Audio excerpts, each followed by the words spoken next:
Hello everyone, and welcome back to Mr. Matthew. I know a lot of you use these videos to fall asleep, so before you doze off, I thought it would be fun if everyone left a comment to let me know where in the world you're listening from. You can also like and subscribe to the episodes if you enjoy them. Okay, let's kick back, relax, and get started. The old logging road stretched out before me, a tunnel through the towering Douglas firs that dominated this remote corner of the Olympic National Forest.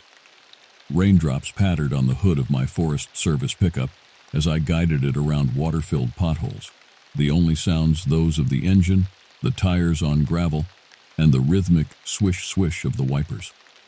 I was headed deep into the wilderness to check on a report of an unauthorized structure on national forest land. Probably just an illegal hunting blind or fishing shack. But you never know. As a law enforcement ranger, it was my job to investigate, cite the owners if I could track them down, and dismantle and haul out whatever they'd built. I'd been a ranger for nearly 2 decades, the past 7 spent patrolling these dense woods and glacier-capped peaks towering above the Pacific. It's a lonely job, but I liked the solitude. Growing up on the Quileute Reservation on the Olympic coast, I was an outsider. A half-white, half-native kid, never quite accepted by either world. I'd fled to the emptiness of the backcountry as soon as I was old enough, finding work on trail crews, fire lookouts, and ranger patrols. The forest accepted me as I was. My name is Tahoma, after the native name for Mount Rainier. Mom was a national park ranger there, and she liked to joke that she and the mountain were the only things big enough to tie down my Quileute father for more than one night. I grew up catching crickets in Rainier's spongy alpine meadows, fishing park streams, and dodging tourists in the Paradise parking lot. And after Dad left, it was just Mom and me, the mountain our constant backdrop. Now, at 35, I'd finally made my peace with the solitary ranger life. My creaky Forest Service cabin on the Bogachiel River was small and humble, but it kept the rain off. The pay was modest, but I didn't need much. Every day out here was an adventure. I was jolted from my thoughts by a sudden heavy thump from under my front tires. I braked to a halt and climbed out to investigate, grabbing my hard hat and tools. A flat tire. A big logging truck must have lost a chunk of tread. I sighed and set about wrestling the spare from under the truck bed. By the time I had the new tire on, I was soaked to the skin. Back in the cab, dripping on the upholstery, I continued up the logging road as it wound higher into the foothills, windshield wipers fighting a losing battle with the downpour. The truck rocked and bounced over the ruts and holes as I sipped coffee from a battered thermos. The drumming rain and the treetops swaying in the updrafts lulled me into a foggy trance until the radio crackled to life. "Ranger Tahoma, come in." The voice on the other end snapped with static. I pulled over and unclipped the handset. "This is Tahoma, over. We've got a report of a hysterical woman at the Ho Visitor Center babbling about her husband being attacked by an animal near Mount Tom Creek. Can you head over there and check it out?" I suppressed a groan. A domestic dispute in the backcountry or worse. "Copy that. On my way now. ETA 90 minutes over." "Copy that, Tahoma. Keep us posted. Over and out." Cursing inwardly, I set down my thermos, flicked on the lights and sirens, and swung the pickup into a tire-spraying U-turn. So much for a quiet day with an easy case. But out here, alone, things were rarely as simple as they seemed on the surface. The rain intensified as I gunned the pickup back down the logging road, standing water spraying in rooster tails from my tires. I swerved around a fallen tree limb, the truck fishtailing wildly before the tires caught again with a juddering thump. My stomach knotted with apprehension as I gripped the steering wheel and pushed the accelerator to the floor. Animal attacks were rare here, but not unheard of. The Olympic Mountains harbored robust populations of black bears and cougars. Every few years, an unfortunate hiker got too close to a cougar's kill or startled a bear with cubs. The results were usually ugly, but for a woman to abandon her injured husband and flee all the way to the visitor center, my gut told me something else was going on here. Rounding a bend, I had to swerve violently and stand on the brakes to avoid a figure stumbling down the middle of the road. A woman in a bright yellow rain slicker, waving her arms frantically. I jerked to a stop and she ran to my window, shouting incoherently, her words whipped away by the whistling wind. Her face was ghostly pale, eyes wide with undiluted terror. I climbed out and grabbed her shoulders. "Ma'am, are you the one who reported your husband was attacked? I'm Ranger Tahoma. Can you tell me what happened?" She nodded jerkily, struggling for breath between panicked sobs. She pointed a quivering finger back up the road. "It came out of nowhere. So big. It threw Josh like a rag doll. I think it killed him." Her voice rose to a hysterical shriek. "I left him. Oh God, help me. I left him there." A chill went through me that had nothing to do with the rain. I bundled her into the passenger seat. "Stay here, ma'am. Lock the doors and don't open them for anyone but me or another ranger, you hear?" She nodded tightly, hugging herself. I hopped back behind the wheel, mind racing as I roared up the narrow road. A bear encounter didn't typically send hardened campers into hysterics. What had this couple seen that had the woman fleeing in blind panic, leaving her husband behind? The turnoff to Mount Tom Creek appeared quickly, and I swung down the even narrower dirt track. The creek is a popular spot for hikers and trout fishermen, with a small gravel parking area and trailhead. I pulled in and noted the sole vehicle present, a mud-spattered Subaru with a "Coexist" bumper sticker. A backpack and a woman's hiking boots lay tumbled on the ground nearby. The windows were fogged and water droplets blurred my view inside. I climbed out into the downpour, sidearm unclipped and flashlight in hand. Water poured off the brim of my hat as I approached the car cautiously. My spine prickled with unease. A dark, coppery red smear on the fog-clouded window came into focus. I took a deep breath and rubbed at the glass with my sleeve. At the sight within, I instinctively jumped back with a shocked cry. The Subaru's passenger side window exploded outward. Something heavy and wet slammed into my chest with a hellish shriek, bowling me over. I landed hard on my back, driving the wind from my lungs. Claws scrabbled on my jacket. Yellow eyes blazed with feral madness above a blood-drenched muzzle that gaped in a banshee wail. The cougar was small for an adult male, maybe a young juvenile driven down from the high country by hunger. But it had a wiry, desperate strength. It lunged for my throat as I struggled to bring my weapon to bear. A thunderous boom rang out and the cougar's head snapped back, blood spraying across my face. Its body jerked once, then slumped heavily across my chest. Stunned, ears ringing, I lay there, gulping for air. A figure stepped into view above me, lowering a still smoking rifle. He was older, face weathered and creased under a battered Stetson. He stooped and heaved the dead cat off of me. "You okay there, Ranger Tahoma?" he asked in a gravelly rumble. He knew my name. I nodded shakily as he helped me sit up, staring at the gory sight before me. He glanced into the car and sighed. "That'd be Josh, I reckon. Damn shame. Looks like the cat got to him before the missus could run for help. Throat torn out. I fought to clear my head. "Who are you? How'd you know to be here?" The old man met my gaze somberly. "Most folks call me Grim. I was out hunting mushrooms and heard the screams. But this weren't no cougar that scared that woman so badly, son." I looked at him sharply. "Then what was it?" "Nothing good." He nodded up at the brooding, mist-wreathed peaks. "There's things in these mountains. Old things that don't much like company. You best watch your step up here." With that, he turned and vanished into the rain-lashed woods, leaving me staring after him as a growing sense of dread and bewilderment rose in my gut. What had I stumbled into here? One thing I knew for sure. My life would never be the same again. Grimm's words about old things that don't like company kept echoing through my head as I slogged back through the downpour to my pickup. The dead cougar slung over my shoulders. The old Quileute tribal elders used to talk in hushed tones about dangerous creatures and vengeful spirits that roamed the deep forests of the Olympic Peninsula. Towering, shaggy man-beasts. Things neither human nor animal. As a kid, I'd always dismissed them as superstitious campfire stories, just like the old tales about the Quileutes being descended from shape-shifting wolves. But now, I heaved the cougar into the pickup bed with a grunt. The woman whose name I'd learned was Sarah peeked out at me fearfully through the rain-streaked side window. As gently as I could, I broke the news to her about her husband, Josh. She dissolved into another bout of hysterical weeping. After some coaxing, I got a halting, tear-choked statement from her. She and Josh had been hiking the Mount Tom Creek Trail when they rounded a bend and saw something, a huge, hair-covered shape, slouching through the brush. It had frozen, staring at them with small, sunken eyes and a strangely flat face before letting out a shattering roar.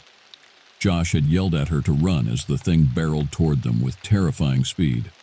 That was the last she saw of him. The story gave me chills, even as my rational mind rejected it. There was no way something like that could exist undetected in this day and age.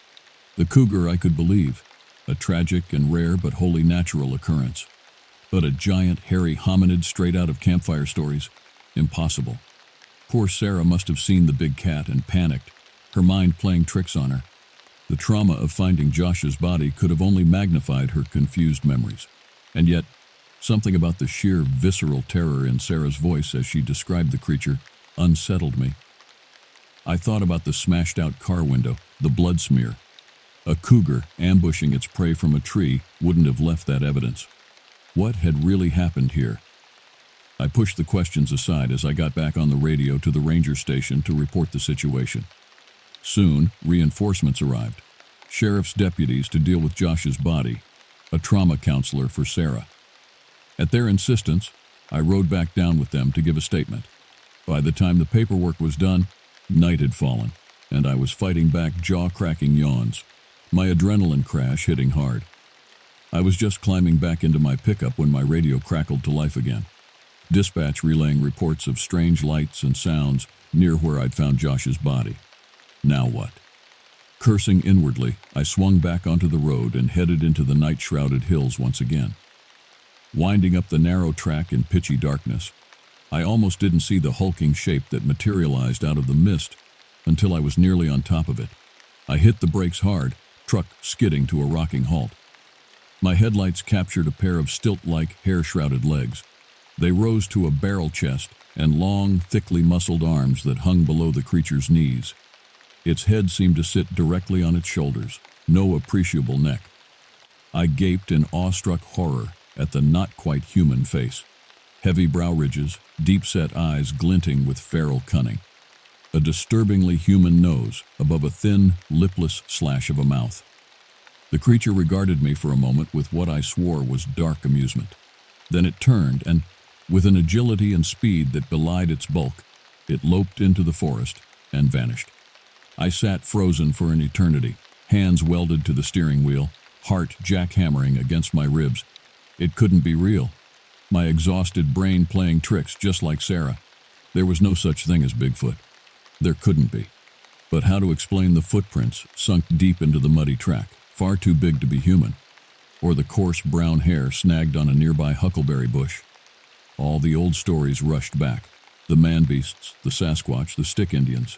What if it was all true? What exactly was I dealing with out here? One thing was certain. Those old bones in the ranger station weren't going to cut it anymore. I was going to need help and answers. But who would believe me? Where could I even start? As if on cue, my radio crackled to life again, making me jump. I fumbled for the handset with shaking hands. "Tahoma, you there?" A familiar grizzled voice. "Grim, how was he?" Yeah, I'm here. You saw it, didn't you?" A cold knot formed in my gut. "Saw what?" I hedged. "Don't play dumb with me, boy. You know damn well what. Old Mossback himself, the skookum." I can't." A note of desperation crept into my voice. "Listen to me carefully now. This is bigger than you know. Bigger than you can handle alone. I can help you, but we need to talk, face to face. Meet me at my place up on Mosquito Ridge. I'll explain everything." But how will I find you?" "Just follow the sound of my dogs." With that, the radio went dead, leaving me with nothing but the drumming rain, the idling engine, and a whole host of new terrifying questions. What exactly had I gotten myself into? I hunched over the steering wheel, peering through the windshield into the mist-shrouded night as I bounced and jounced up the muddy, rutted track that led to Mosquito Ridge. Every shadow seemed to conceal a lurking threat, every gust of wind through the towering evergreens carrying a menacing hiss. My nerves were strung tighter than piano wire. What was I doing out here, chasing the cryptic words of a grizzled stranger to a remote mountain homestead in the dead of night. It went against every bit of my ranger training, every ounce of common sense. But Grim knew something about the creature I'd seen. The look in his eyes when he talked about it, a mixture of reverence and dread, told me that much. If this thing was real, if the old stories were true, then as a ranger sworn to protect these lands and the people who visited them, I needed to understand what I was dealing with. Terrifying as that prospect was, a sudden flash of eyes in my headlights made me stomp the brakes reflexively. 3 rangy shapes loped out of the brush, long legs eating up the ground in fluid, distance-devouring strides. Wolves, big ones, shaggy and rough-coated. They angled across the road in front of me and vanished up the hill. Following them, at a distance, was a shabbier figure, limping and skulking as if reluctant to leave the shadows. A coyote. Grim's hounds. Had to be. Pulse still racing, I shifted back into gear and trundled after them. The road switchbacked up the flank of the ridge, overhung by massive shadowed trunks and drooping boughs. Cresting a final rise, my headlights picked out a rough-hewn pole gate, standing slightly ajar. Beyond it squatted a low, bark-shingled cabin, golden light bleeding from a single small window. A curl of wood smoke drifted from the stone chimney. I pulled up short of the gate and killed the engine. In the sudden silence, the night pressed in close, alive with small, rustling sounds and the whisper of damp wind through fir needles. I blew out a long breath and climbed down from the cab, one hand resting on the butt of my sidearm. As I approached the gate, a flicker of movement in the corner of my eye made me whirl, unsnapping my holster. One of the shaggy shapes from the road was slipping through the fence rails. But it was no wolf I saw now. It moved with a fluid, loping grace on 4 legs, but something about the shape of the head, the almost human cast to its features, made my skin prickle. As it turned to look back at me, I swore I saw intelligence in its yellow eyes. Then it melted into the shadows and was gone. Shaking off a shudder, I pushed through the gate, wincing as it creaked loudly. A dozen paces brought me to the door. I raised a fist to knock, and nearly jumped out of my skin as it swung open before I could. "About time you showed up," Grim grunted. He stood backlit in the doorway, a black cutout shape against the warm lantern glow. "Well, come on then, we got work to do." I hesitated briefly, some last shred of self-preservation making me wonder if walking into a strange cabin in the woods in the middle of the night was really the smartest move. But I'd come this far. I stepped over the threshold and stopped short again, staring. Every wall was hung with a bizarre assortment of artifacts. Animal skins and skulls, woven reed figures, painted masks, claws and teeth and bones strung on cords. Bundles of dried herbs and flowers dangled from the ceiling beams, filling the room with a heady, acrid smell. It looked like a cross between a natural history museum and a voodoo shrine. Grim shut the door behind me with a thump. In the light, I finally got a clear look at him. He was older than I'd first guessed, face deeply lined under the shadow of his hat, skin weathered to the consistency of old leather. Salt and pepper stubble coated his sunken cheeks. His flinty eyes glittered with a strange blend of weariness and manic intensity. He followed my gaze around the room. "Protection," he said cryptically. "Wards against unnatural intrusions. This cabin sits at the heart of an active region." I wet my lips, still trying to process what I was seeing. "What is all this? What's going on?"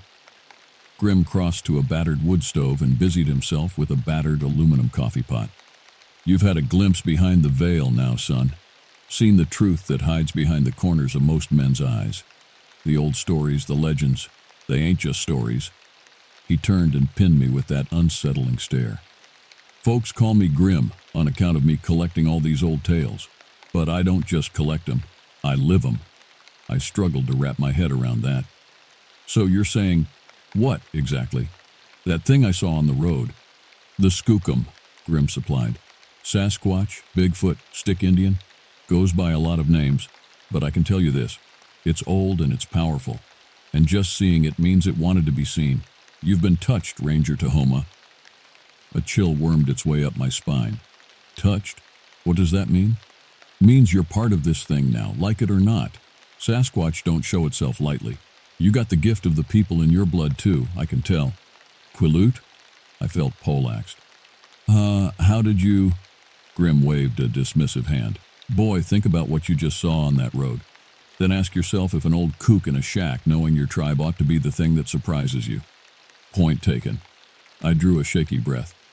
So what does this skookum want with me? That I don't rightly know, but you can damn well bet we need to find out. Won't be good whatever it is. Grim jerked his chin at the window where the wolves, if that's truly what they were, prowled restlessly through the murk. Keep watch on them critters out there. Familiars, watchers, spies for the dark things. More afoot in these woods than you can reckon. Skinwalkers stalk the shadows, witches ride the night winds. Forgotten gods and horrors older than time stir in their sleep. His words carried the ring of prophecy, of grim surety, hard-won through bitter experience. I felt like I'd stumbled into an impossible hidden world. A world I was suddenly a part of, whether I wanted to be or not. Grim banged 2 tin mugs down on the rough table and sloshed coffee into them. The burnt scent mingled queasily with the herbal funk. He pushed one mug to me and leveled a finger in my face. Mark this, boy. You're in the deep end now. This ain't no fairy story. The stakes are high as life itself. You want to survive, you stick with me and mind what I tell you. We're gonna get some answers, you and me. And God help us with what we find. He threw back his coffee like a shot of whiskey and fixed me with a look as black and unfathomable as the night-cloaked forest outside. Saddle up, Ranger Tahoma. We're going hunting. I followed Grim out into the damp night air in a daze of confusion and trepidation. My mind spun with the implications of everything I'd seen and heard in the past few hours. The world seemed to yaw and shift around me, all my comfortable certainties crumbling away to reveal vistas of dark mystery and lurking horror. Grim strode ahead, a battery-powered lantern in one gnarled hand throwing fitful shadows. The other gripped a battered hunting rifle with an ease that spoke of long familiarity. His dogs, if you could call those unsettling, not quite wolf things dogs, flitted through the brush on either side, yellow eyes catching the lantern light. Keep up, boy, Grim growled over his shoulder. And watch your step. Trail's tetchy in the dark. I hurried my pace, barking my shin on a route I couldn't see in time. Where are we going? What's the plan here? The plan, Grim said without turning, is to get a look at these track signs, gather us some intel on what exactly we're dealing with, maybe set some traps, if the ground lays right. Sasquatch itself could be anywhere, but it'll leave plenty of sign. How do you know so much about these things? Grim gave a short, mirthless bark of a laugh. Let's just say I've had occasion to tangle with them before, more times than I care to recollect. They ain't something you forget. He spat into the brush, expression sour. Damned Squatch has been a burr under my saddle longer than you've been drawing breath. Reason I made it my life's work to find out everything I could about 'em. And the other critters like 'em. One of the dogs drifted closer, nearly brushing my leg. I fought not to shy away. Other critters? You mean like what I saw before, by the gate? Yup, skinwalkers, witches, all manner of unnatural beasties. You'd be purely astounded at what all lurks out in the wild places. He glanced at me sidelong. Though maybe not so astounded anymore, eh? I had no response to that. We crunched along in silence, the night alive with small rustling sounds. I was acutely aware of my rifle slung over my shoulder, a comforting weight. But what good would it do me against the kind of creatures Grim was describing? My palms felt clammy on the strap. Hold up. Grim raised a hand, silencing my footfalls and my racing thoughts alike. He knelt, peering at the needle-strewn ground, trailing his fingertips over some disturbance I couldn't make out. Tracks, right where your lady friend saw her hubby get snatched. I squinted at the matted duff. Now that he pointed it out, I could just discern the outline of a print, far too large to be human, sunk deep into the loam, and with a clear impression of toes, long, grasping toes, like a great ape, or like no animal I'd ever seen. I thought of that hulking figure in the road, all coiled menace and glinting dark eyes, and my stomach knotted. Still fresh. Grim rose, brushing off his knees. Few hours old at most, could still be close by. What do we do? To my shame, I couldn't keep a tremor from my voice. Grim heard it. He turned, fixing me with a look that was almost pitying. You get hold of yourself, for starters. Fear's natural. But you let it rule you out here. You're worse than useless. Dangerous. I swallowed hard and nodded, fingers tightening on my rifle strap. I was a park ranger, damn it. I'd faced down bears, criminals, life-threatening accidents. I could handle this. Had to. Grim jerked his chin off the trail toward a dense tangle of underbrush and vine maple. His dogs were nosing around the edges, hackles up. Trail leads off that way, into the thick. If it's still around, that's where it'll be. Off trail? My gut clenched at the thought of leaving the marginally reassuring path and plunging into that knotted mass of shadows. Yep, Sasquatch don't exactly stick to the maintained routes, but I won't make you go in there blind. He fished in a pocket and came up with two objects. The first was a small cloth bag on a string, which he tossed to me. It was surprisingly heavy and gave off a pungent, spicy smell even through the fabric. Grizzly bag, Grim said as I hefted it uncertainly. Protective charm, old bayou magic. Won't stop a rampaging squatch, but it could turn aside the evil eye or a witch's hex. Keep it close. I looped the string around my neck, feeling a little foolish and a lot out of my depth.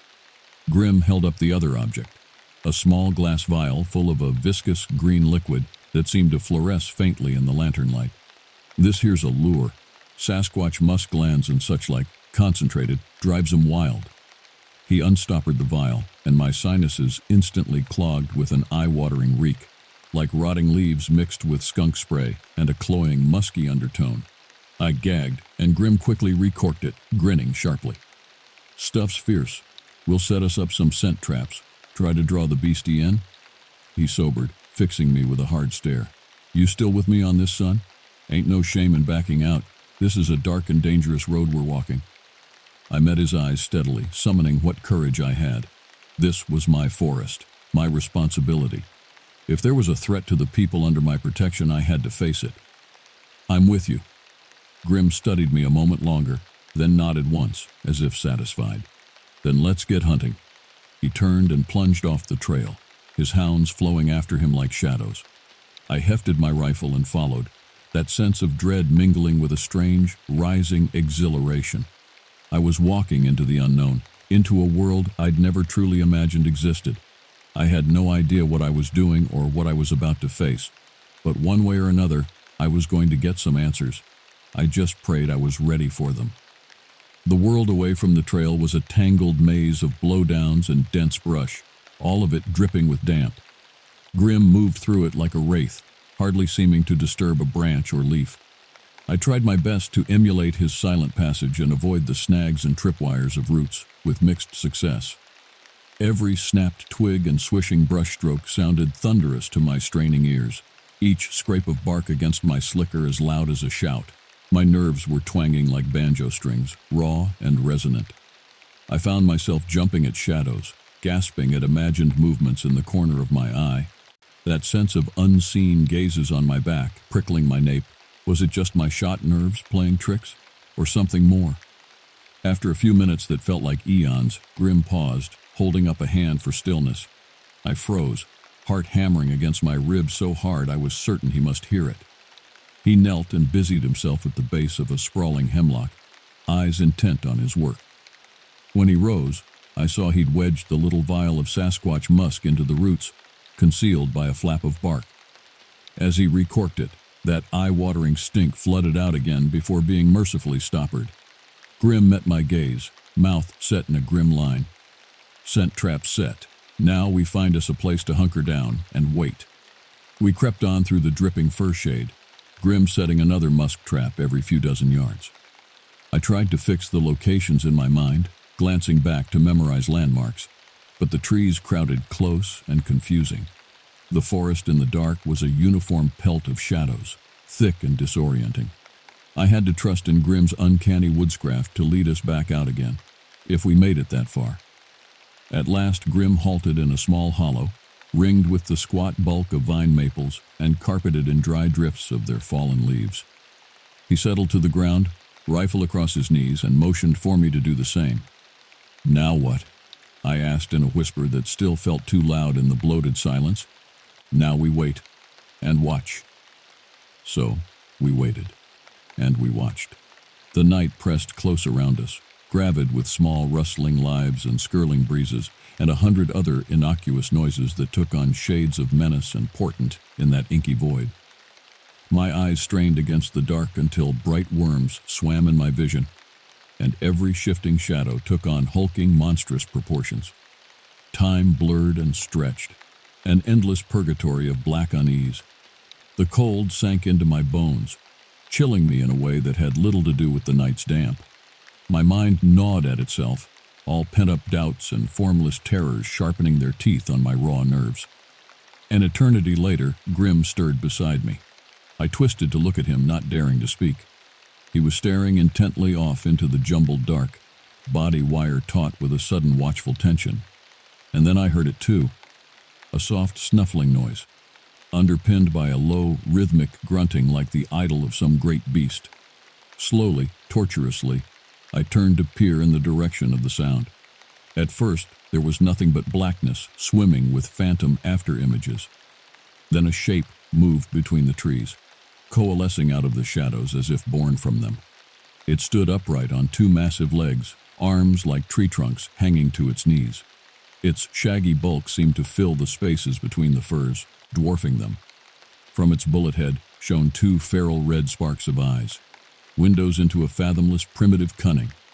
It raised its snout to the wind, testing the air in great snuffling inhales. Then it went preternaturally still, only those hell-pit eyes roving. I felt the weight of that blood-red gaze pass over me, heavy as a branding iron, and had to clench my jaw against a whimper. Beside me, Grim was a statue, only the barest rise and fall of his chest showing he still breathed. I could feel the tension radiating off him like heat shimmer.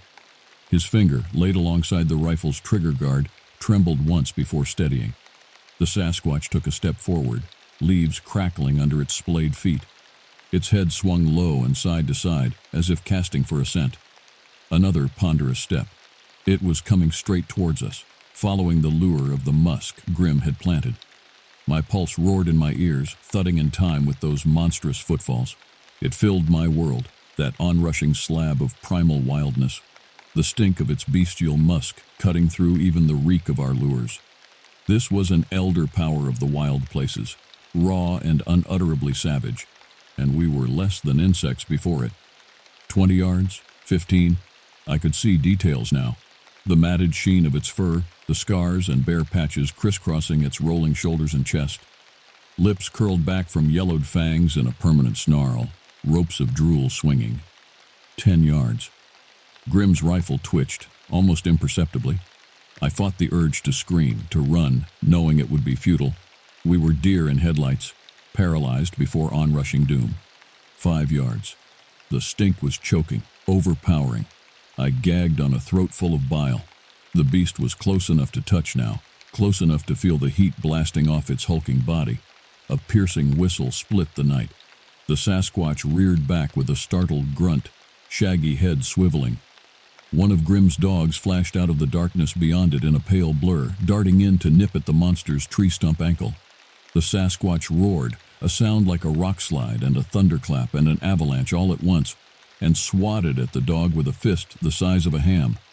It missed, the dog dancing easily aside, and then the other two were there, rushing in to harry it from both sides. Grim was on his feet, all coiled power suddenly unsprung. "Run, boy." I didn't need to be told twice.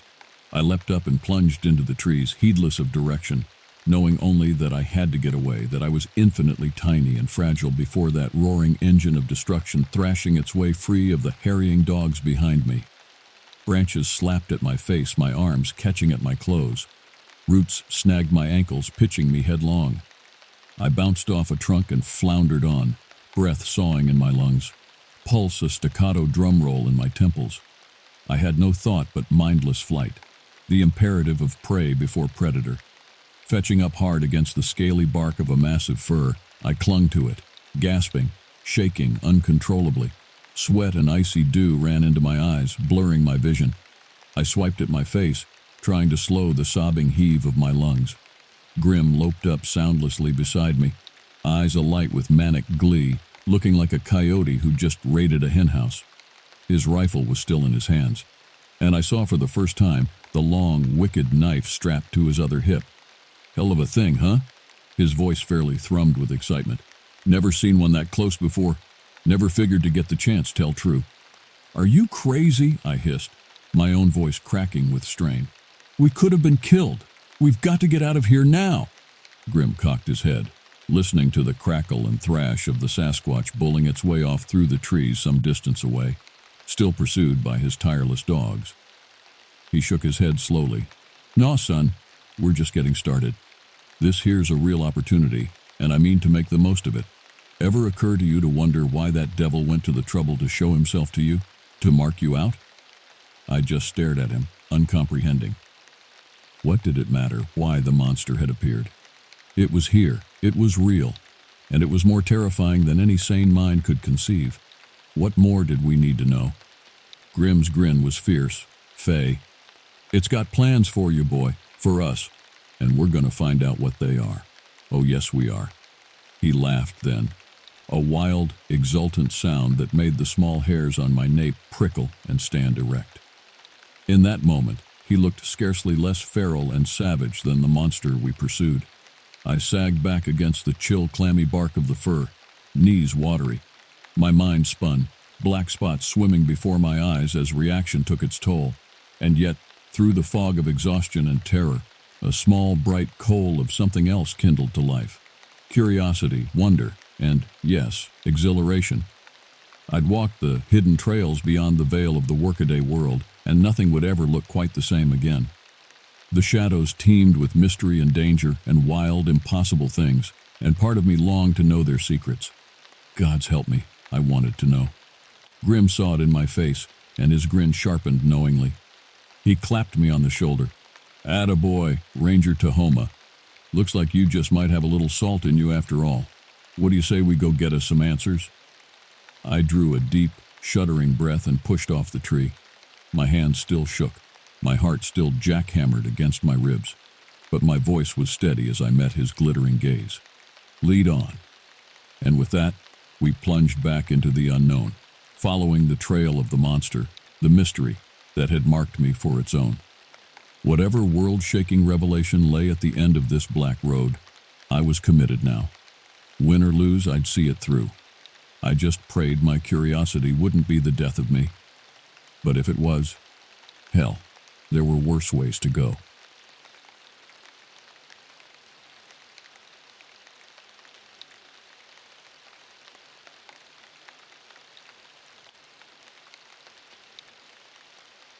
They say the wilderness has a way of testing a man, pushing him to his limits. I've spent the last 15 years as a park ranger, and I've seen my share of what the untamed wild can do.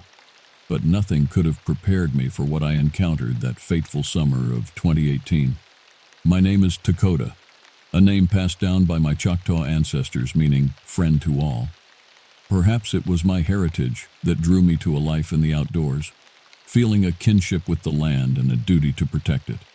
Or maybe I just wanted to get away from the chaos of modern life. Either way, it led me to take a ranger position at Olympic National Park. I remember the day I arrived, a heavy mist clinging to the dense forest of Sitka spruce and western hemlock. The air was damp and earthy. A light drizzle dampened my jet-black hair as I drove up the winding road to the small cabin that would be my home. It wasn't much, a simple one-room structure with a wood stove for heat and a small generator for power, but it suited me just fine. The first few weeks were quiet as I settled into my routine, maintaining trails, assisting the occasional hiker, and relishing the solitude. But then the reports started coming in. Whisperings at first that quickly grew. Campers claiming to hear strange noises in the night, eerie howls that made their blood run cold, enormous footprints found near their tents, food and gear mysteriously disappearing. I shrugged it off at first. Black bears weren't uncommon in these parts, but something about it nagged at me, an unshakable feeling in my gut that there was more to the story. I decided to dig a little deeper, spending my off hours poring over old newspapers and historical records in the ranger station. That's when I discovered the legends. tales passed down by the indigenous tribes of the Pacific Northwest for generations. Stories of an elusive creature who roamed the forest, taller than a man and covered in dark hair. The Lumi people called him Tzemekwes. The Salish named him Sasquatch, but he was best known by another name whispered around campfires, Bigfoot. I leaned back in my chair, my mind reeling. Could the stories be true? Were the recent disturbances the work of some unidentified animal, or was something more sinister at play? I had no idea of the nightmare that lay ahead for me in those misty woods. The sightings continued as the summer wore on, each one stranger than the last. A family of hikers claimed a dark figure paralleled them for miles just inside the tree line. A couple camping at Graves Creek swore a large hairy hand reached inside their tent as they slept. A Boy Scout troop had to be evacuated by helicopter after half their food disappeared, and they found a trail of gigantic humanoid prints circling their campsite. I documented each incident meticulously, mapping the locations and interviewing the witnesses myself. A pattern began to emerge. The epicenter seemed to be the vast wilderness of the Hoh rainforest. Densely carpeted in moss and ferns, the Hoh was one of the lushest and most primeval corners of Olympic. If something was out there, I had a hunch that's where it would be.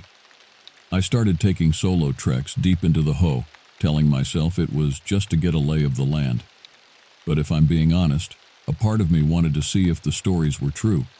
Call it morbid curiosity or foolhardy bravado, but I was determined to uncover the truth behind the sightings. At first, my explorations yielded little more than mosquito bites and sore feet. But about 2 weeks in, I had a chance encounter that chilled me to my core. I was hiking along the Hoh River Trail, dense thickets of vine maple and herbs of wood flanking the path. The forest was draped in its usual misty veil, an eerie stillness broken only by the occasional roar of the glacial river.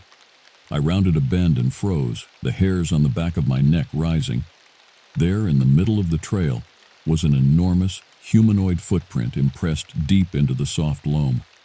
It had to be at least 18 inches long and nearly as wide, dwarfing my own hiking boot. A pungent, musky odor hung heavy in the air. Heart hammering, I crouched down to examine the track. It looked fresh, the edges crisp and defined. Then I noticed a second print, and a third. An entire trail of them headed off into the undergrowth and vanished into the shadowy green. A twig snapped somewhere off to my left, and I spun around, my hand instinctively going for the bear spray on my belt. But I saw nothing in the wall of foliage except the gentle sway of sword ferns. Unnerved, I started to back away slowly, not taking my eyes off the tree line. That's when I heard it, a low, guttural groan that made my blood turn to ice in my veins. I'm not too proud to admit it. I ran, a full-on panicked sprint back the way I'd come. I didn't stop until I reached the trailhead, lungs burning and legs trembling beneath me. Later, a wave of shame washed over me for giving into my fears so easily. But in that moment, an almost primal instinct took hold of me, a sense that I was not alone in those woods, and that I was not welcome. I barely slept a wink that night, my mind replaying the events in the Hoh on an endless loop. I kept seeing that footprint, smelling that awful, musty stench, and the memory of that eerie groan echoing through the trees sent shivers down my spine. By morning, I'd made up my mind. I radioed the head ranger, requesting permission to stake out one of the research cabins at Dodger Point with a wildlife camera. If something was prowling the Hoh, I was determined to catch a glimpse of it. He granted my request, but I could hear the hesitation in his voice. "Just be careful out there, Dakota," he warned. "We've lost people in that forest before." I assured him I would take every precaution, but his words stuck with me as I hiked the 12 miles to the cabin the next day, 50 pounds of camera gear on my back. Dodger Point was as remote as it got, the pyramid-shaped roof peeking out above a sea of conifers. The nearest road was 8 miles north, and the only other structure for miles was a ranger station that had been shuttered since the 90s. As I settled in, I couldn't shake the eerie sensation of being watched, as if the very trees had eyes. Every rustle of brush or snap of a twig made me jump. I chalked it up to nerves and sleep deprivation. After all, I was letting local legends get to my head. There was no such thing as Bigfoot, right? I set up the remote camera along a well-used game trail near the cabin, rigging it with a motion sensor. If anything larger than a raccoon passed by, I'd have hard evidence. All there was left to do was wait. And so I did, in the oppressive silence of that backwoods cabin. Minutes turned to hours, and hours into days. Boredom mingled with a creeping sense of isolation and unease. On the third night, I jolted awake to a sound outside the cabin. The distinctive snap and crackle of a large creature moving through the underbrush. The hairs on my arms stood at attention, and my heart began to race. Slowly, I reached for the bear spray next to my cot, eyes straining against the inky black pressing in from the unshuttered windows. Then I heard it, a low, warbling whoop, unlike anything I'd ever heard before. It started off almost mournful, like a loon's call, but quickly rose in pitch and volume into a shrill, blood-curdling scream. The sound seemed to scrape against the inside of my skull, flooding my veins with ice. I huddled there in the dark, too terrified to move, barely daring to breathe. An eternity seemed to pass before the shrieks faded back into the night. I didn't dare turn on the floodlight to look outside, worried whatever had made that ungodly sound might still be out there. At dawn's first light, I packed up my gear and made the long, shaky hike back to my cabin. I told myself it was just a movie, perhaps an elk bugling. But I couldn't fully convince myself. Some primordial instinct told me I'd heard the howl of a predator, of something ancient and feral and very much real. I almost didn't want to check the camera. I feared what I might see, but I had to know the truth. With trembling fingers, I inserted the SD card into my laptop, clicking through grainy black and white photos of foxes and deer until I reached the timestamp from last night. What I saw made my blood run cold. There, towering in the center of the frame, was an enormous humanoid figure caught in mid-stride. It had to be at least 8 feet tall, its body covered in shaggy dark hair. But it was the face that sent a chill down my spine. A pair of gleaming eyes staring straight into the camera lens below a heavy brow. A face that was distinctly human and yet not. After seeing the photo, there was no denying it anymore. The creature was real. Bigfoot was real. And it was out there in the woods, possibly watching me at that very moment. I spent the next few days holed up in my cabin, jumping at every creak and groan of the old timber frame. I knew I should report my discovery, turn over the evidence, but something held me back. A nagging fear that once word got out, these ancient woods would be crawling with hunters and TV crews, all desperate for a piece of the legend. On some level, I felt a strange kinship with the creature. It was a being caught between two worlds, neither animal nor man, an outsider. Maybe that's why I decided to track it on my own first, to understand its true nature before the inevitable media circus descended. Call it native intuition, but I had a gut feeling I knew where to start my search: Grave Creek. Nearly all the major sightings had occurred within a 5-mile radius of the campground, and I'd noticed a pattern in the reports. They seemed to spike in the week leading up to the full moon, as if the creature's activity was tied to the lunar cycle. The next full moon was only a few days away. I spent the meantime preparing, gathering supplies and studying topographical maps of the area. When the appointed night arrived, I set out into the woods under a swollen yellow moon, armed with only my wits and a camera. I'd barely been hiking an hour when I stumbled across the first sign. A sapling snapped cleanly in two, 7 feet up the trunk.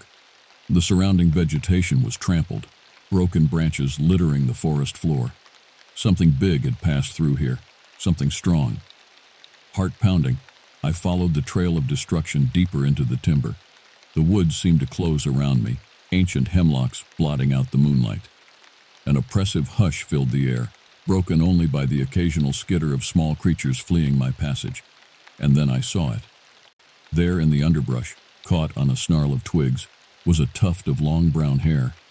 I crouched down to examine my find, rolling the coarse strands between my fingertips. It was unlike anything I'd seen before, too thick and wiry to belong to any of the usual forest inhabitants. A wave of excitement mingled with fear washed over me. I was close. Suddenly, A piercing shriek shattered the silence, emanating from a steep ravine up ahead. It was the same chilling cry I'd heard outside the cabin, but this time it sounded pained. Against my better judgment, I crashed through the brush toward the sound, blood roaring in my ears. I reached the edge of the ravine and peered down into the shadows. At the bottom, caught in a tangle of rusty barbed wire, was the creature. It thrashed and howled, dark blood matting its fur. Its leg was ensnared in the wire, the flesh beneath torn and oozing. But it was the eyes that held me transfixed. Glowing yellow in the moonlight, they held an unmistakable look of anguish and pleading. In that moment, my fear evaporated, replaced by an overwhelming surge of compassion. This was no monster, no bloodthirsty abomination. It was a living being, one that was hurt and suffering. Before I knew what I was doing, I was skidding down the steep embankment, heedless of the rocks that bit into my palms. The creature tensed as I approached, a low warning growl rumbling in its massive chest. But I kept my movements slow and deliberate, keeping my gaze locked with those pain-bright eyes as I whispered soft words of comfort. "Easy now. I'm here to help. You're going to be okay." Up close, the creature's form was both intimidating and magnificent. Its sheer size was breathtaking, shoulders level with my head even as it lay prone. I marveled at the corded muscles rippling under its pelt, the raw power contained in every limb. But more than that, I was struck by the undeniable spark of intelligence shining out from its eyes. This was a thinking, feeling being, one utterly undeserving of the centuries of fear and persecution heaped upon it. Slowly, so slowly, I inched my hands toward the tangled wire, murmuring a steady stream of reassurances. To my shock, the creature made no move to lash out or flee. It simply watched me work, grunting softly as I carefully unwound the barbs from its leg. As the last loop of wire fell away, the air rushed from the creature's lungs in an unmistakable sigh. I rocked back on my heels, suddenly realizing what I'd done. I was face to face with the most elusive cryptid in North American history, the embodiment of thousands of years of legend. And all I could think was that I'd never seen a creature more beautiful or more profoundly misunderstood. Gingerly, the creature pulled itself to its feet, favoring its wounded leg. It towered over me, eclipsing the moon. For a long moment, we simply stared at one another, an unspoken understanding passing between us.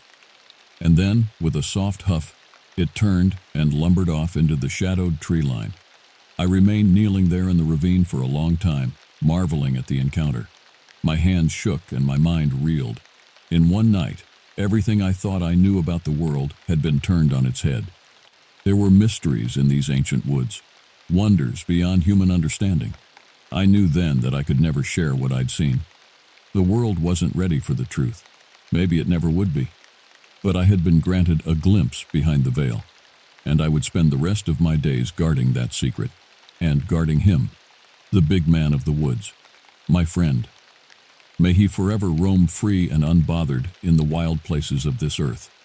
In the days and weeks following my encounter, I became a man obsessed. I pored over every historical account and indigenous legend I could get my hands on, trying to piece together the real story of the Sasquatch. I learned that sightings dated back centuries, permeating the oral histories of nearly every Pacific Northwest tribe. The Lumi spoke of Tsemequis, the wild men who dwelled in the high country.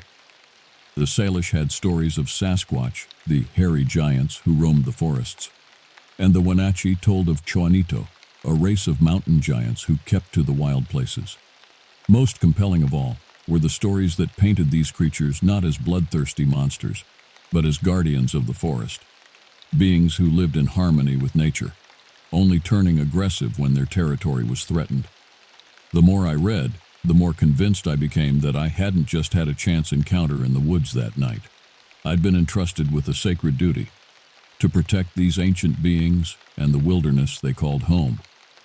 I threw myself into my ranger work with newfound zeal, arguing loudly for expanded protections for the region's old-growth forests at every budget and policy meeting. I led trail maintenance crews deep into the backcountry, rerouting paths around what I now knew to be prime Sasquatch habitat. And on my off days I returned to those hidden groves, leaving offerings of food as a sign of goodwill.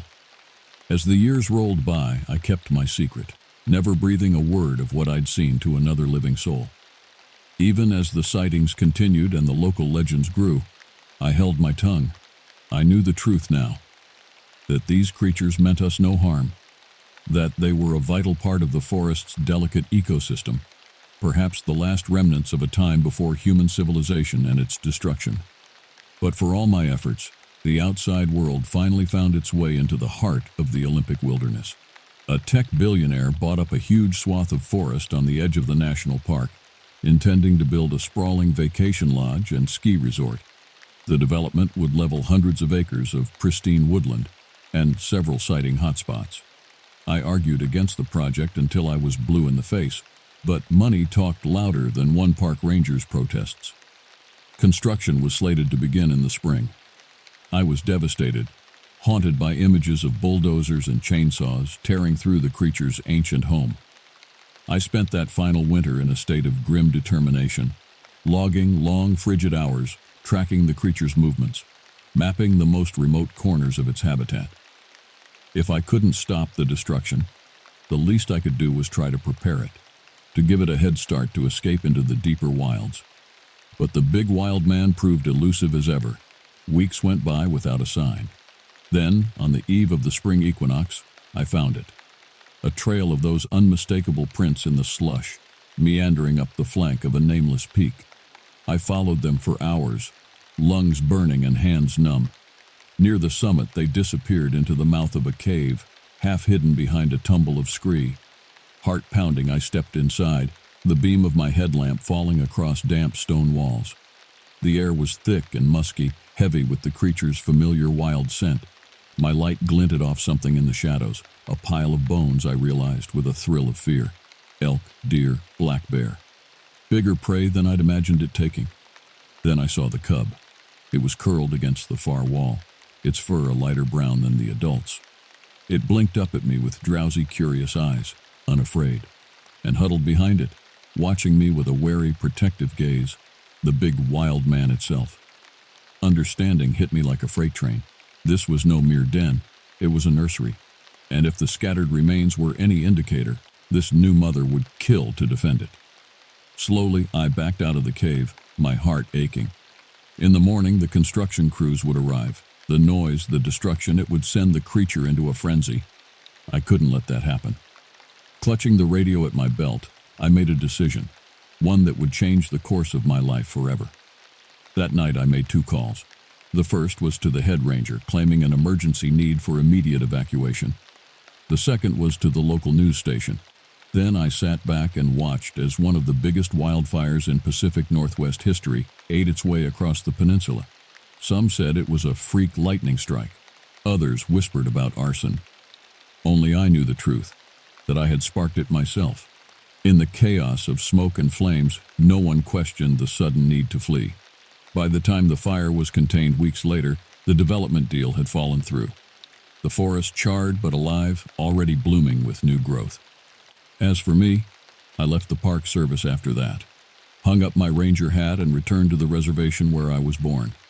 Some might call what I did a betrayal of my duties, but I knew I'd been loyal to a higher calling, to the big wild man and all the ancient mysteries that haunt this world, just beyond the edges of our knowing. Now I spend my days tending a different kind of wilderness, teaching our ways to the next generation. But on nights when the moon is full and the wood smoke is thick, my mind wanders back to those mist-shrouded forests and the secret they hold. I hope he's still out there, roaming wild and free with his little one. I like to think that sometimes, just maybe, he thinks of me too, the human who guarded his secret and saved his home. And if you're reading this, I guess now you know it too. But let it stay here, between you, me, and these whispered pages. The wild man's legend is his own. His place is in the untamed places of this earth. There may come a day when the world is ready for the truth, but until then let him be. Let the mystery endure, as deep and ancient as the forests themselves. I've often wondered what became of the big wild man and his little family in the years since I left the Olympic Peninsula behind. Did they migrate deeper into the wilderness, fleeing the encroaching reaches of mankind? Or do they still roam those mist-shrouded valleys and peaks, keeping their eternal watch over the forest primeval? There are nights I swear I can almost hear his lonesome howls on the wind, though I'm half a world away from those mossy emerald woods now. It's a bittersweet feeling, a tangle of wonder and worry. For even if he evaded the threat I thwarted all those years ago, I know more loom on the horizon. Humanity's hunger shows no signs of abating. For land, for resources, for dominion over anything and everything wild and untamed. In idle hours, I pore over satellite images of the peninsula, marveling at how it's changed. More roads slicing through the forest, more patches of clear-cut scarring the hills. But the Ho remains a stubborn bastion of green, its valleys too steep and rugged for easy exploitation. Not for the first time, I wish I could be back there, boots on the ground, a watchful guardian presence against the forces of progress. But my role in this story has ended. The torch passed to younger hands, stronger backs. There's a new generation of rangers walking that time-worn beat now. Sometimes I'm tempted to reach out to them, to whisper a hint of the incredible secret knowledge I've carried all these decades. But something holds me back. Call it intuition or superstition, but I sense that now is not the time, not yet. Perhaps the world is not ready for the truth of the big wild man. To know that we share this earth with something so much more than ourselves. That there are beings which have endured since time immemorial, which have no need of our laws, or gods, or economies, which simply are, in perfect balance with the living world around them. Or perhaps it's the wild man who's not ready for us, for our unceasing need to probe and prod and understand, to bend the incomprehensible to our will. Maybe his is a world better left untrammeled by our ambitions and designs, a primal place of wood and stone and flesh and fur, where instinct still reigns unchallenged. And so I've kept my silence, even as the hair on my head grays and my joints begin to ache with the approach of a season beyond earthly reckoning. The secret remains safe. It's keeping now the work of my heart rather than my hands. I hold it close, tended with the quiet devotion of a sacred flame. But there are times, in the blue velvet hush of a starlit night, when my spirit stirs with the old restless yearning, to see his shaggy silhouette hulking against the rising moon one final time, to feel the ancient wonder shiver down my spine as his eyes, old as mountains and just as unknowable, meet mine, to say without words, underscore, I remember, I was there, and I will carry the memory until I too am bones and dust. But perhaps it's enough to have brushed so close against the numinous, if only for an instant, to have glimpsed the unglimpsable and been transformed down to the marrow by its haunting majesty. After all, what more can any of us hope for in the brief flicker flash of our lives? So I content myself with the dreaming, in the drowsy sunlit hours of my twilight days, of endless emerald forests and misty granite peaks, of a place where giants still walk, beautiful and terrible, of secrets old as stone, which will long outlast the follies of men. And I smile then, to imagine the wild man and his little one roaming on into legend, forever unbowed, forever unbroken. May their song endure, long after the echo of my steps has faded from the earth. May the wild hold fast, and keep safe its ancient beating heart.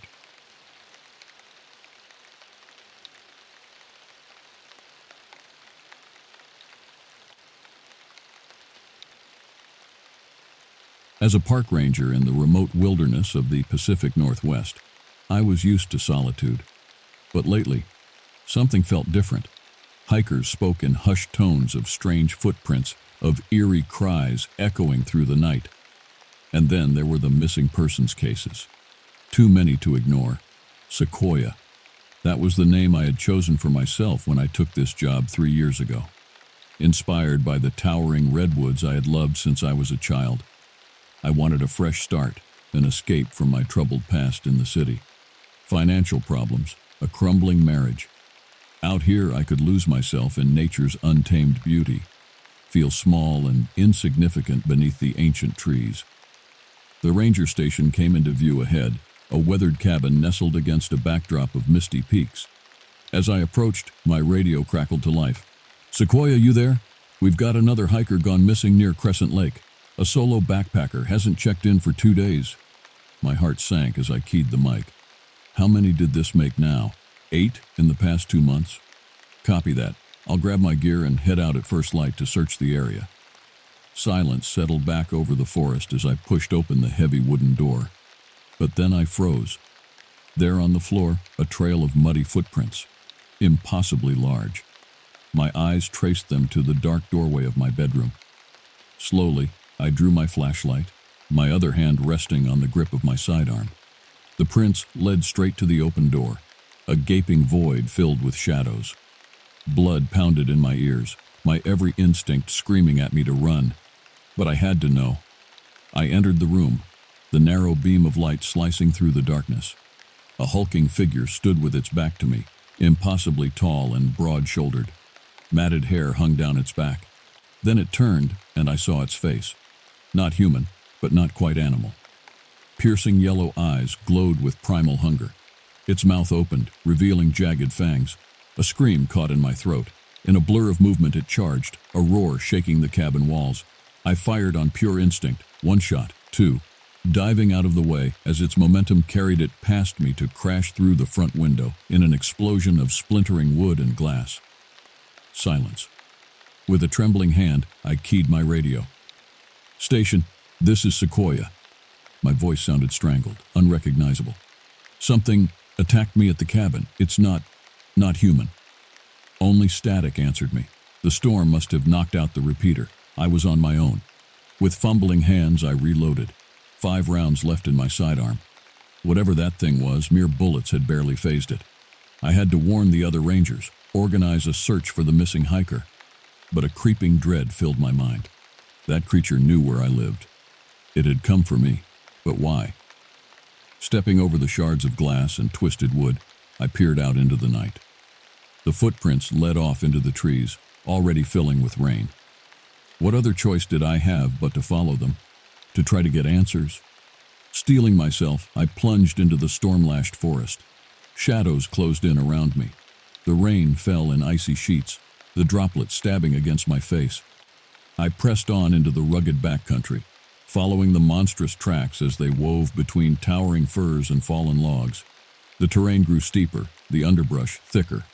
Soon I was clambering over boulders slick with moss and knotted roots that seemed to writhe with a life of their own under the erratic beam of my flashlight.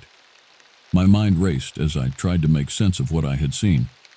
Growing up, my grandmother had told stories passed down from her Lummi ancestors, speaking of Tzemequis, the wild men of the woods.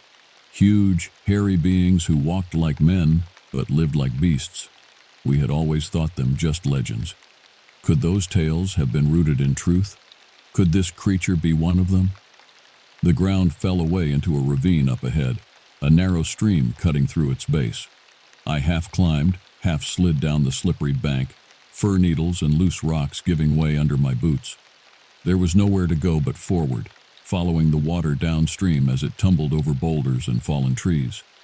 The walls of the gully rose up around me, blocking out what little light pierced the storm clouds above. A twig snapped somewhere behind me, then another. I spun around, my light falling across a stand of vine maples. The beam caught a flash of yellow.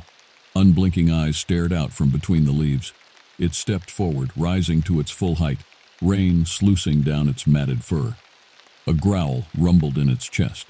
I took a step back, my heel catching on a root. My flashlight tumbled from my grip as I went sprawling onto the wet rocks. The beam rolled crazily, glinting off fangs and claws and feral eyes. A scream escaped my lips as it lunged, its bulk blotting out the sky. A searing pain ripped through my shoulder as I raised my arm in a feeble attempt to shield myself. Claws like steel hooks shredded through cloth and flesh and bone. The creature's fetid breath scorched my face as it pinned me to the stream bed under its crushing weight. I scrabbled at my holster, my fingers desperately seeking the grip of my weapon. The revolver came free. I jammed the muzzle against the beast's heaving flank and squeezed the trigger. Once, twice. The shots echoed like thunder cracks through the ravine. Hot blood splattered my face. With a deafening roar, the creature flung itself backward, my body still clutched in its vice-like grip.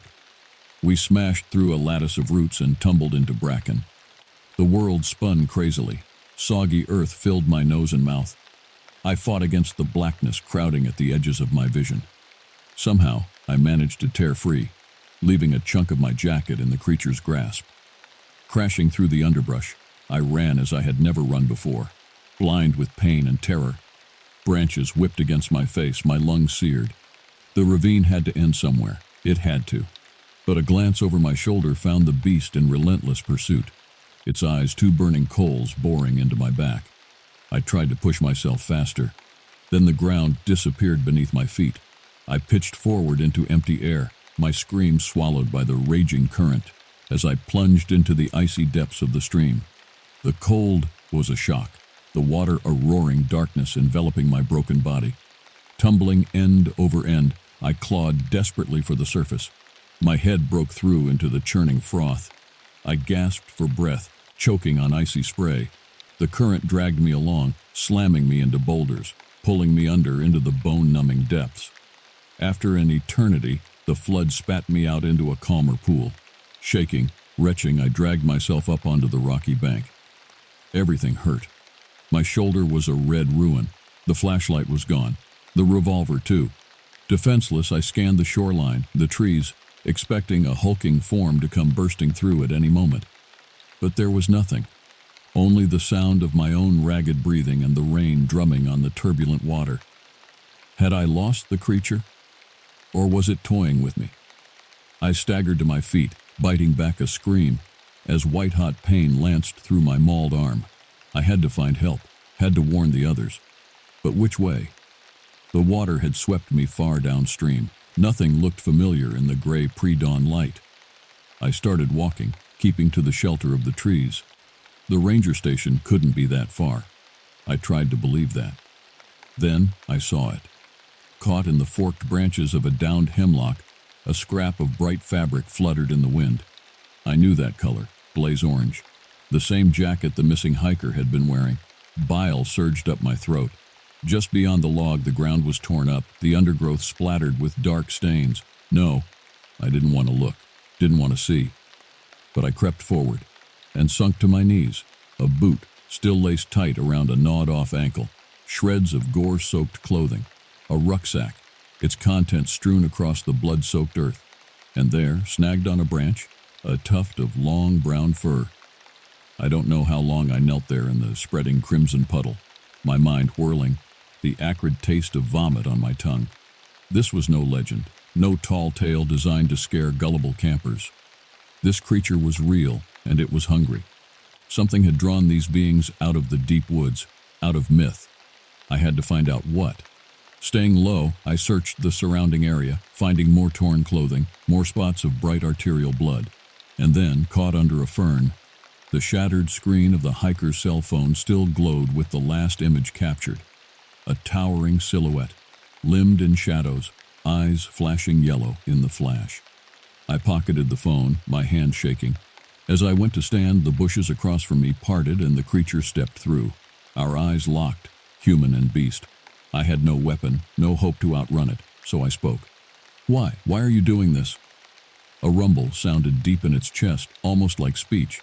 It took a step closer, and I saw that beneath the matted fur, one of its muscled arms was mottled with oozing green sores. The acrid scent of infection filled the air. Understanding dawned with cold dread. The beast was sick, perhaps with something that had driven it mad with hunger for human flesh. And if there were others like it, it lunged, and I turned to flee. But there was another creature emerging from the trees behind me, and another, hulking forms with pointed ears and razor claws. A strangled sob escaped my throat. They had hunted me here, herded me like prey. The first beast roared, spittle flying from its jaws, and charged. Pain exploded through me as it struck like a freight train, talons ripping and tearing. I felt my ribs crack, felt a hot rush of blood. The world turned crimson and gray. The other beasts fell upon me in a frenzy of snarls and matted fur and snapping fangs. My vision dimmed, and I saw the endless green of the forest, of my beloved woods and streams and secret places. Somewhere above, I heard the mournful cry of a hawk riding the frigid wind. My eyes fluttered shut for the last time. The trees kept their secrets. The ancient forest endured, but it would always be hungry.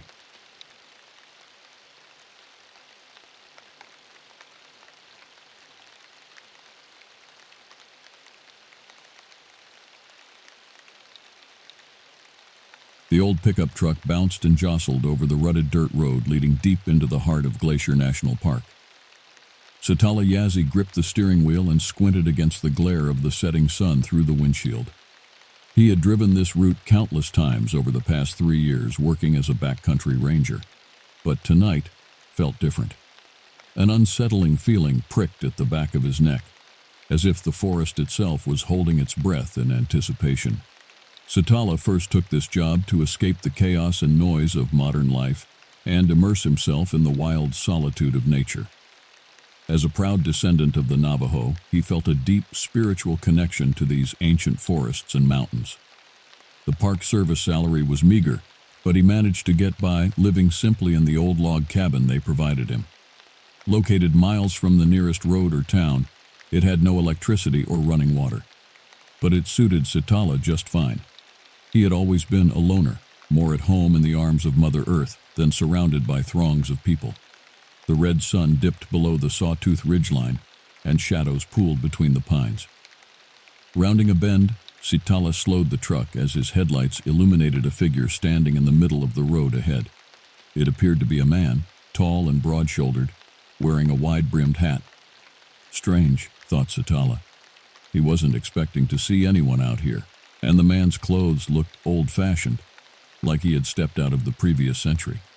Satala rolled to a stop a few yards away and reached for the radio handset to call it in. But when he glanced back up, the road was empty. The man had vanished. A chill ran through him despite the day's lingering heat.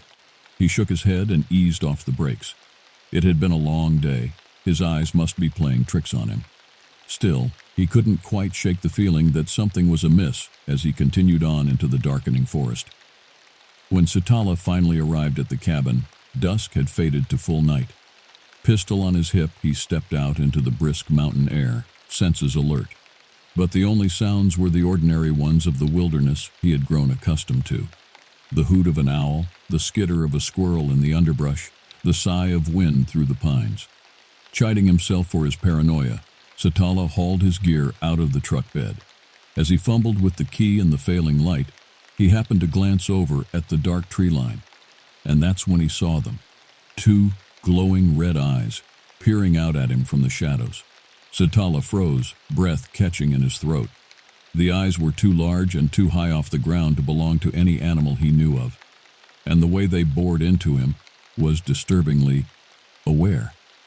Then the eyes blinked once, slowly, and vanished. Satala stumbled backwards, nearly dropping his pack. His heart hammered in his ears. What in the world was that?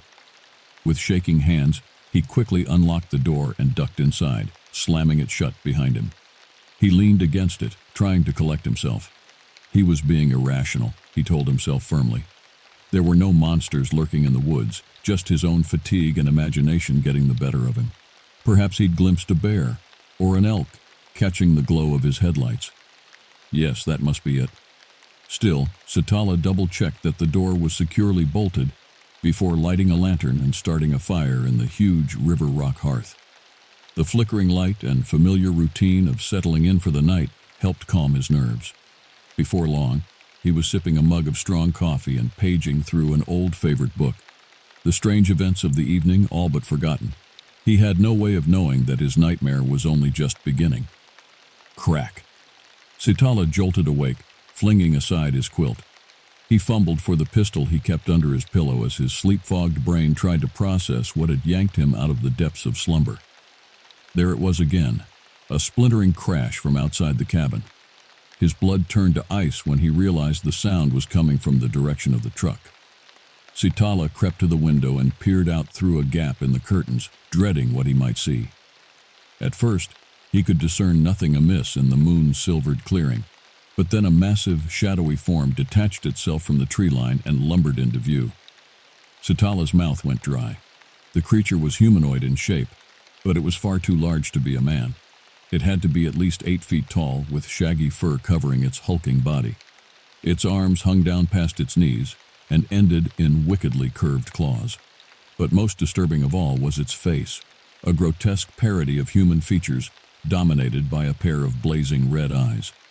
As Satala watched in horrified disbelief, the creature reached the pickup truck in a few effortless strides. With a casual swipe of one clawed hand, it ripped the passenger side door clean off its hinges and flung it into the underbrush. Then it stooped, rummaged around in the cab for a moment, and straightened back up. Clutched in its fist and glinting in the moonlight was Satala's only sat phone. The ranger's heart sank. He kept the phone for emergencies, given the cabin's remote location.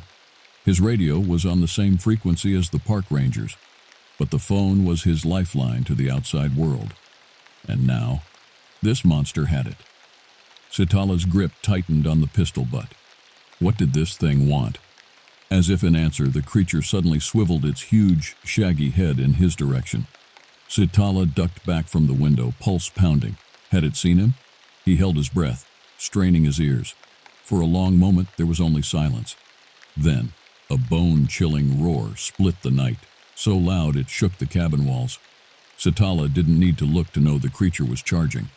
He threw himself across the room just as a huge fist smashed through the window in an explosion of glass. Grasping claws raked the air inches from his head as he rolled and came up in a crouch, pistol aimed at the gaping hole. The monster's malevolent red eyes glared at him through the shattered frame. Satala fired, the shots deafeningly loud in the close confines of the cabin. The creature jerked and roared in pain, but didn't go down. Satala kept firing until the hammer clicked on an empty chamber. In the sudden ringing silence, the creature regarded him balefully for a moment. Then, unbelievably, it spoke. "You cannot stop me, little man," it rumbled in a deep, guttural voice. "I have returned to reclaim what is mine. Stay out of my way, or I will crush you like an insect." And with that it turned and loped off into the forest. Satala slowly lowered the pistol, his hands shaking. This couldn't be happening. Things like this didn't exist outside of campfire stories and urban legends. Yet here he was, standing in his wrecked cabin, the lingering stench of the creature heavy in the air. He had to get help, had to warn someone. But who would believe him? He barely believed it himself. With no sat phone and only the short-range park radio, Satala was completely cut off. He couldn't go for help on foot either. It was over 50 miles of dense wilderness to the nearest ranger station or town. He was trapped out here with a monster ripped straight from a nightmare. As the adrenaline drained away, Satala sank to the floor, his head in his hands. How was he going to get out of this alive? A faint light on the eastern horizon heralded the approach of dawn, as Satala bagged or carefully burned the remaining shattered glass debris from the attack. His Navajo ancestors had passed down many tales of magic and monsters, but never in his wildest imaginings did he think he would encounter something like this creature. It had spoken to him, threatened him. This was clearly no ordinary animal. If Bigfoot or Sasquatch really existed, Satala now had no doubt this is what he was dealing with. But what did it want? It had said something about reclaiming what was his. What could that mean? Exhausted but too keyed up to sleep, he instead focused on inspecting and restoring what he could of the cabin's damage. The door frame would need complete replacement, but he was able to jury-rig the window frame with boards from the roofed-in side porch and extra nails. His meager hand tools would simply have to make do until what? He still had no way to reach the outside world for help, or to warn others of the danger. An idea began forming in his mind. The log cabin, serving as his seasonal ranger residence, dated all the way back to the early 1920s, when it was likely built as someone's hunting camp. And he now remembered a story once told to him by Joe Three Bears, a Cree elder, that Cree hunters and trappers had long made use of semaphore stations in remote areas to relay messages over long distances across the wilderness, in the days before two-way radios became commonly available. Semaphore involved a person positioned on a high spot, like a ridge or fire tower, using two flags or paddles held in specific positions to represent letters and numbers. Another person with a telescope some miles away on the next high spot would read the message, then relay it onward to the next station. Did any of those old semaphore stations still exist in the glacier high country? Much of the park was still wild and relatively undisturbed. It was worth a try anyhow. What other choice did he have? Satala briskly fixed himself a quick breakfast, pondering his route. He was scheduled to be on a routine backcountry check. This meant miles of hiking to remote lakes and trail shelters spread throughout his patrol region, a several-day circuit on which he would almost certainly encounter a semaphore spot, if any remained. The wildfire watch ridges and towers were all manned this time of year, and surely one or more of his fellow rangers would eventually miss Satala's lack of regular radio check-ins and come looking for him. It was a start. Studying his regional topo maps, he located several likely semaphore stations within a day's vigorous hiking, most of them on the bare, stony ridges erupting thousands of feet above the surrounding lodgepole forests and jewel-like lakes. Doable, if the creature didn't find him first. Checking his day pack of emergency gear and shouldering his trail pack with a week's lightweight bushwalking kit, Satala set out at a brisk pace, the early sun warm on his back. Despite his weariness, the normality of the hiking routine through magnificent mountain scenery helped settle his nerves.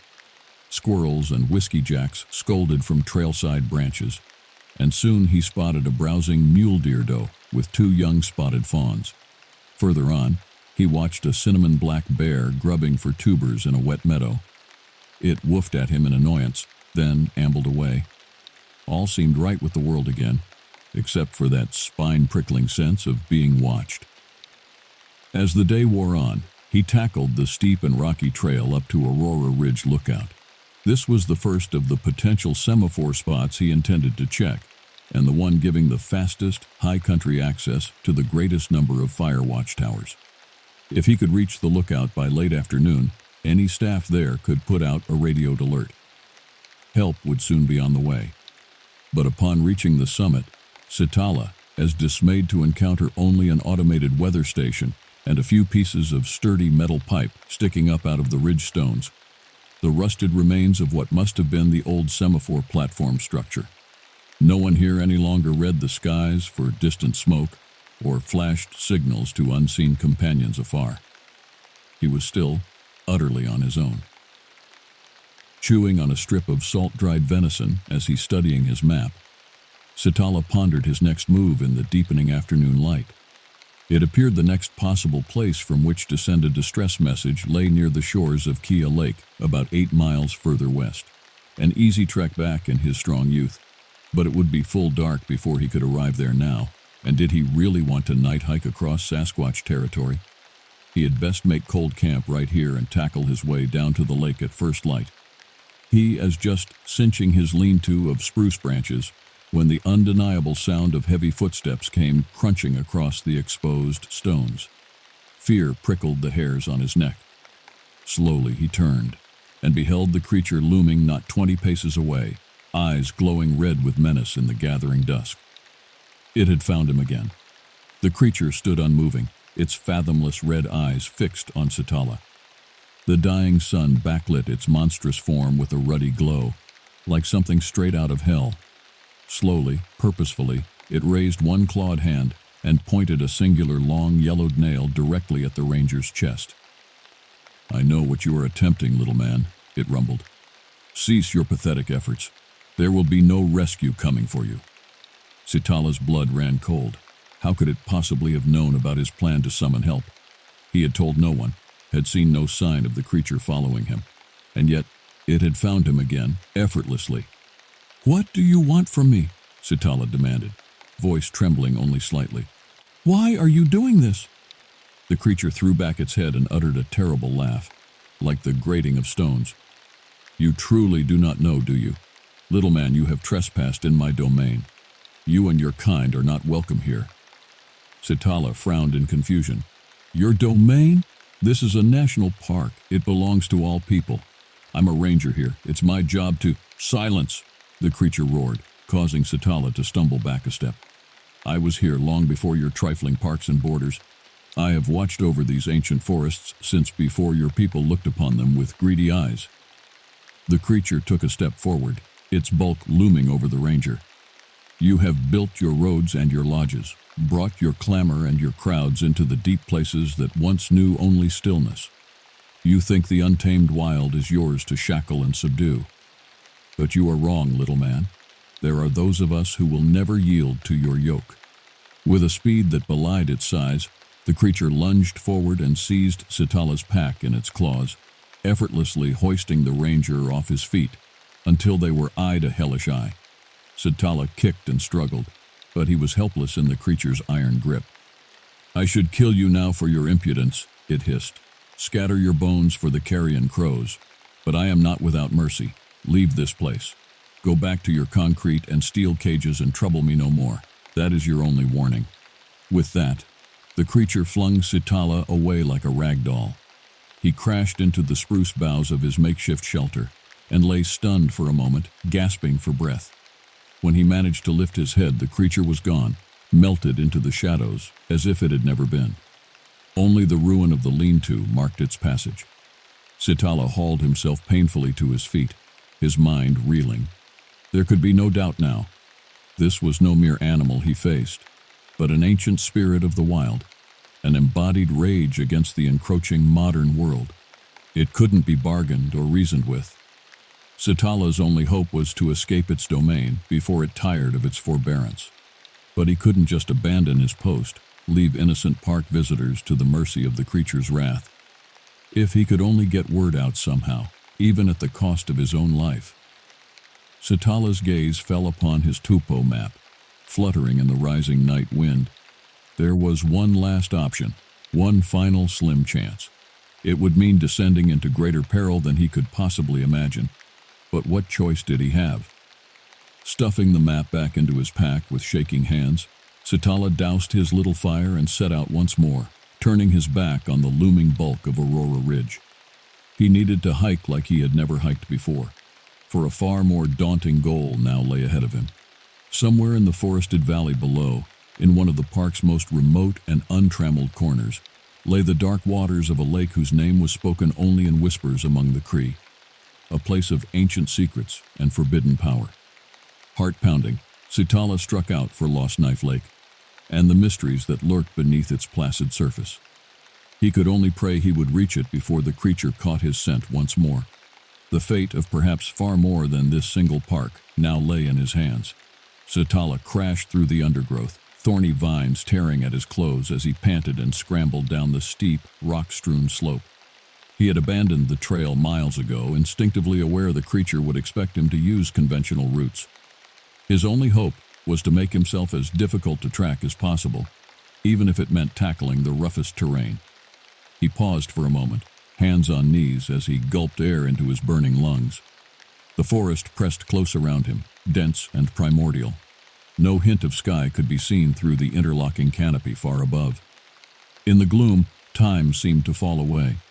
Sitala could almost imagine himself transported back centuries, to an era when the land knew only the footsteps of his ancestors and the spirits they revered and feared. Movement in the corner of his eye snapped him back to the present. He whirled, reaching for the knife at his belt, but it was only a raven launching itself from a gnarled pine bough, its strident cry echoing off the ridgeline. Sitala watched it soar out of sight, unease prickling his skin. In Navajo lore, the raven was often seen as an ominous sign, a messenger from the realm of the dead. An icy rivulet of sweat trickled down his spine despite the deep forest chill. Was it his imagination? Or were the shadows between the ancient trunks deeper than they should be, more watchful? Shaking off the unsettling sensation, Sitala dug out his topo map and compass. By his reckoning, Lost Knife Lake lay about 4 miles to the northwest, through some of the park's most challenging and unforgiving backcountry. Game trails crisscrossed the area, allowing swifter travel than trailblazing, but he would have to stay alert. This was prime grizzly and cougar country, threats he was well versed in dealing with. It was the more shadowy menaces that concerned him now. As he folded the map away, his hand brushed the small leather pouch hanging from a cord around his neck. His fingers closed around it reflexively, taking comfort in its familiar weight. The medicine bundle had been handed down through generations of his family, created long ago by one of Sitala's ancient forebears, or so the story said. He had never paid much heed to such tales, but now he found himself hoping there was truth in the old magics. He would need every scrap of protection he could get. Squaring his shoulders, Sitala pushed on, letting instinct guide his feet as he vanished into the gloom. High above, the raven circled once, twice, then winged its way north toward Lost Knife Lake, and the shadows, ever so slightly, shifted in its wake. The sun slanted low through the pines by the time Sitala crested the last ridge above Lost Knife. The aptly named lake stretched out below him, a black mirror reflecting the angry red blaze of sunset. Sheer cliffs marched away to either side, making the lakeshore accessible only by a narrow, treacherous game trail snaking down the slope. An eerie silence hung over the little basin, broken only by the forlorn cry of a loon somewhere out on the water. It was like stepping into another world, one untouched by the passage of centuries. According to the stories, Lost Knife was a nexus, a place where the membrane between worlds wore thin. The Cree believed one could sometimes glimpse the shadows of the spirit realm shimmering beneath its surface and hear the ghostly voices of ancestors on the wind. Medicine men and women would brave its shores when they needed to commune with the other side, or battle against creatures of darkness. For as much as the lake promised wisdom and power, it was also a haunt of malevolent forces. Only the most skilled and pure of heart stood a chance of emerging unscathed. Sitala had never put much stock in the more fantastical elements of his people's myths. Tall tales to frighten children and entertain around the campfire, nothing more. But the events of the last few days had badly shaken his certainty in the rational world. If Bigfoot could stalk the forests in the flesh, who was to say what other ancient beings might lurk in the shadows? The trepidation he'd felt since leaving the ravaged cabin crystallized into dread. Coming here alone, practically unarmed, was madness.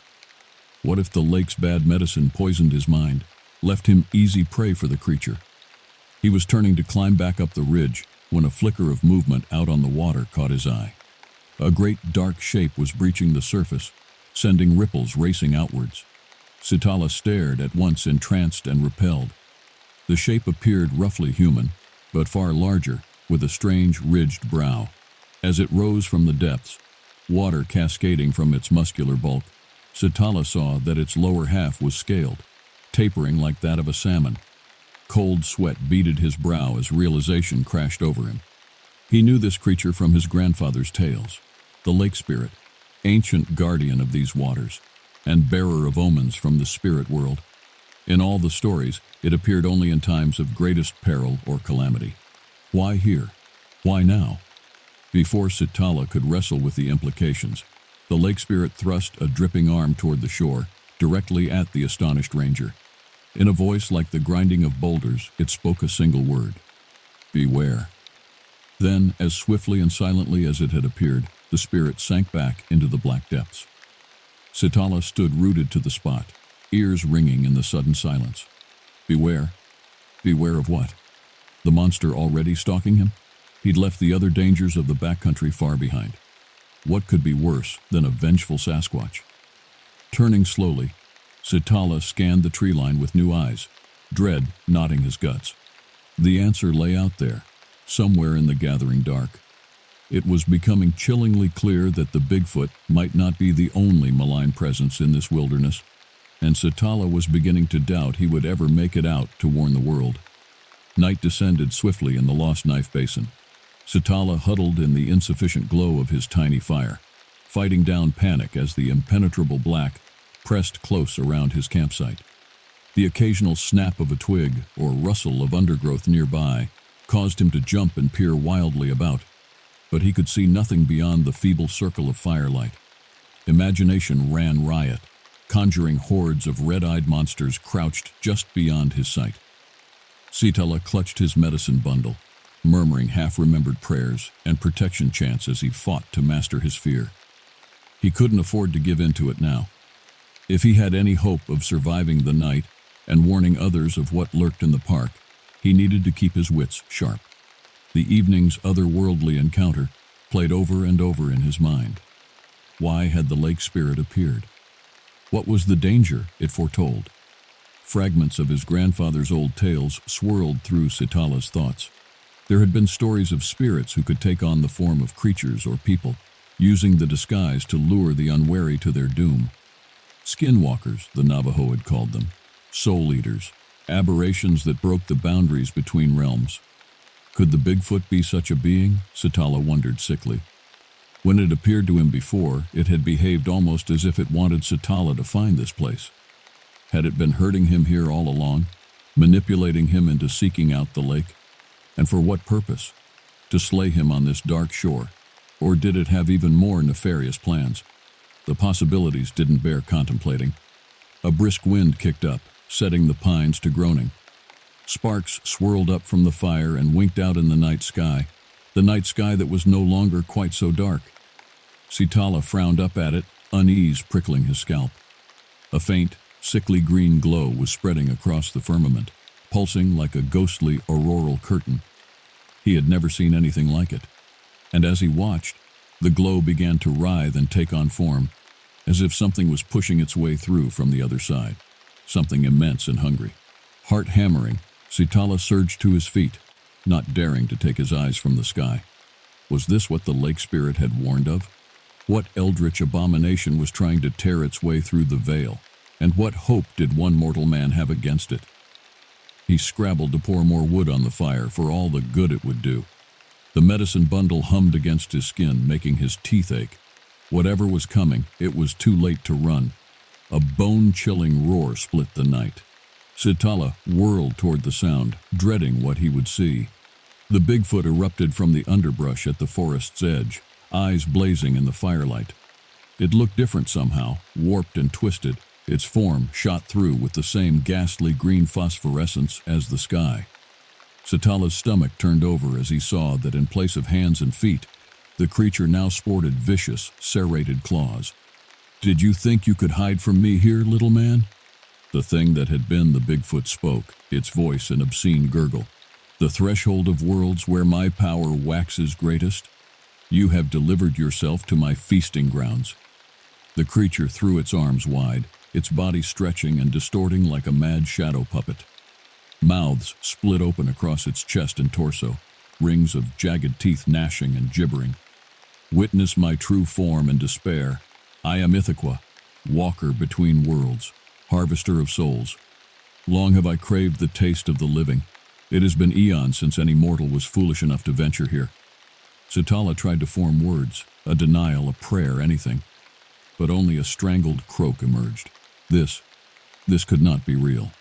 He had to be lost in some fever dream, a hallucination. Any moment he would wake to find himself back in his battered cabin, or better yet, his own bed back on the res. There was no creature, no monster wearing Bigfoot skin, only madness. But the pain when Ithaquah's claws shredded across his chest was terribly, viscerally real. Sitala fell back with a scream, hot blood coursing down his front. The medicine bundle at his neck flared with searing heat, as if it contained a tiny sun. Through a haze of pain and terror, he saw the creature flinch back, hissing. "You bear a ward? Some paltry medicine bag?" Ithaquah spat. "No matter, it only prolongs your agony." It lunged again, aiming for Sitala's throat. Never had Sitala moved so fast. He didn't think, didn't plan. His battered body reacted on pure instinct, hurling him sideways and through the curtain of flames. He hit the ground on the other side, rolling to extinguish his smoldering clothes. A hideous shriek told him Ithaquah had not been quick enough to avoid the fire. Somehow, Sitala staggered upright, nearly falling again as the world dipped and swayed around him. The medicine bundle was a searing brand against his skin. He clutched it desperately, praying to any ancestor who might hear him for guidance, for deliverance. Ithaquah thrashed and writhed, beating at the flames eating into its twisting hide.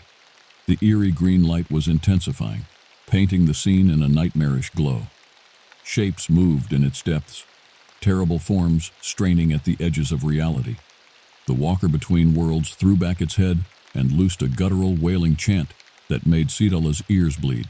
The veil was thinning further. Ithaquah was calling its brethren, and they were answering. In that moment, staring down the maw of utter ruin, a strange calm settled over Sitala. The old tales were true.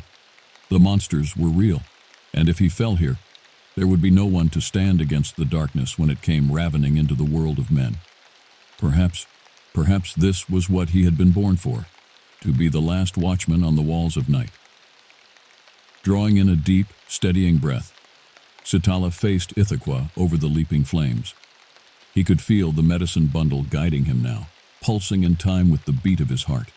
His cracked lips shaped words in a language he didn't know, yet understood in his marrow. A war cry, a spell to cast down abominations. It was time to remind these horrors why they should fear the light.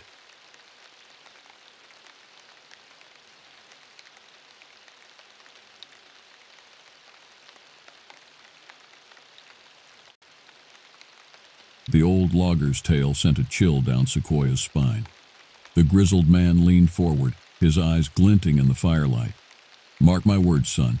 That weren't no bear what left them tracks up on Desolation Ridge, to where the Sasquatch, the Bigfoot. And you best steer clear if you know what's good for you." Sequoia forced a chuckle, not wanting to let on how much the story unnerved him. "I appreciate the warning, but I think I'll be all right. Ain't nothing in these woods I can't handle." The old-timer shook his head. "Pride comes afore the fall, boy. You'll learn." With that ominous declaration hanging in the night air, Sequoia bid the logger good night and returned to his cabin. Despite his brave words, an uneasiness gripped him as he settled in for a fitful sleep, the shadows seeming to loom and shift outside his windows. Being a park ranger in the remote wilderness of the Olympic National Forest was everything Sequoia Rainwater had hoped for when he took the job. The grandson of a Quileute elder, he'd grown up on the reservation, learning the old stories and ways, developing a deep reverence for the untamed landscape of his ancestors. After 2 tours in Afghanistan, he'd come home restless and unsettled. The chaos of the modern world grated on his nerves. So when the opportunity arose to become a ranger in one of the most isolated posts in the lower 48, he jumped at the chance. His family had been aghast. "No people out there," his father argued. "Nothing but trees and cougars and bears. Better you should stay here, find a nice girl, build a life." But the call of the wild was too strong. With his veteran's benefits and the ranger's modest salary, Sequoia could get by. All he needed was a roof over his head and the murmuring of the ancient forests to soothe his soul. At least, that's what he'd thought. But after that unsettling encounter with the old logger, and the strange sense of foreboding that followed him back to his cabin, Sequoia found himself wondering if he'd gotten in over his head for the first time. As he drifted into an uneasy slumber, the sighing of the wind through the towering Douglas firs sounded almost like whispering or warning. A week passed with no further sign or word of the alleged Sasquatch.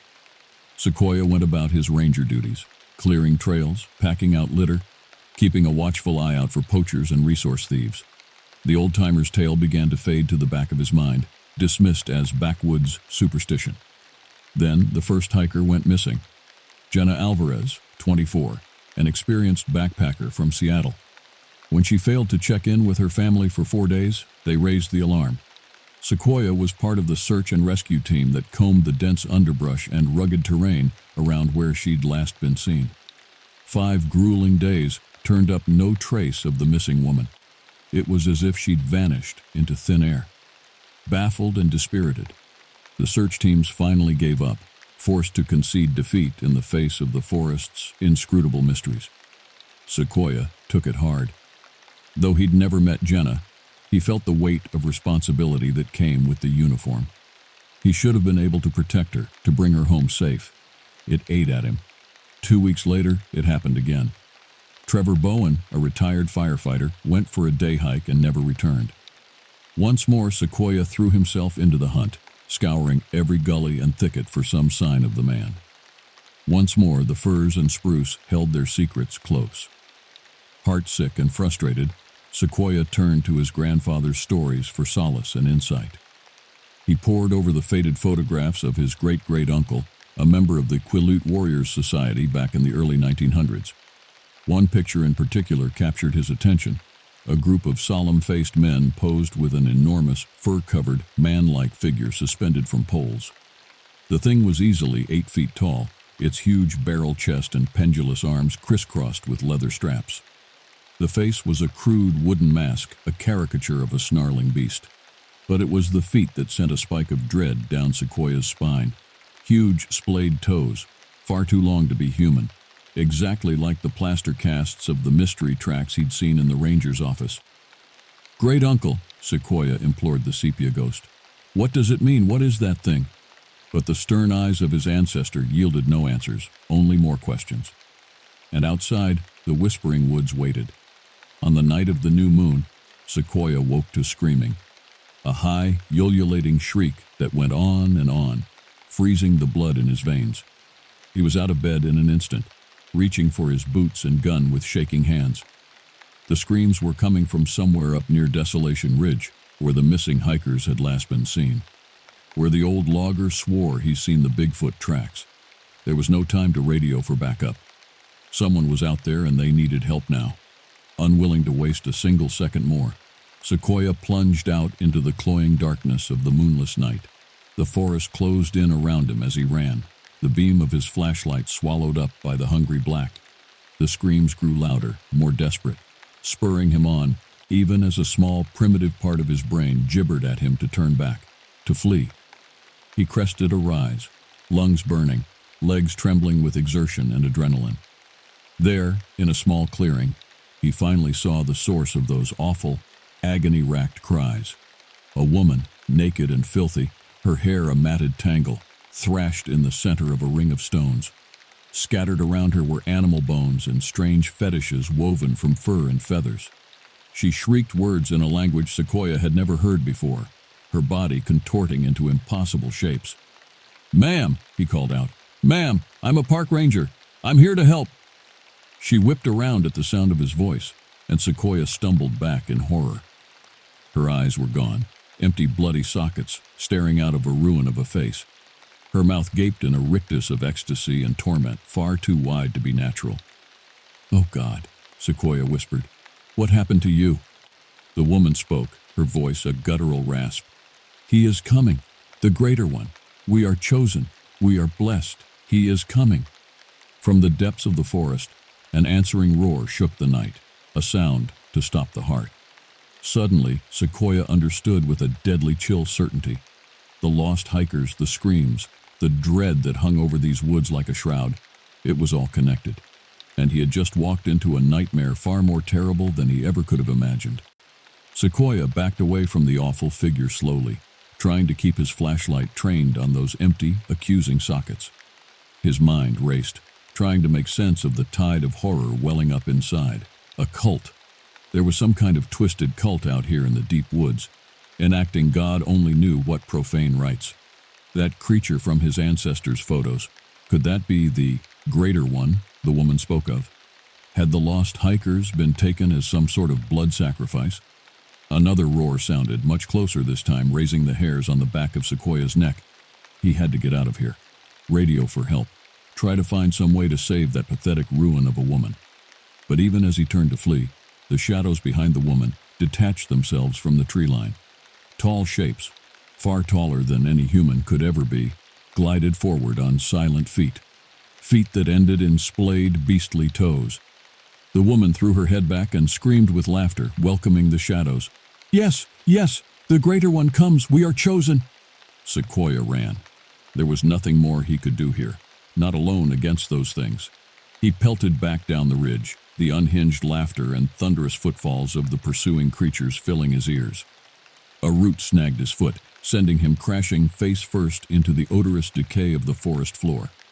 Spitting soil, he rolled onto his back, propping himself up on his elbows just in time to see the monstrous things break through the undergrowth. Rancid fur, huge barrel chests, yellow fangs bared in vicious snarls, eyes that glinted with a feral, cunning intelligence. They loomed over him, towering, terrible avatars of the wild's darkest heart. Sequoia fumbled for his gun, but quicker than thought, a great, sinewy hand batted the weapon into the ferns. Another closed around his throat, hauling him off the ground like a rag doll. He kicked and thrashed, but it was useless. The things were terrifyingly strong. As his vision began to tunnel, the gray blur of unconsciousness washing in, Sequoia found himself thinking of his father's warning, of the great uncle's tense, fearful face behind ancient glass, of the old logger's dire admonition. They had all known, he realized, known and tried to warn him, but he hadn't listened. And now the price of his folly would be his life. With that final despairing thought, Sequoia Rainwater slipped down into the drowning dark. He woke to agony, his hands bound tightly behind his back with rough twine that bit into his abraded wrists. When he tried to cry out, he found his mouth stuffed with a wad of foul-tasting fabric. He nearly choked on the musty fibers, gagging and wheezing through his nose. "Ah, our guest awakens," a voice purred from the shadows. A woman's voice, musical and refined, jarringly at odds with the muffled shrieks and brutal snarls Sequoia could hear somewhere beyond. A slender figure detached itself from the shifting darkness, resolving into a stately woman of late middle age. She wore some sort of ceremonial robe woven from leaves, lichen, and what looked disturbingly like tufts of blood-stained fur. Antlers branched from her wild gray hair, hung with jangling fetishes of bone and amber. Her eyes were the cold silver of a winter moon. "I imagine you have questions," she said, reaching out one long-nailed hand to stroke Sequoia's face almost tenderly. He flinched away from her touch, glaring his hatred and defiance. The woman only laughed. "So fierce, so proud, like your ancestors. They too fought until the end, but all bend the knee to the greater one in time." She seized his chin in an iron grip, forcing him to meet that merciless lunar gaze. "This has been our land since before your people's people dreamed of walking out of the bearing mists. The greater one reigned here long before your soft modern gods, and he will reign long after your civilization has crumbled back into the dust." Sequoia strained against his bonds, snarling muffled curses. The woman shook her head almost fondly. "Fight all you like, young one. It will make no difference. You have been chosen, called to a higher purpose. Soon you will take your place in the pale court of the Sasquatch King." She made a small gesture, and the huge, hulking shapes of the Sasquatch detached themselves from the shadows. Sequoia thrashed and bucked, but their terrible hands held him fast. The woman produced a needle-sharp obsidian blade, its edge glinting evilly. "This sacred athame was old when the world was young," she crooned. "Forged in the fires of the greater one's rage, cooled in the blood of 1,000 souls. With it I anoint you, Sequoia of the Quileute. I dedicate your strength, your heart, your mind to the service of the Sasquatch King. With this holy blade, I sever your ties to the world of men and bind you to the pale court for now and forevermore." She raised the athame high. The Sasquatch's grips tightened, their fetid breath hot on Sequoia's neck. He squeezed his eyes shut and thought of his grandfather's weathered face, his father's worried frown, his mother's kind eyes. "Forgive me," he whispered through the gag. "I should have listened." Then the blade fell, and Sequoia Rainwater was no more. When the first rangers came across the scene a week later, they could scarcely countenance what they saw. The ceremonial clearing was a ruin, the strange structures of woven branches smashed, the arcane patterns gouged into the earth scuffed into meaninglessness. Of Sequoia himself, only his battered ranger's badge remained, half trampled into the churned-up mud. No tracks, no sign, no clues to indicate where he might have been taken. It was as if the forest had simply opened up and swallowed him whole. The official report spoke of a probable cougar attack, a grim example of the hazards faced by rangers in the untamed reaches of the wilderness. The search was called off after a few days, the case quietly closed. But the rangers who knew Sequoia, who had grown up hearing the same whispered stories around the firelight, they clung to a darker fear.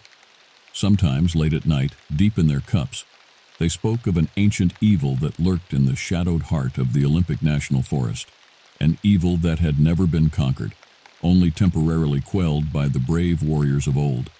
They say it is growing again, gaining strength in the hidden places, biding its time until its dread messengers can sow their cursed seed far and wide, until the Sasquatch King can rise and claim his long-denied dominion over the land and all the souls who walk upon it. They say an age of blood and shadow is coming, that those who hear the Sasquatch's call in the whispering night are doomed to serve, to hunt, to yearn for the day their dark liege strides forth from his forested kingdom to bathe the world in primal fury. For what is Seattle but one more hunting ground? What is man but one more beast to be broken to fang and claw? When the greater one ascends his savage throne, none shall be spared. And so they wait, the grim-faced rangers who once called Sequoia friend. They watch the tree line and keep their weapons close. They ward their cabins with the old signs and mutter the ancient prayers of protection. And when the wind sighs through the pines and sets the dark to muttering, they shiver and turn their faces from the night. For they know the truth that the rest of us, lost in our neon and concrete, have long forgotten. In the wildwood, in the place where the mapmakers fear to tread, the Sasquatch King and his pale court are rising. And soon, very soon, they shall be hungry. Pray that they do not set their sights on you.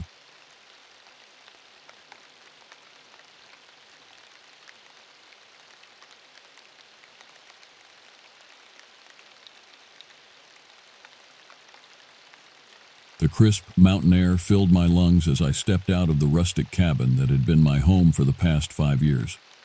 Dakota was the name I was given by my Cheyenne father, meaning friend to everyone. But out here in the remote wilderness of the Pacific Northwest, friends were few and far between. I took this job as a park ranger to escape the chaos of the modern world. The solitude suited me, and I found peace among the towering cedars and meandering trails. Little did I know that peace was about to be shattered. As I set off on my morning patrol, a strange stillness hung in the air. The usual chorus of birdsong was absent, replaced by an eerie silence broken only by the crunch of my boots against the pine needle-strewn path. I had only walked about a mile when I came across the first sign of trouble, a campsite, ravaged and abandoned. The tent was shredded, supplies scattered across the small clearing. It looked like the scene of a violent struggle. A knot formed in my stomach as I surveyed the wreckage. What could have done this? I reached for my radio to report the incident, but hesitated. If I called it in, I'd have a swarm of rangers and police crawling all over my peaceful forest. No, I decided to investigate further on my own. It was a decision I would come to regret. I searched the campsite for clues, but found nothing conclusive. Just a few scraps of fabric, a broken lantern, and a strange, musky odor lingering in the air. It was almost like wet dog, but with an undercurrent of something else, something primal and unsettling. Determined to get to the bottom of this mystery, I widened my search, venturing off the main trail and deeper into the untamed heart of the forest. The trees grew denser, blocking out the sun and casting long shadows across the mossy ground. As I pressed on, I couldn't shake the feeling that I was being watched. The hairs on the back of my neck stood up, and I found myself whirling around at every snap of a twig or rustle of leaves. But there was never anything there. Hours passed, and I was about to give up and head back to the cabin when I stumbled upon something that made my blood run cold. There, in a small glade, was a footprint. But not just any footprint. This one was massive, easily twice the size of my own, and it was vaguely human in shape. I felt a chill run down my spine as realization dawned.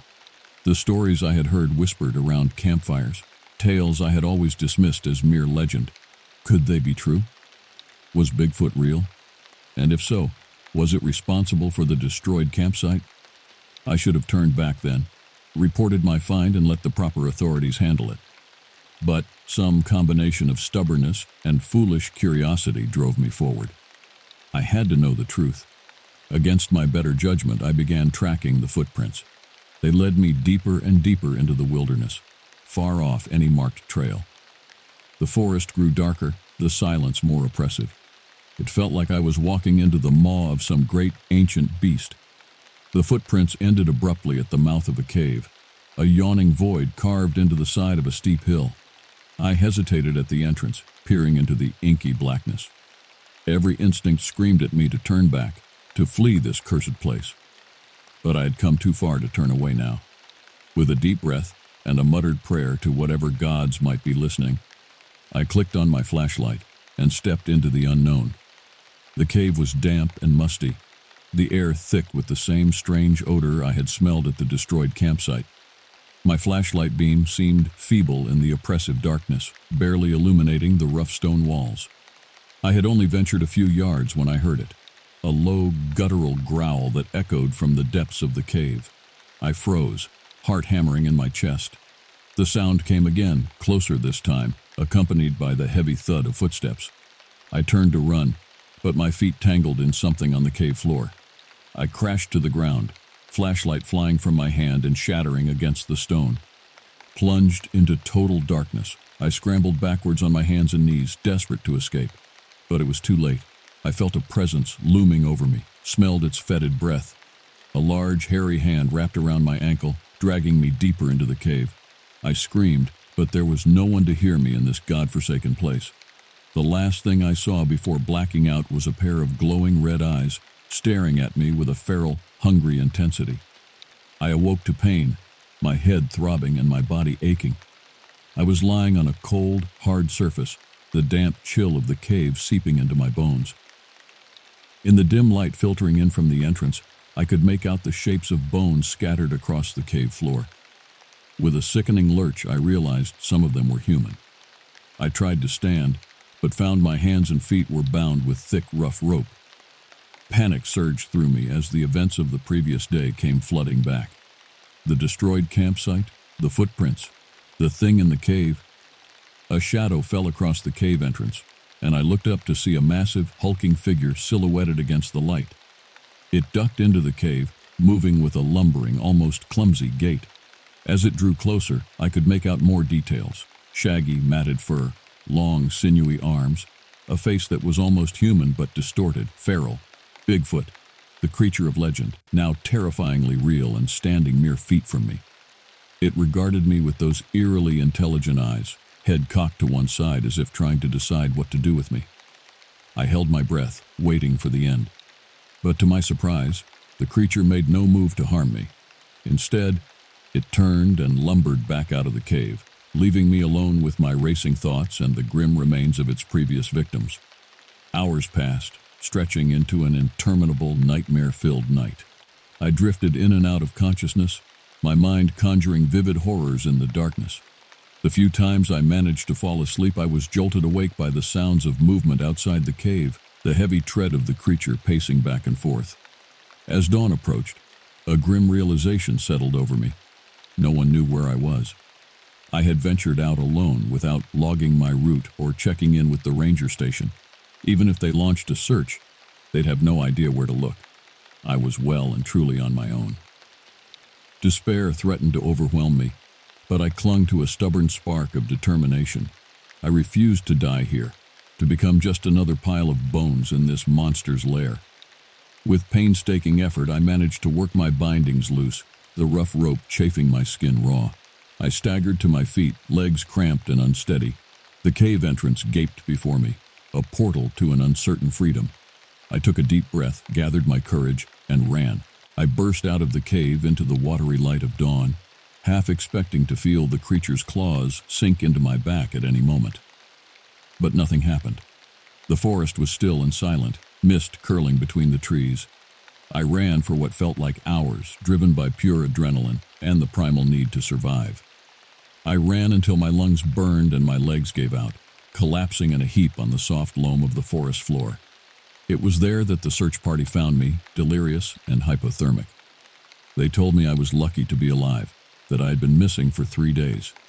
I tried to tell them about the creature, about the horrors I had seen, but they exchanged worried looks and spoke to me in soothing tones, as if to a child waking from a nightmare. But I know what I saw. I know the truth that lurks in the dark heart of the forest. And though I have returned to the safety of civilization, a part of me will always remain in those shadowed woods, forever haunted by the memory of glowing red eyes and the musty smell of wet fur. For I have seen the face of legend, and I will never be the same.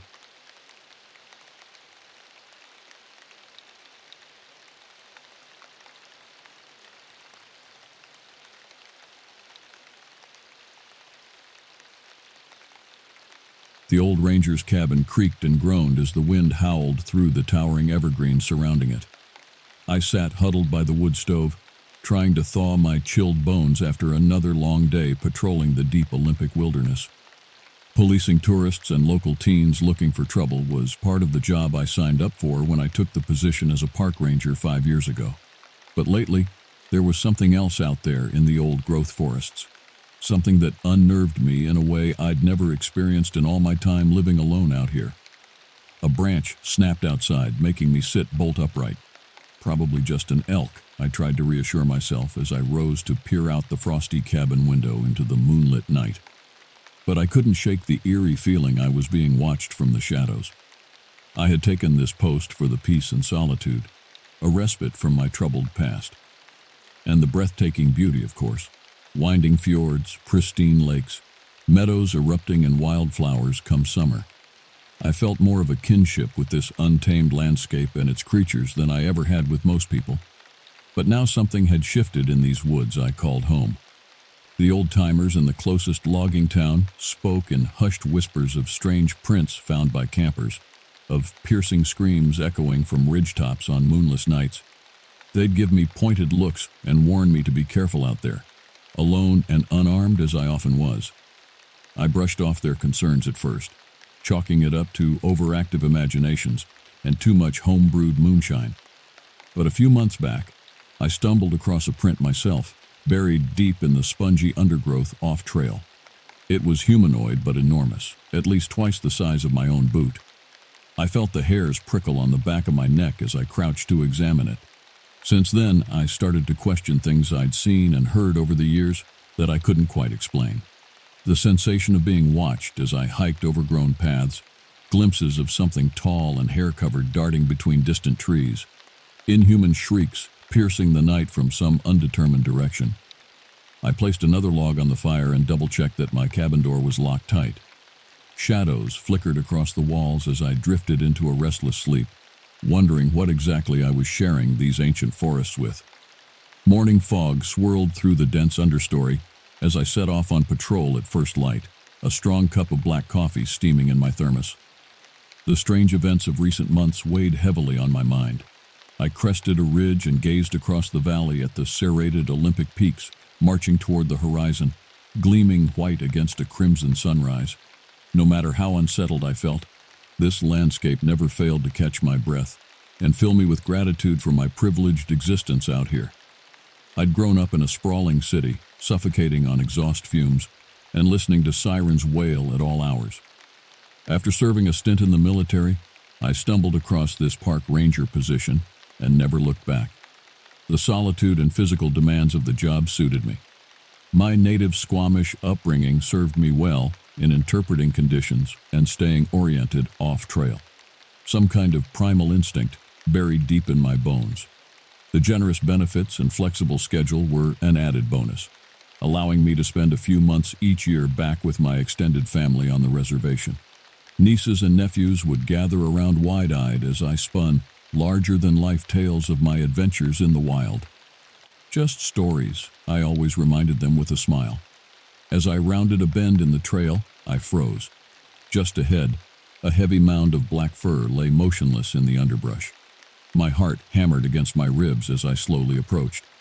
I let out a sigh of relief as I realized it was only a bear, likely a black bear cub from the size.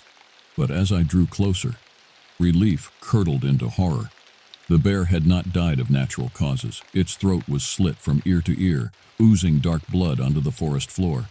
No predator would make a kill like that. This was the work of something wielding a blade, or claws sharper than any beast I knew. I spun wildly, scanning the trees for any sign of the culprit. A twig snapped, and I whirled toward the sound, heart thundering like a drum.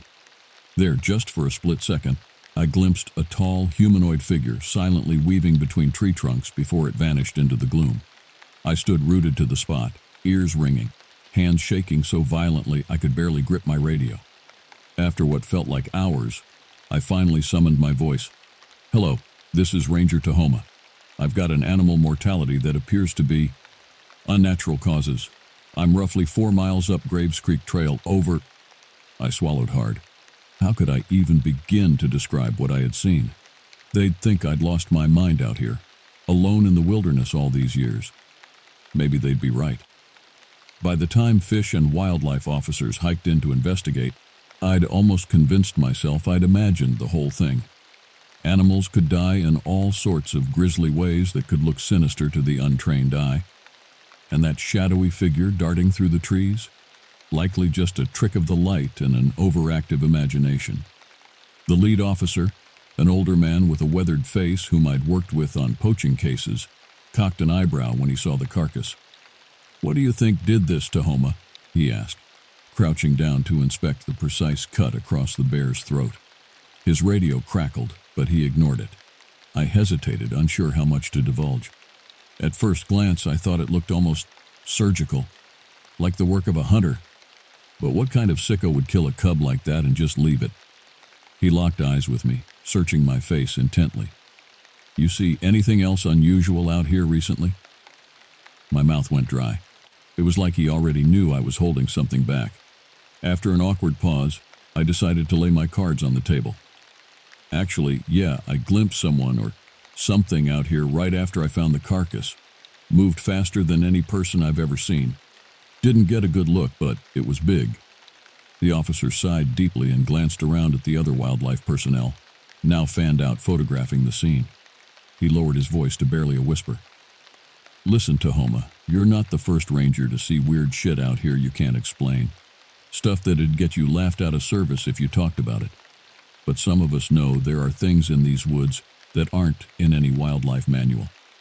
I stared at him, mouth agape, a million questions spinning through my mind. Before I could form words, he clapped me on the shoulder and called to his team that it was time to bag the carcass and hike out. "Watch your back out here, son," he said, then turned to follow his men down the winding trail. That night, alone in my cabin, the noises outside seemed magnified tenfold. Each hoot of an owl, each rustle of branches against the wooden walls made me start. I pored over my tattered collection of books on local indigenous folklore by lamplight, searching for any hint of the creatures that might roam the forests I called home. Tahoma, my namesake, represented the spirit of the great mountain, Mount Rainier. He loomed over the land as a guardian of nature in the stories of my Squamish ancestors. Powerful but benevolent, if respected. What would he think of this presence lurking in his forests now? What ancient spirits had I unknowingly crossed? In the days following the dead bear incident, I threw myself into my work with a newfound zeal. I logged miles upon miles patrolling the backcountry, safety-proofing trails and campsites, documenting every wildlife sighting and sign I came across. Maybe if I focused hard enough on the daily tasks of rangering, I could forget the growing dread knotting in my stomach each time I stepped into the shelter of the trees. But the feeling of being watched never left me. The back of my neck prickled constantly, and I found myself whipping around at the slightest noise, scanning the undergrowth for any hint of movement. I started carrying a hunting knife on my belt, though I knew it would be useless against whatever creature had mutilated that bear. It didn't help that hikers and campers reported a string of strange occurrences, eerie noises echoing off the peaks at night, food sacks ravaged by something strong enough to snap steel cables, large rocks somehow moved to block trails that had been clear just hours before. At first, I did my best to assuage their concerns, suggesting that high winds were twisting the sounds of natural events into something sinister. But even I was running out of logical explanations, especially when a hysterical family flagged me down one evening, the father's shirt shredded across the back by something that had reached into their tent while they slept. I was called into park headquarters later that week for a hushed meeting with the superintendent and top rangers from neighboring districts. They danced around specifics, but the message was clear. Something was out there that defied reason, and it was escalating. Our top priority was avoiding a public relations nightmare by keeping a lid on the strange events. We received orders to step up patrols, keep campers in developed sites only, and investigate the rash of incidents, but to avoid any unnecessary details in our reports. Any staff who couldn't handle the pressure or uncertainty were given leave to transfer out, no questions asked. I sat silent throughout the meeting, a hot coal of anger starting to glow deep in my chest. How could they sweep this under the rug when real lives were at stake? when some mysterious creature was running rampant through land we were sworn to protect. That anger propelled me through the next few weeks as I pushed myself to the brink of exhaustion, determined to find answers. I interviewed old-timers, pored over yellowed newspaper archives at the local historical society, even listened through my aunt's crackling tape recording of Squamish elders recounting stories passed down for generations, straining to make out their hushed voices. Everywhere I turned, I caught glimpses and echoes of the same story. A huge, ape-like creature that roamed the mountains and forests of the Pacific Northwest since time immemorial. They had many names: Sasquatch, Siatic, Simequis. But one comes up again and again: Bigfoot. At first, I dismissed the notion as ludicrous. Bigfoot was a hokey cryptid, a guy in a gorilla suit starring in grainy films for late-night conspiracy show fodder. But the more I dug, the more the stories started to line up with the undeniable facts on the ground. Something very real was out there, and it was getting bolder. I was hiking back from a long and fruitless Bigfoot stakeout late one night, so exhausted I could barely lift my feet. It had been weeks since I'd gotten a full night's sleep, or had a conversation that didn't revolve around the creature's latest antics. I felt like I was slowly losing my grip on reality, pouring all my time and money into an all-consuming obsession. The trees pressed close in the darkness, my headlamp barely cutting a dim path through the thick forest ahead of me. I was still miles from my cabin and longed for the warmth of my little wood stove, maybe even the comfort of another human voice on the staticky ranger radio. I was so absorbed in my own thoughts I almost missed the rustling in the underbrush just off the trail. I swung my headlamp toward the sound, expecting to catch the glint of deer eyes. Instead, the beam landed on a huge, humanoid figure crouching in the shadows just a few yards away. My heart seized in my chest. It was shaped like a man but stood nearly 8 feet tall, its hulking frame covered in matted black hair. I could make out a heavy brow ridge casting its deep-set eyes into shadow, and a flat nose between two flaring nostrils. Its hands curled into meaty clubs at the end of freakishly long and muscular arms. For a horrifying moment we just stared at each other, frozen. I thought I glimpsed something akin to puzzlement in its dark eyes, peering out from a startling human-like face. Then it lunged forward with blinding speed, and I was knocked to the ground. The wind crushed from my lungs. A pungent musk filled my nostrils as it pinned me effortlessly to the forest floor. I felt its hot breath on my neck as it leaned close, loose flaps of skin around its lips flaring. A scream rose in my throat, but I was too paralyzed with fear to release it. With a suddenness that made me gasp, the creature released me from its grip and rose to its full towering height. It glanced around almost frantically, as if looking for something, then crashed off into the underbrush with speed that shook the ground. Within seconds, the night was silence once more. I laid there panting for what felt like hours, trying to convince myself that I wasn't dead or dreaming. When I finally summoned the courage to sit up, I saw something carved into the damp earth where the creature had crouched. A symbol I recognized from the ancient books of Squamish lore. Translated to English, it meant only one word: danger. I barely remember dragging myself back to the cabin and barricading the door. I woke sprawled across my cot, my rifle locked and loaded on my chest. At first, I couldn't separate the Bigfoot encounter from my confused and terrified dreams. The shadow of its hulking form seemed to loom from every corner of the Spartan one-room building. Coffee curdled in my stomach, but I forced myself to choke down a mug as I sat hunched over the kitchen table, digging through my notes with fresh eyes. The creature hadn't tried to kill me, even though it easily could have. It seemed more concerned with trying to communicate something urgent. I flipped through my great-grandfather's ancient tales of Tahoma the mountain spirit and his emissaries, supernatural beings who guarded the sacred forests and peaks. Sightings over the centuries reported them intervening in times of great change or strife, kicking violent hunters out of valleys, diverting hikers away from streams poisoned by mining runoff, even putting out the occasional wildfire long before modern emergency services. Could the Bigfoot I saw be trying to warn me of some looming danger to the park? My mind spun with catastrophic scenarios: an earthquake, catastrophic wildfire, or eruption of the sleeping volcano in the mountain's heart. I had to do something, even if it meant risking my career and reputation on what I'd seen. I radioed the superintendent and called an emergency all-staff meeting.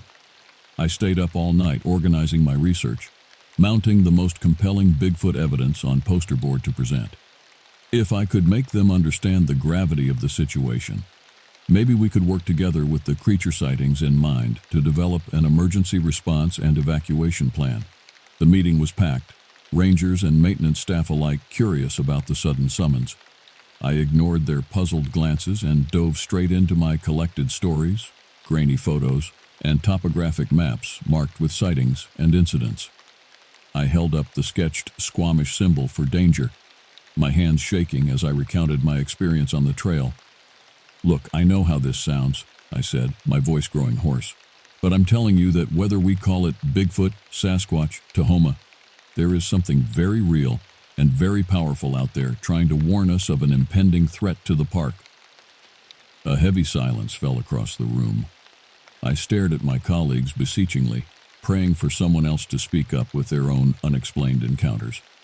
Finally, the superintendent stood, his chair scraping awkwardly on the linoleum. "Thank you for your report, Ranger Tahoma," he said, not meeting my eyes.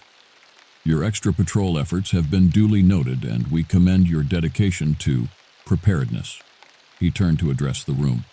"We'll be increasing helicopter surveillance of the backcountry and allocating funds for additional motion-triggered cameras. Meeting adjourned." The room emptied quickly, the staff avoiding my burning gaze. The superintendent approached me as I gathered my research with shaking hands. "Tahoma, I'm putting you on administrative leave, effective immediately. Take some time to rest." His tone softened, but his meaning was clear. They thought I'd lost my mind out here in the wilderness, chasing shadows and fairy tales. I trudged back to my cabin in a daze, at a loss for what to do next. I stepped through the door and started at the sight of a huge, dark shape hunched in the corner. The creature rose slowly to its full height, fixing me with that intense stare. Every instinct screamed for me to run, but a strange calm washed over me. Somehow, I knew this being meant me no harm. It regarded me with what almost looked like respect. Before I continue with the story, I want to note that I will aim to maintain an eerie, suspenseful atmosphere, while avoiding graphic depictions of violence or harm, as I believe effective horror relies more on the power of suggestion. I'll focus on building tension through the protagonist's inner thoughts and mounting dread rather than overt scares. Continuing from, "It regarded me with what almost looked like respect before." It regarded me with what almost looked like respect before reaching one long arm up to tap a clawed finger against its temple, then gesturing to me. A chill rippled down my spine as I realized it wanted to communicate directly with my mind. I sat down slowly at the rough-hewn kitchen table, never taking my eyes from the creature. It mimicked my movements, folding itself into a crouch on the opposite side.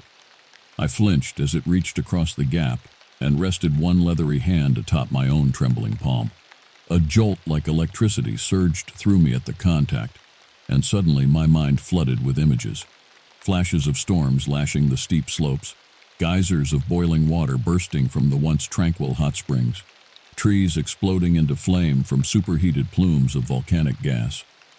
With the crystal clarity of a lucid dream, I watched a massive eruption rip the top off Mount Tahoma, filling the sky with choking ash. I saw bridges crumple into the roiling rivers like tinfoil, herds of charred and panicked elk fleeing through a landscape painted ochre and gray. Most terrible of all, though, were the scattered, broken human forms crumpled at campsites and trailheads, abandoned vehicles entombed in drifts of cinders. The mountain's unearthly power consumed indiscriminately, and I quailed before its destructive might. I blinked and was back in my cabin, gasping for breath, clammy sweat soaking my shirt. The creature continued to stare at me, eyes ancient and sad. Through my lingering mental link with it, I sensed that it grieved for the fate of its mountain, but was resolved to fulfill its duties as protector. With the slightest tilt of its great head, it impressed upon me that the only way to save lives would be to trigger the eruption before nature did so on its own chaotic terms. For a long moment we shared the heavy burden of that knowledge, an unspoken understanding passing between us. Then, as suddenly as it had appeared, it rose and stepped out into the night, vanishing into the shadows of the towering evergreens with preternatural silence. I slumped back in my chair, physically and emotionally drained, yet overfilled with purpose. Through my connection with the creature, my own heritage made manifest, I finally understood my role in the ancient pact between Tahoma and those who called its slopes home. I would not be believed, might even be blamed, but I had to sound the alarm and evacuate the park before the earth destroyed it in fire and fury. Whatever the personal cost, I would honor the guardianship passed down to me and do what must be done. My hand shook only slightly as I reached for the radio and prepared to make a call that would change everything. The time for secrets and doubt had passed. I would need every ounce of courage and conviction to convince them to heed the mountain's warning before it was too late. As the first rays of dawn broke over the undulating ridgelines, I whispered a prayer to the Great Spirit of Tahoma, asking for strength and guidance. Then I keyed up the radio and took a deep breath to steady my voice. All stations, this is Ranger Tahoma. I have an emergency message, requesting immediate evacuation of all park visitors and staff. I repeat, this is an emergency evacuation.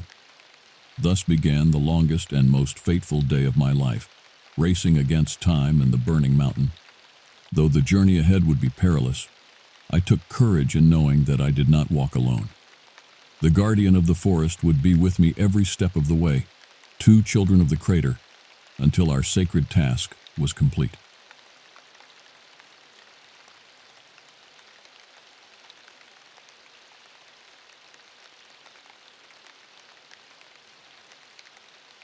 The warm summer air hung heavy as dusk settled over our quiet suburban neighborhood. It was a Friday evening in late July, about 6 months ago, when my life took an unexpected and terrifying turn. At the time, I was just 17 years old, enjoying what should have been a carefree summer before my senior year of high school. As usual, I found myself at my friend Jasper's house with our other buddies, Dominic and Tyler. The 4 of us had been inseparable since middle school, bonding over video games, sports, and the typical teenage pursuits. Jasper's parents were often away on business trips, making his spacious home our default hangout spot. That fateful night started innocently enough. We were sprawled across Jasper's basement rec room, engrossed in a heated multiplayer battle on his massive flat-screen TV. The only sounds were the clacking of controller buttons, occasional shouts of triumph or frustration, and the muffled thump of bass from the speakers. "Oh, come on," Tyler yelled suddenly, hurling his controller to the floor in a burst of anger after a particularly brutal defeat. The plastic cracked ominously against the hardwood. Jasper's eyes widened. "Dude, what the hell? That's my good controller." Tyler's face immediately fell, regret replacing his momentary rage. "Shit, man, I'm sorry. I don't know what came over me." An awkward silence descended as we all stared at the damaged controller. Finally, Tyler spoke up again. "Look, I feel terrible. How about we run to Walmart and I'll buy you a new one right now?"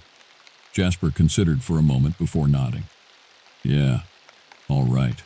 I guess we were probably going to end up there tonight anyway." It was true.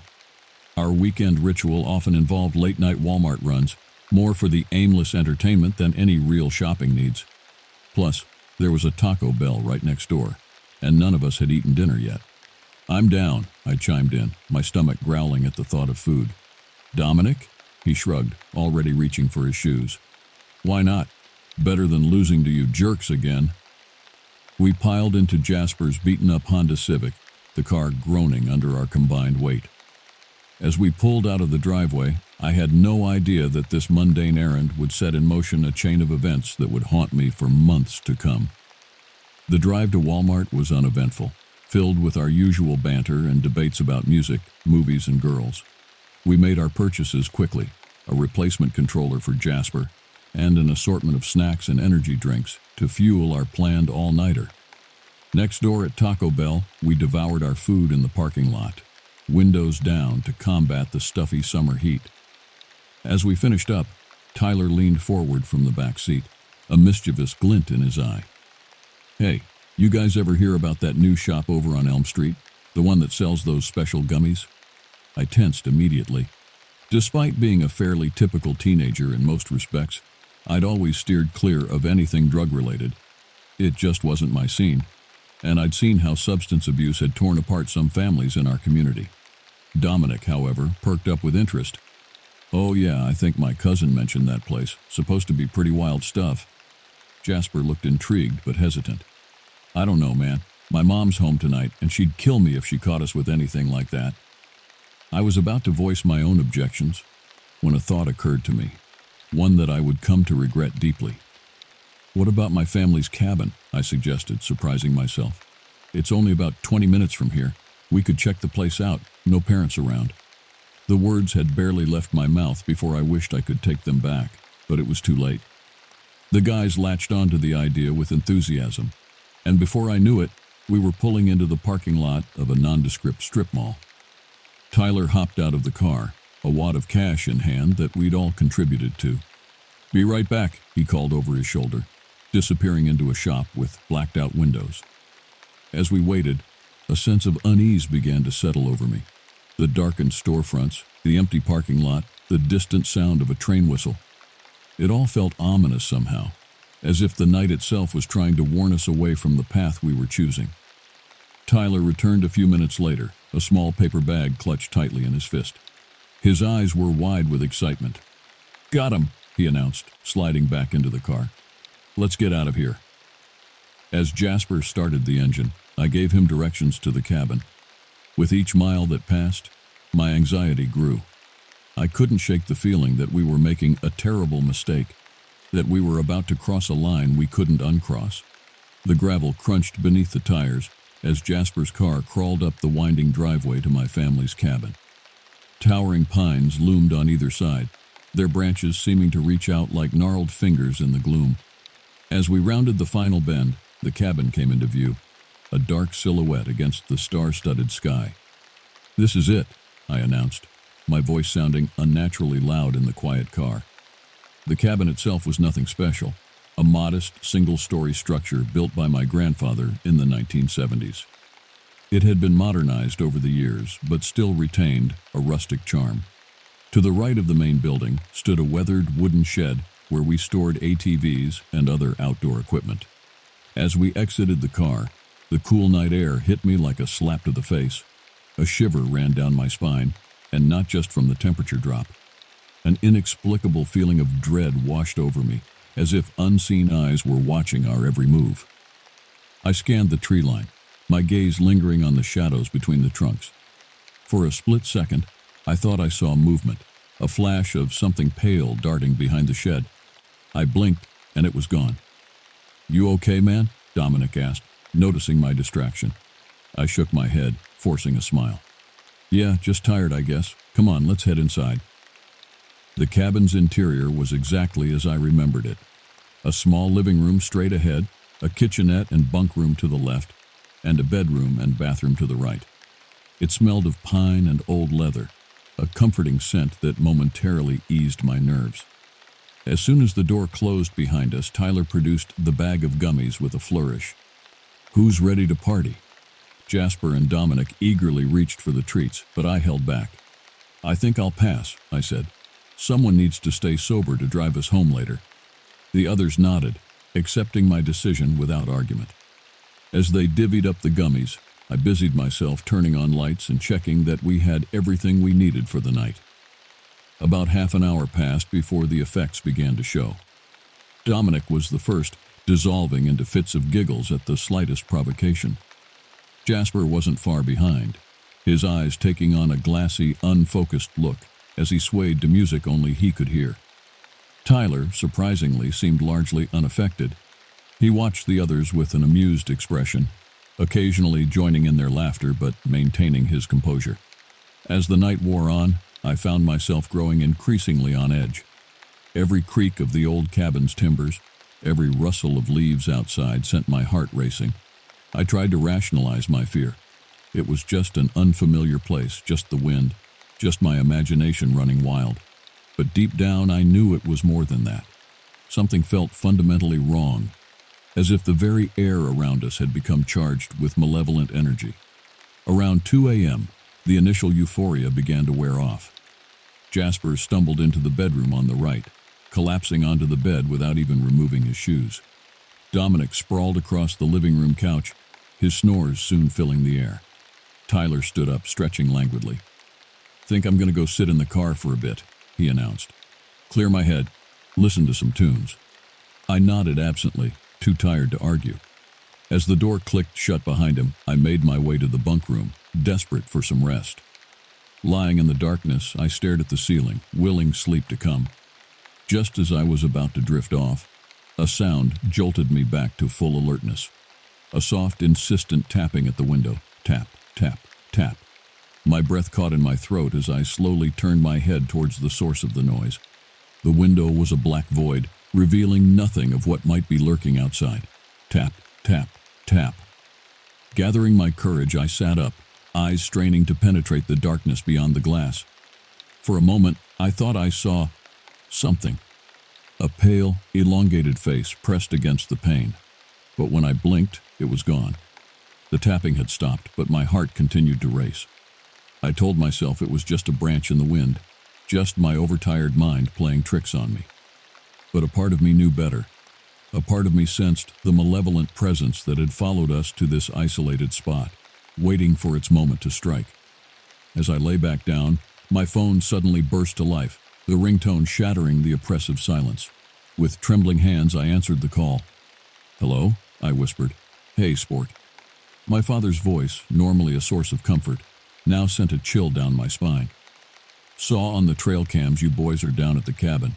Just wanted to let you know I might come by in the morning to do some hunting. Could you get my bow ready?" I swallowed hard, my mouth suddenly dry. "Sure, Dad, I can do that." "Thanks, son. See you in the morning." As the call ended, I sat frozen in place, my mind reeling. Trail cameras. My father had seen us arrive. But if that was the case, what else might those cameras have captured? With shaking legs, I forced myself out of bed. I had to warn the others, had to make sure we were all safe and accounted for. But as I reached for the doorknob, a sound from outside stopped me dead in my tracks. A low, guttural growl, unlike anything I'd ever heard before. And then, a scream. Unmistakably human, unmistakably terrified. My hand froze on the doorknob, paralyzed by the inhuman sound that had shattered the night silence. The scream that followed sent ice through my veins. It was Tyler's voice, distorted by terror and pain. Adrenaline surged through me, momentarily overriding my fear. I yanked the door open and burst into the main room of the cabin. Dominic was already on his feet, his eyes wide with confusion and alarm. "What the hell was that?" he demanded, his voice trembling. Before I could answer, a rhythmic thudding sound came from the front door. Someone or something was trying to get in. "Tyler?" I called out, hoping against hope that it was just our friend returning from the car. "Is that you?" The pounding stopped abruptly. For a moment silence reigned, then a voice spoke. Tyler's voice, but wrong somehow. Hollow, lifeless. "Let me in," it said, the words slithering through the cracks around the door. "It's cold out here." Every instinct in my body screamed danger. Whatever was outside, it wasn't Tyler. Not anymore.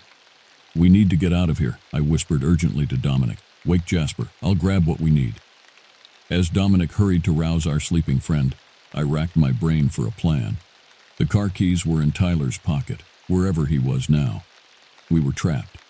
Then I remembered. My father's hunting gear. The bow he'd asked me to prepare. And more importantly, the shotgun he kept locked in the bedroom closet. I sprinted for the bedroom, my heart pounding in my ears. Behind me, I could hear the thing outside speaking again, its Tyler voice becoming more insistent, more angry. "Let me in."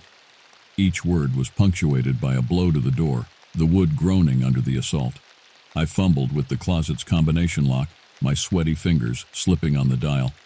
Come on," I muttered, glancing over my shoulder every few seconds. Finally, the lock clicked open. I grabbed the shotgun and a box of shells, then ran back to the main room. Jasper was awake now, barely, his eyes unfocused and confused. "What's going on?" he slurred. "No time to explain," I said, shoving shells into the shotgun with shaking hands. "We need to—" My words were cut off by an ear-splitting crack, The front door burst inward, wood splinters flying through the air. And there, silhouetted in the doorway, was a nightmare made flesh. The creature was vaguely humanoid, but grotesquely elongated. Its limbs were too long, too thin, skin pulled tight over visible bones. But it was the face that seared itself into my memory, a featureless expanse of pale, waxy flesh, save for a gaping maw filled with rows of needle-sharp teeth. For a heartbeat, we all stood frozen, prey in the presence of a predator.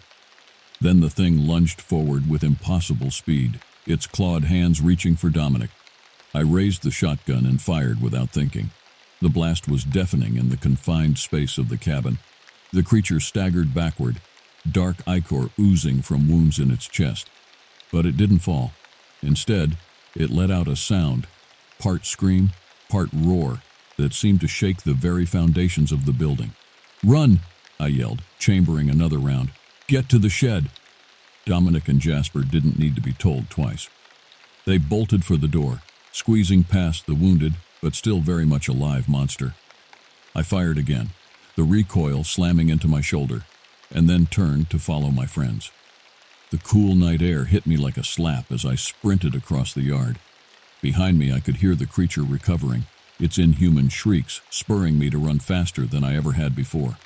The shed loomed ahead, a dark haven that promised some measure of safety. Dominic reached it first, wrenching the door open. Jasper was right behind him.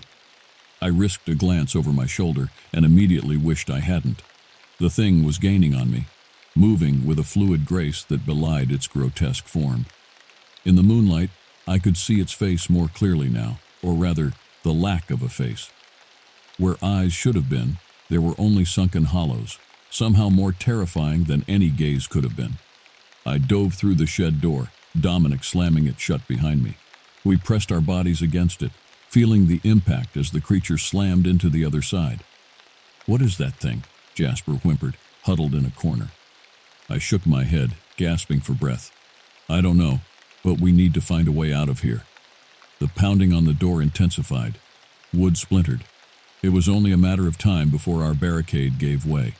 As I frantically searched the shed for anything we could use as a weapon, my eyes fell on a dusty tarp in the corner, and beneath it, the outline of something that might just save our lives. "The ATV," I breathed. "If we can get it started." Understanding dawned in Dominic's eyes. "A chance to outrun that, whatever it is?" I nodded grimly. "It's our only shot."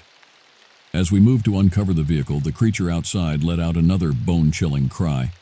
But this time there was something else mixed in with the inhuman shriek. A word, spoken in Tyler's voice, dripping with malice. "Found you." The old ATV groaned to life beneath me, its engine sputtering and coughing like an ancient beast roused from slumber.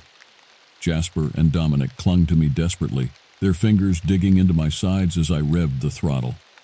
"Hold on!" I shouted over the engine's roar, and then we were moving. The shed's wooden door exploded inward just as we burst through it, showering us with splinters. I caught a glimpse of the creature's grotesque form lunging towards us, its elongated arms reaching out with inhuman speed. But we were already careening down the hill, the ATV bouncing violently over the uneven terrain. The cool night air whipped past us as we plunged into the cornfield at the base of the hill. Tall stalks whipped at our faces and arms, leaving stinging welts in their wake.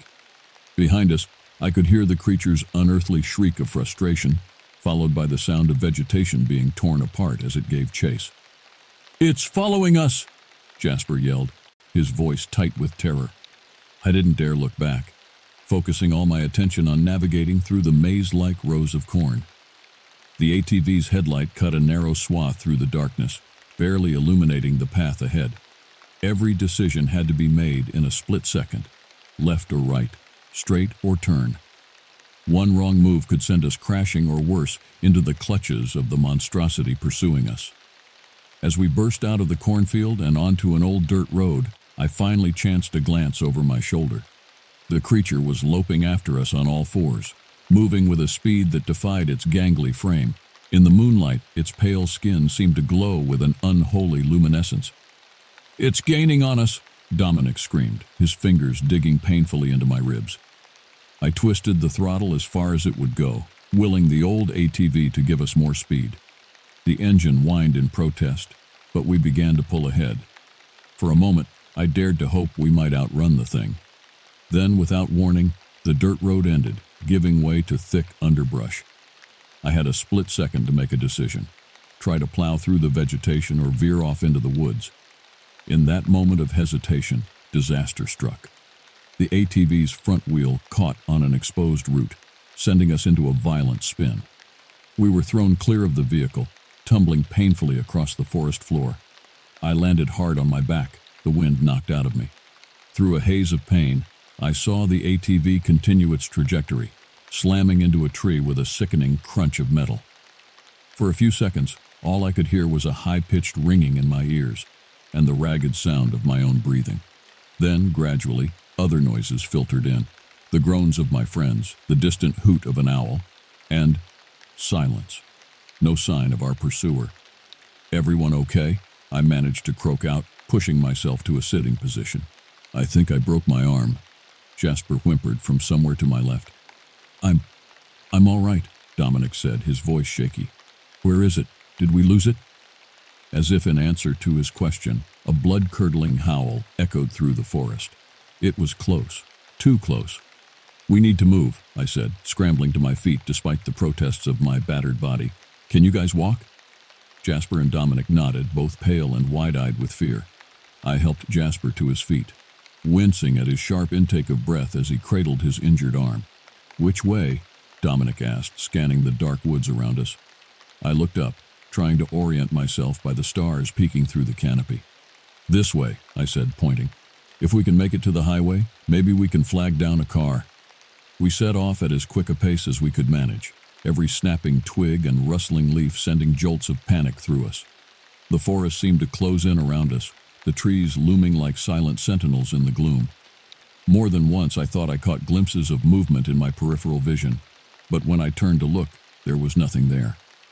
After what felt like hours, but was probably only 20 minutes of stumbling through the undergrowth, we came to a small clearing. In the center stood an old, dilapidated barn, its weathered boards silvered by moonlight. "Should we hide in there?" Jasper asked, his voice barely above a whisper. I hesitated. The barn offered shelter, a place to catch our breath and potentially find something to use as a weapon. But it could also be a trap, leaving us cornered if the creature found us. Before I could make a decision, a twig snapped loudly behind us. We whirled around, hearts pounding. There, at the edge of the clearing, stood the creature. Its eyeless face was turned towards us, its mouth stretched in a horrific parody of a grin. "Inside now," I yelled, shoving my friends towards the barn. We sprinted across the clearing, the sound of the creature's pounding footsteps spurring us on. I reached the barn door first, yanking it open and ushering Jasper and Dominic inside. As I moved to follow them, I felt something grab my ankle. I looked down to see a pale, elongated hand wrapped around my leg, its grip like iron. The creature's face loomed behind it, its mouth opening to reveal row upon row of needle-sharp teeth. In that moment, staring into the abyss of its maw, I was certain I was about to die. Time seemed to slow as I stared into the nightmarish face of our pursuer, its grip on my ankle unwavering. The creature's mouth gaped wider, a fetid stench washing over me. In that moment, survival instinct took over. I kicked out with my free leg, my foot connecting solidly with what passed for the thing's jaw. There was a sickening crunch, and suddenly I was free. I scrambled backwards into the barn, Dominic and Jasper slamming the heavy wooden door shut behind me. "Help me barricade it," I gasped, pushing myself to my feet. We worked frantically, dragging old farm equipment and rotting bales of hay against the door. Outside, we could hear the creature's inhuman shrieks of rage, punctuated by the sound of claws scraping against wood. "Will it hold?" Jasper asked, cradling his injured arm. I shook my head grimly. "Not for long. We need to find another way out." The interior of the barn was pitch black, save for thin slivers of moonlight peeking through gaps in the walls. The air was thick with the musty smell of old hay and animal droppings. As my eyes adjusted to the gloom, I could make out the vague shapes of old farming tools hanging on the walls. "Grab anything we can use as a weapon," I instructed. reaching for a rusted pitchfork. Dominic found an ancient-looking axe, while Jasper, hampered by his broken arm, managed to pick up a heavy wrench. We huddled together in the center of the barn, weapons raised, as the pounding on the door intensified. "What is that thing?" Jasper whispered, his voice trembling. "I don't know," I replied honestly, "but it's not going to stop until it gets us." As if to emphasize my point, there was a tremendous crash as part of the barricade gave way. A long, pale arm snaked through the gap, clawed fingers grasping at the air. "Up there!" Dominic hissed, pointing to a ladder leading to a hayloft. "We might be able to get out through the roof." It was our only chance. We scrambled for the ladder, Jasper going first despite his injury. I brought up the rear, swinging the pitchfork at the creature's probing arm. There was a shriek of pain as the tines connected, and the arm withdrew. We reached the hayloft just as the barricade finally gave way completely. The creature burst into the barn, its eyeless face turning up towards us. For a moment it seemed confused, sniffing the air like a predator seeking its prey. Then, with horrifying agility, it began to scale the wall, using its long limbs to pull itself up towards our position. "The roof!" I yelled, spotting a section of rotted boards. "We can break through!" Dominic attacked the weak spot with his axe, wood splintering under each blow. Jasper and I watched the creature's ascent with growing terror. It was halfway up the wall now, moving with unnatural speed. "Hurry!" Jasper pleaded. With a final mighty swing, Dominic broke through. Cool night air rushed in through the hole. "Go!" he shouted, helping Jasper up and out. I turned to follow them, but a sharp pain in my leg stopped me short. Looking down, I saw one of the creature's hands wrapped around my calf, its claws digging into my flesh.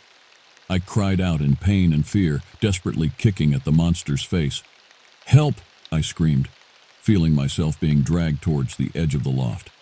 Dominic reappeared at the hole in the roof, his eyes wide with horror. Without hesitation, he swung the axe down, aiming for the creature's arm. There was a sickening thud, followed by an otherworldly howl of pain. The grip on my leg loosened, and I scrambled away.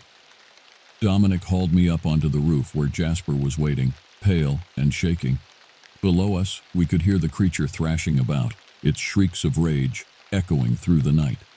"We need to get down and run," I panted, trying to ignore the burning pain in my leg. "It'll find a way up here soon."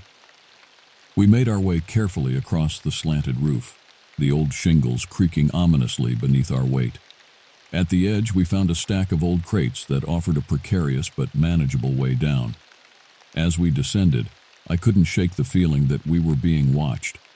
The woods around the barn seemed alive with shadows, each one potentially hiding another monster waiting to pounce. We had just reached the ground when a thunderous crash came from inside the barn. The creature had found its way onto the roof. "Run!" I yelled, pushing my friends ahead of me. We plunged into the forest, branches whipping at our faces as we ran blindly through the undergrowth. Behind us, I could hear the sound of pursuit, the snapping of twigs, the rustling of leaves, and worst of all, the rhythmic pounding of inhuman feet. As we ran, a new sound reached my ears, the distant rumble of traffic, the highway. If we could reach it, we might have a chance. "This way," I gasped, angling our course towards the noise. We burst out of the tree line onto the shoulder of the road, just as a pair of headlights appeared in the distance. I stepped out onto the asphalt, waving my arms frantically. The truck's horn blared as it approached, but it began to slow. For a moment, hope surged through me. We were going to make it. Then Jasper screamed. I turned to see the creature emerging from the woods, its eyeless face fixed on us with terrifying purpose.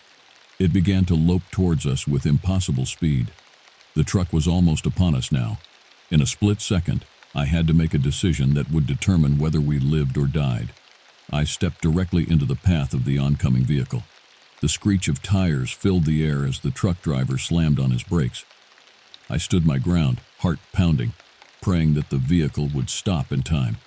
Behind me, I could hear the rapid approach of the creature, its inhuman growls growing louder with each passing second. At the last possible moment, I dove to the side. The truck roared past, missing me by inches. There was a sickening thud, followed by an unearthly shriek of pain and rage. I rolled onto my back, gasping for air, to see the creature sprawled across the asphalt. The truck had struck it dead on, but incredibly, it was still moving. Its limbs twisted at unnatural angles as it struggled to right itself, dark ichor oozing from countless wounds.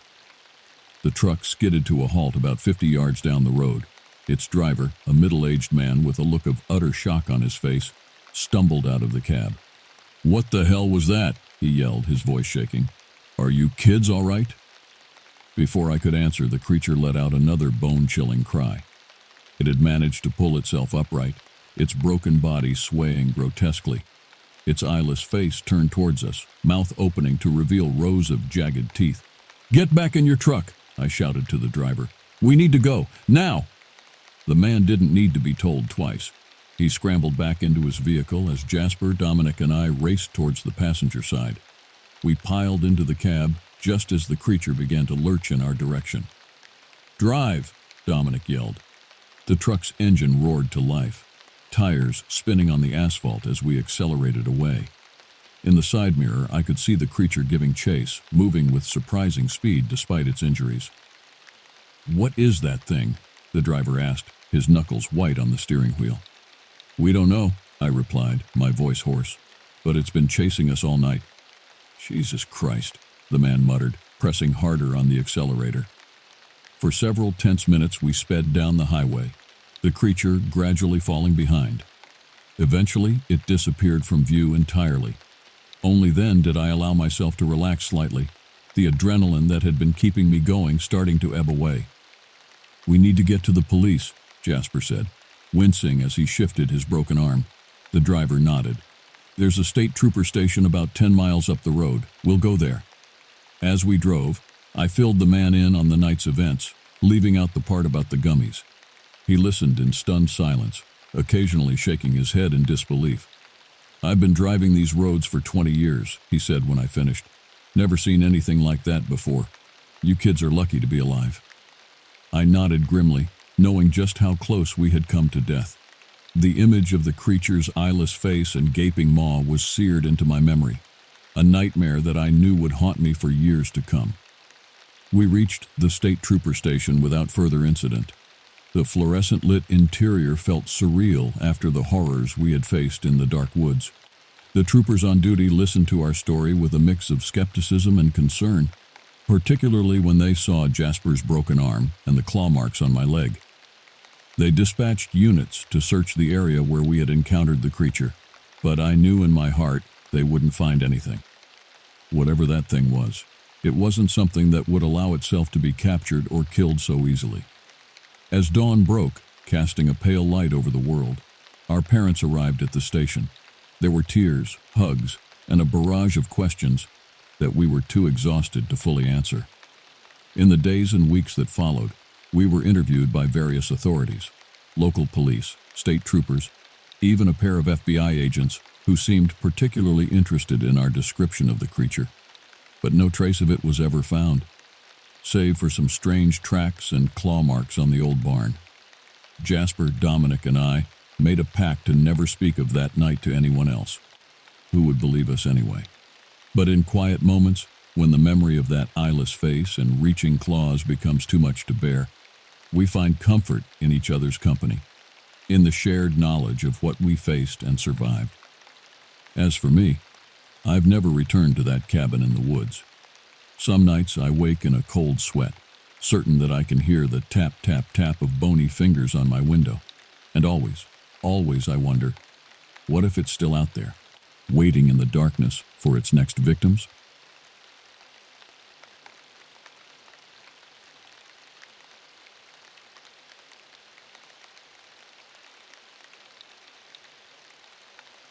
The brisk winter air nipped at my nose as I stepped off the old school bus and into the snow-covered camping grounds of Bass River State Forest.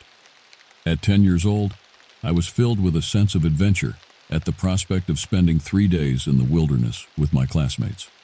Little did I know, this trip would forever change my life and how I saw the world. Our teachers quickly divided us up into groups and set us to work pitching tents and gathering firewood. As I hammered tent pegs into the frozen earth alongside my best friend Allison, An eerie sensation washed over me, as if unseen eyes were boring into the back of my skull from the shadowy tree line. I tried to shake it off, reasoning that there were bound to be plenty of animals watching us from the woods. Just then, a bone-chilling howl echoed through the forest, unlike anything I had ever heard before. It sounded almost human, but with an unmistakably lupine timbre that made the hairs on my arms stand on end beneath my thick coat sleeves. Startled, I dropped my hammer into the snow. "Did you hear that?" I asked Allison, my voice quavering. She shrugged. "Probably just a wolf or coyote. Nothing to worry about out here." But I wasn't so sure. There was something profoundly unnatural about the sound that I couldn't quite put my finger on. Still, not wanting to seem like a scaredy cat in front of my peers, I tried to put the disturbing occurrence out of my mind and focus on enjoying the trip. The rest of the day passed uneventfully as we finished setting up camp, cooked dinner over the campfire, and engaged in typical childhood camping activities. But as hard as I tried, I couldn't fully ignore the lingering sense of unease that had taken root in the pit of my stomach. It was as if some primordial intuition was warning me of an unseen danger lurking just beyond the reach of the firelight. As the sun dipped below the tree line and the temperatures plummeted, we all gathered close around the warmth of the roaring campfire to roast marshmallows and tell spooky stories. For a time, I was able to lose myself in the camaraderie and forget my earlier trepidation. But as the hours ticked by and the flames began to dwindle, it became clear that we would need to venture back into the woods to restock our supply of firewood. Not wanting to show fear in front of my classmates, I volunteered to search the most foreboding section of forest, figuring my boldness would impress them. Allison shot me a concerned look. "Are you sure, Jess? Maybe we should stick together." I waved off her worry with a devil-may-care grin that belied the hammering of my heart. "I'll be fine, back before you know it." Tramping into the woods alone, I began picking up branches and twigs, the icy air burning my lungs with each breath. But after about 10 minutes, an eerie realization dawned on me. The forest was completely silent. No hooting owls, no skittering night creatures, not even the sighing of wind through bare branches. A deafening, all-consuming silence pressed in around me. Just as I registered this unnerving absence of sound, a twig snapped like a gunshot somewhere back in the tree line, shattering the oppressive quiet. I leapt nearly a foot in the air, my heart ricocheting against my ribcage. "Hello?" I called out, my voice faltering. "Anybody there?" To my horror, rather than an answering shout from a classmate, my own words echoed back to me from the darkness, but warped and sharpened into something utterly inhuman. It was as if some unseen creature was mockingly parroting me in a grotesque imitation of human speech. Blind panic seized me. Dropping my armload of sticks, I whirled around and sprinted back toward the direction of camp, heedless of the branches that whipped across my face. But with each stretch of distance I covered, I could hear the distinct sound of footsteps crashing through the underbrush behind me, rapidly gaining ground. After a few endless minutes, I risked a glance over my shoulder, hoping to see nothing more than a classmate playing a prank. Instead, my blood turned to ice in my veins. There, shuffling between the trees on legs like a man's but covered in shaggy fur, was a hulking creature, a nightmarish hybrid of beast and human. Its huge lupine head was crowned with a twisting rack of antlers, and its yawning jaws were lined with dagger-like teeth that glinted in the moonlight. But what truly froze me to my core was the expression on its grotesque face, a perverse grin of cruel amusement and malevolent hunger. It was toying with me. Adrenaline surged through my system, and I ran as I had never run before, vaulting over fallen logs and crashing through walls of thorny underbrush, heedless of the bloody scratches that crisscrossed my skin. Rasping breaths tore from my throat, and my pulse thundered in my ears. But still I pushed myself faster, spurred on by the primal certainty that if the creature caught me, a far worse fate than mere death awaited. After what felt like an eternity, I spotted the welcome glow of the campfire through a gap in the trees. Putting on a final burst of speed, I crashed back into the circle of firelight, collapsing at Allison's feet as exhausted sobs racked my numb body. "Jess, what happened?" she cried, kneeling down and gripping my shoulders. "What's wrong?" Through my tears, I tried to choke out a description of the abomination I had seen. But as I met the circle of confused and concerned faces surrounding me, I knew there was no way they would believe such an outlandish tale. They would think I was crazy or lying for attention. A wolf," I finally managed. I saw a huge wolf. And then the abyss of unconsciousness rose up and dragged me down into blessed oblivion. I woke late the next morning, safe in my tent, but with a throbbing headache and a heart still gripped by dread. The primal terror of the previous night still seared through my mind, eclipsing any notion that it could have simply been a bad dream or my imagination running away with me. I knew to the marrow of my bones that the antlered abomination had been real and was still out there. I tried to rejoin my classmates as they cooked breakfast and chattered about the day's planned activities, but my participation felt hollow and forced. All I could focus on was the suffocating knowledge that something unutterably evil lurked in those woods, and the all-consuming fear that I would encounter it again.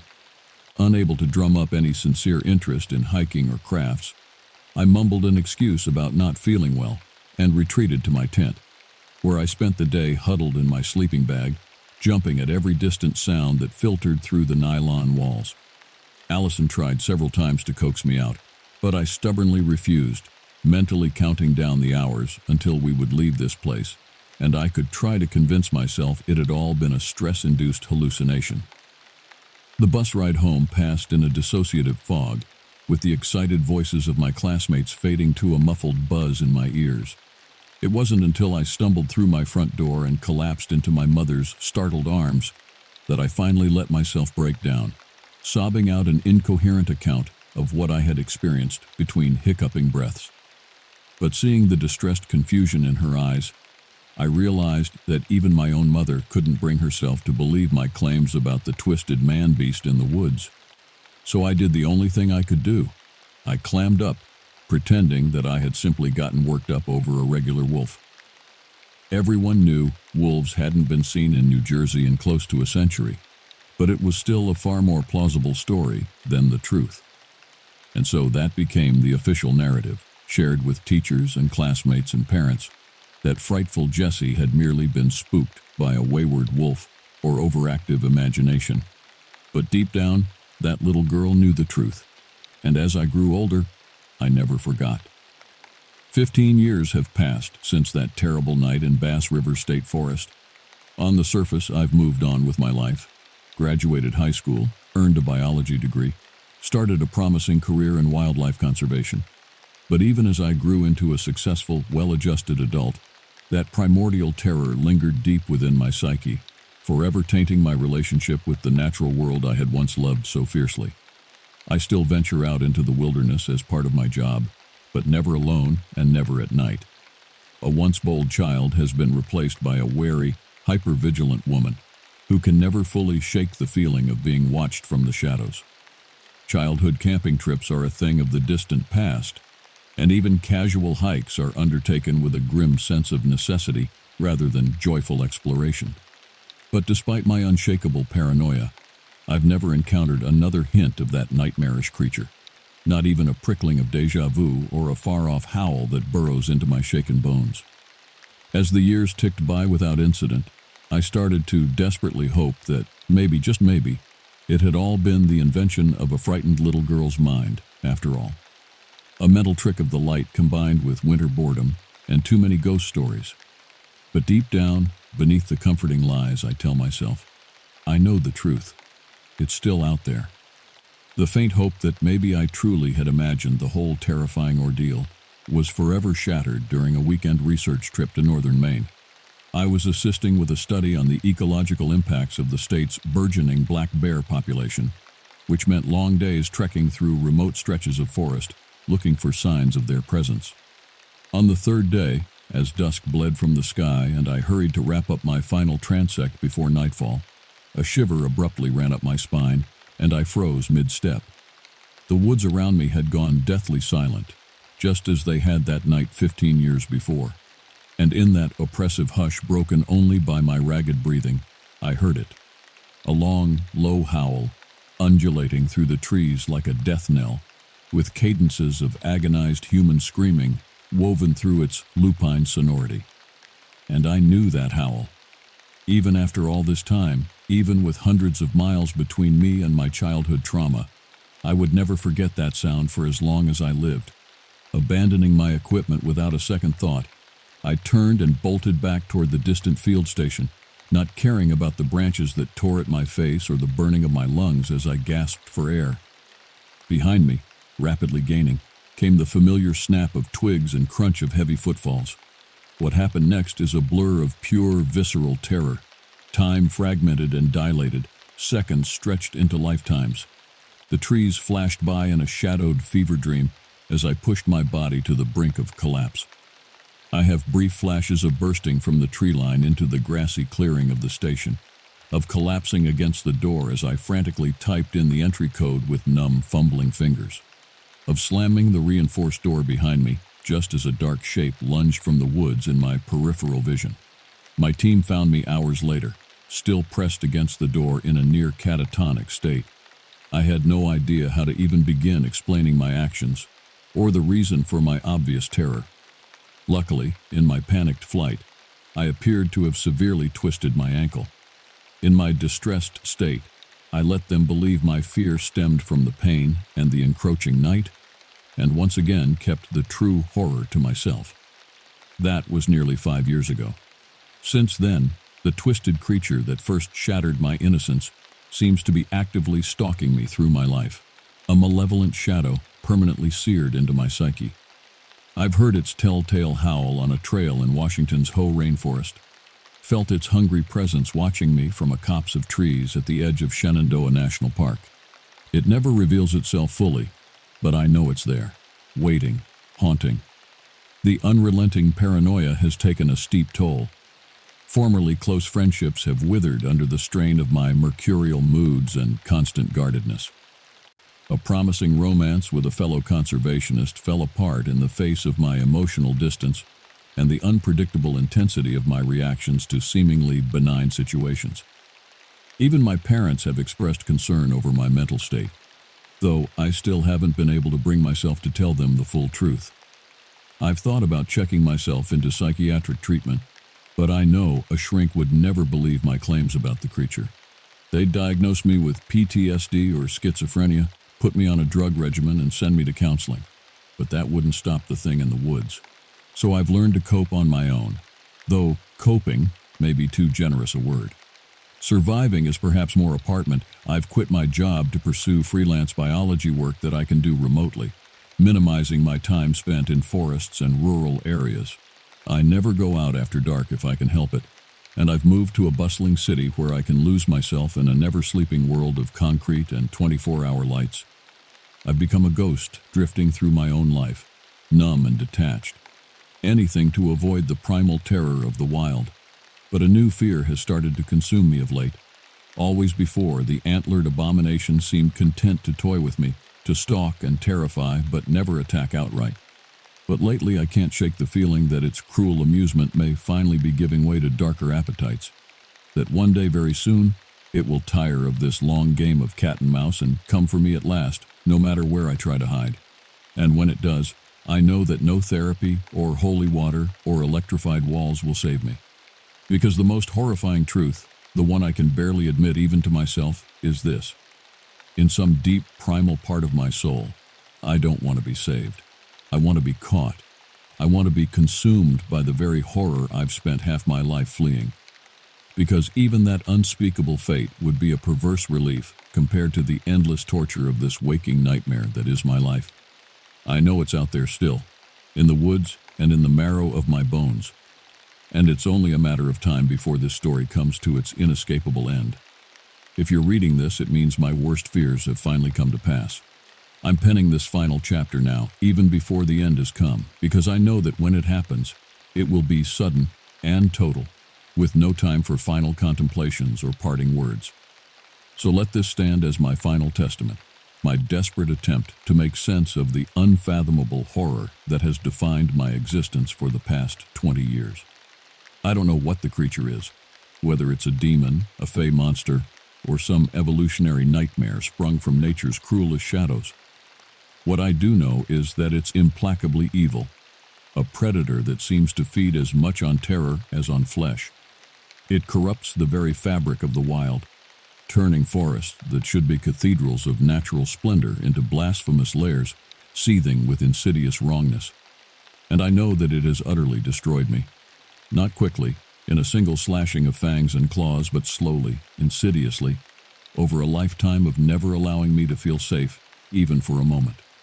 Every second of my adulthood, every breath, every heartbeat, has been tainted by its malign presence. It has devoured my potential for happiness or normality, as surely as if it had physically ripped the heart from my chest. I never stood a chance. An innocent child's psyche is fertile ground for such a potent seed of trauma to take root and blossom into a poison tree that strangles everything else. I was doomed from the moment I set foot in those woods and locked eyes with that twisted hybrid of beast and man. So this is my warning to anyone who ventures into the forests that humans once knew to fear down in their primal marrow. Be wary. The old gods and monsters of myth still lurk in the shadows beyond our orderly modern lives, and they're always ravenous. But even more so, this is my bitter elegy to a life half-lived, to the carefree young girl I can barely remember being, to all the joy and love and light I might have known, had I not looked into the abyss at far too tender an age, and to the numb shell of a woman that abyss has finally, inexorably reclaimed. I hear it now, out in the night. That long, low howl that heralds my doom, the death knell for any illusion that I might have ever truly escaped. It has come for me at last. The crisp mountain air filled my lungs as I hiked along the narrow trail, the morning sunlight filtering through the dense pine branches overhead. I adjusted my forest green ranger hat and shifted my heavy backpack, already feeling the sweat dampening my uniform shirt in the summer heat. As a park ranger in the Clearwater National Forest of northern Idaho, this was my domain. Millions of acres of rugged wilderness stretching as far as the eye could see. It was beautiful, but unforgiving territory. Out here, nature made the rules, and my job was to try to keep the balance between man and beast. I'd always felt a calling to work in the outdoors, even as a kid growing up in the suburbs of Boise. Rather than playing video games, I was the child trekking through the foothills, exploring every creek and ravine. My parents encouraged my adventurous spirit, taking me camping and fishing every summer. But as much as I loved nature, I knew I needed a stable career to support myself. Being a park ranger seemed like the perfect fit, a way to immerse myself in the untamed beauty of the wilderness while still earning a steady paycheck and benefits. Or so I thought. The reality was less romantic than I had imagined. The pay was mediocre, barely enough to cover my bare-bones living expenses. I shared a cramped ranger cabin with another seasonal employee and had to stretch every dollar. Weekends and holidays were our busiest times, meaning my work schedule made a social life or dating near impossible. But the hardest part was the isolation, both physical and mental. I went days without seeing another soul, just miles and miles of dense forest in every direction. No cell phone service, only a crackling park radio to connect me to distant civilization. It gave me far too much time alone in my head. Yet there was still something deeply fulfilling about the work itself. I took pride in maintaining trails, assisting campers and hikers, and protecting the delicate ecosystem. During rescues or emergencies, I felt like my presence out here really made a difference. Those moments kept me going even when I questioned my choices. I knew the job came with inherent risks, falls, drowning, wildlife encounters. It required constant vigilance. But nothing could have prepared me for the true terror lurking in the shadowy depths of the forest that summer. A menace that would make me question everything I thought I knew about the natural world and my own sanity. As I climbed higher, the trail narrowed and the ponderosa pines crowded closer, their nettled branches snatching at my sleeves. The birdsong and insect buzz faded, replaced by an eerie stillness. Beads of sweat gathered on the back of my neck, and it wasn't just from the exertion. Something felt off, a creeping sense of being watched, of no longer being alone in my peaceful sanctuary. The menacing sensation from the periphery of my vision, gone every time I turned my head to catch it. like childhood tales of the boogeyman, always lurking just out of sight. I tried to shake it off as I walked faster, but couldn't escape my growing unease. Then, piercing the unnatural quiet, a distant, anguished cry that made my blood run cold. It sounded almost human, but not quite. An ungodly wail that echoed through the trees and deep into my bones. I froze in my tracks, my breath hanging visible in the suddenly chilled air. Fighting every instinct to run, I unclipped my radio from my belt and pressed the call button with a shaking hand. "Ranger Scott to base, over." Only the hiss of static met my ears. I tried again, my voice rising. "Clearwater Base, this is Ranger Henry Scott. Please respond, over." More static. My radio was dead and I was cut off.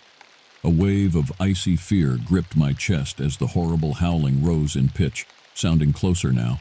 Leaves rustled behind me and my neck prickled. I spun around and stared straight into hell itself. The full moon bathed the lonely campground in an ethereal silver glow, transforming the pines into looming black spires, backlit by wisps of fog rolling off the river. I sat hunched at a worn picnic table, hands cupped around a tin camp mug of bitter coffee growing lukewarm between my palms. My eyes strained into the murky tree line surrounding the handful of vacant tent sites. It was nearly 1 a.m., but I couldn't fathom sleep, not with the events of the day still carouseling through my mind. That chilling wail out on the trail, the overwhelming dread of being stalked by some nightmarish creature beyond reason or biology. Worst of all, the utter lack of backup or aid up here in the far reaches of the wilderness I normally called home. Nothing but dead radio waves met my frantic calls for help, and the ranger station was a half-day's hike away through terrain that now felt hostile and alien. I double-timed it back down the trail, heart hammering against my ribs, adrenaline flooding my system and distorting time. Collapsing here in this lonely outpost had felt like a brief reprieve, but now, with the sun long set and plunged into true darkness, every snapping twig and rustling leaf reignited my primal fears all over again. "Get a hold of yourself, Scott," I muttered, scrubbing a hand through my cropped brown hair still damp with perspiration. "You're losing it out here, gone stir crazy from isolation. There's no such thing as monsters." But my words sounded thin, even to my own ears, a gossamer shield against the unfathomable horror I'd glimpsed on that trail. Not a bear or a cougar or any flesh and blood creature of earthly taxonomy. No, what I thought I saw in that terrible heartbeat before I fled, was something that defied explanation, a hulking bipedal abomination of matted fur and sinew, baleful yellow eyes glaring with feral intelligence, and a face, dear God in heaven, a distinctly canine face fused atop broad, almost human shoulders. Nausea churned in my gut at the mental image seared into my brain, a sheen of cold sweat breaking anew across my brow. Impossible. It had to be. Except there was no other logical explanation, and I knew I couldn't have hallucinated something so vivid, so gut-wrenchingly visceral. A twig snapped like a gunshot in the stillness behind me, and I leapt to my feet, toppling my mug onto the dirt. My shaking hand fell to the pistol grip of my holstered service weapon. I drew it out, finger ghosting the trigger guard, as I pivoted toward the tree line. "Who's there?" I tried to inject some authority into my quavering voice. "This is a restricted area. Show yourself immediately." A faint scuffling in the brush, a dark shape shambling between the pines, then into the dim wash of moonlight, stepped the squat form of an elderly man in a ragged canvas coat. An unkempt white beard obscured half his weathered face. "Don't shoot, Ranger," he said, holding up gnarled hands in supplication. "I mean no harm." My grip on the pistol relaxed a fraction, but I kept it trained center mass. My breath plumed as I fought to control the surge of adrenaline. "This campground is closed, sir," I said. "You're trespassing on federal lands. I'll need to see some identification." The old man took a shuffling step closer, rheumy eyes glinting in the moonlight. Sure. I'm just a harmless old trapper passing through. Didn't mean to give you a fright." He squinted at my sweat-streaked face and ashen pallor. "Say, are you all right, son? You look like you've seen a ghost." Words failed me as a hysterical laugh threatened to bubble up. What could I possibly say? That there was a monster lurking in these woods, a demon from folklore sprung to nightmarish life. "Ah, hell," the old man said, shaking his head slowly. You saw it, didn't you? He took another step toward me, voice dropping to a conspiratorial rasp. The dog man, roaming these hills, stalking anything that moves. My blood turned to ice water. The ember of primal fear, banked but still smoldering in my gut, flared anew into full fight or flight reflex. My fingers locked around the textured grip of my service pistol. How did you know that? My words came out reedy and wavering. I hated the tremor of fear in my voice. Showing weakness in front of this strange old man, out here alone in the darkness, felt like baring my throat to a predator. The trapper's beard split in a rueful grin, more of a pained grimace. He shook his shaggy head. Because I've seen it too, Ranger, more times than I care to reckon. The first time I thought it was a grizzly reared up on its hind legs. Then I glimpsed that uncanny face, somewhere between man and beast. He shuddered. The haunted look in his eyes aged decades in a heartbeat. I ain't ever been so scared in all my born days. Nearly turned my hair white as snow right then and there. A barbed tendril of icy fear coiled through my intestines as the horrific visage flashed again through my mind's eye. Those baleful amber eyes boring into mine, brimming with feral malice. That rangy, hulking body in the uncanny valley between human and wolf. I swallowed hard against the bile rising in my throat. You're saying this thing is real? I couldn't keep the incredulous note from my voice, even as every fiber of my being screamed that I already knew the terrible truth of it. But that's impossible. There's no such creature, not in nature, not in science. It has to be a hoax, or some kind of shared delusion. The old man barked a humorless laugh. Shared delusion? Ain't nothing delusional about the dog man, son. Oh, he's real enough. Real as you or me. He took a shuffling step closer, moonlight casting the crags and lines of his face into stark relief. The old-timers around these parts, the loggers and the trappers and such, they all know the stories. Every generation has its own tales of the beast, sightings going back 100 years or more. An icy rivulet of sweat trickled down my spine beneath my damp uniform shirt. My heart thudded a staccato beat against my breastbone. 100 years? But how? If this creature really exists, why isn't it documented, studied, in every biology textbook and wildlife guide? The old trapper fixed me with a pitying look, as if I were a simple child who had disappointed him. Because people are damn fools, Ranger. They don't believe what's right in front of their eyes, if and it don't fit in their neat little view of how the world ought to be. He swept a gnarled hand toward the looming shadows of the forest. The dog man, he don't care none about your science or your natural history. He's a creature of older, wilder magic, the kind that don't fit in mankind's modern boxes. A shiver rippled through me that had nothing to do with the night's chill. Grandpa's old Chippewa tales rose in my memory, stories of shapeshifters and trickster spirits told around the crackling campfire, legends I'd written off as spooky superstitions until today. Magic, I said weakly. I'm not sure I can accept something so irrational. There has to be another explanation. The old man sighed, a bone-deep weariness. Believe, don't believe, it makes no never mind to the dog man. He's out there all the same, watching and waiting. He fixed me with a stern look. You're a clever one, I can tell. Got too much trust in your maps and your science. But this here wilderness will teach you soon enough that there's more 'tween heaven and earth than your books cover. He turned to shuffle back toward the tree line, his piece said. Panic clutched my chest at the prospect of being left alone again with that thing lurking in the shadows. Wait, I called after him. What am I supposed to do? How can we stop this creature? The old trapper paused, glanced back over his shoulder, eyes glittering. Stop it? A wry, humorless chuckle. Ranger, your job's going to be staying alive and not ending up as its supper. As for what you do? His gaze bored into mine, deadly serious, flickering with something like pity or grim recognition, the ghastly truth unfolding between us like a stain. Run. I listened to the old trapper shuffle off into the underbrush, his final word hanging in the air like a grim specter. Run. As if it were that simple, as if I could somehow outpace the supernatural horror lurking in the forest through fleet of foot alone. The notion seemed almost comical, like something out of a bad horror movie. The hapless victim making a break for it, only to trip over an inconvenient root or twist an ankle. Easy pickings for the ravening beast loping along behind them. I shuddered, morbid mirth withering in my chest.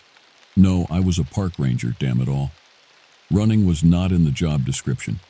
It was my sworn duty to protect these woods and everyone in them, even from threats that had no place in the rational world. Cursed thrice over as that duty might be in this instance, I safetied my pistol and slid it back into its well-worn holster. The solid weight of it against my hip was scant comfort. What good would conventional bullets do against a preternatural monstrosity?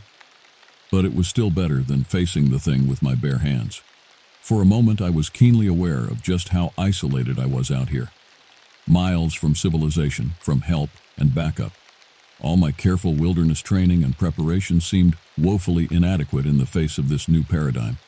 Fighting down a surge of despair, I forced myself to think rationally, to fall back on my experience and knowledge of the terrain, supernatural beasts notwithstanding. If I couldn't run, and I sure as hell wasn't equipped to fight this thing head-on, then I needed to hunker down.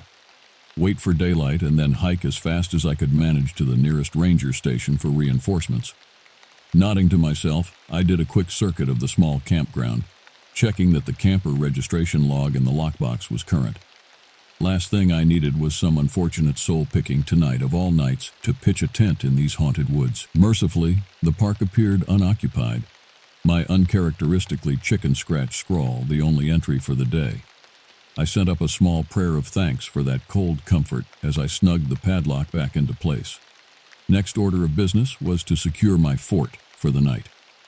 The one-room cabin reserved for ranger patrols was blessedly sturdier than a tent, but only just. Constructed of cheap plywood and 2x4s with a corrugated steel roof, it wouldn't hold up to much more than an ornery raccoon. But it had a locking door and shuttered windows, which felt paramount with every gust of wind sending skeletal branches clawing at the thin walls. I double-checked the locks, wedged a folding camp chair under the doorknob for good measure, as if that would make a lick of difference if the beast came calling. That unpleasant thought firmly in mind, I turned my attention to the cabin's meager arsenal. Being a federal facility, the ranger station was prohibited from stocking proper firearms.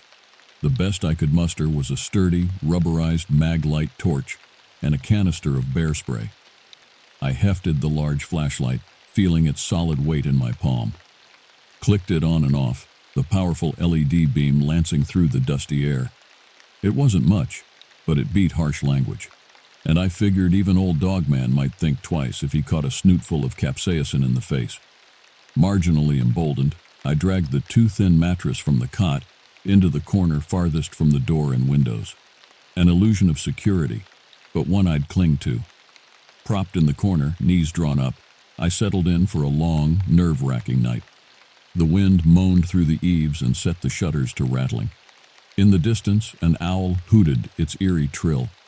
My eyes burned and head throbbed from exhaustion and unrelenting anxiety. But I couldn't imagine sleep, not with the specter of the creature filling every shadow. So I sat, clutching my improvised weapons, jumping at every nighttime noise, until the pre-dawn gloom began to lighten the sky outside. Only when the first pale rays of sunlight crept through the cracks in the shutters did I let the tension bleed from my shoulders.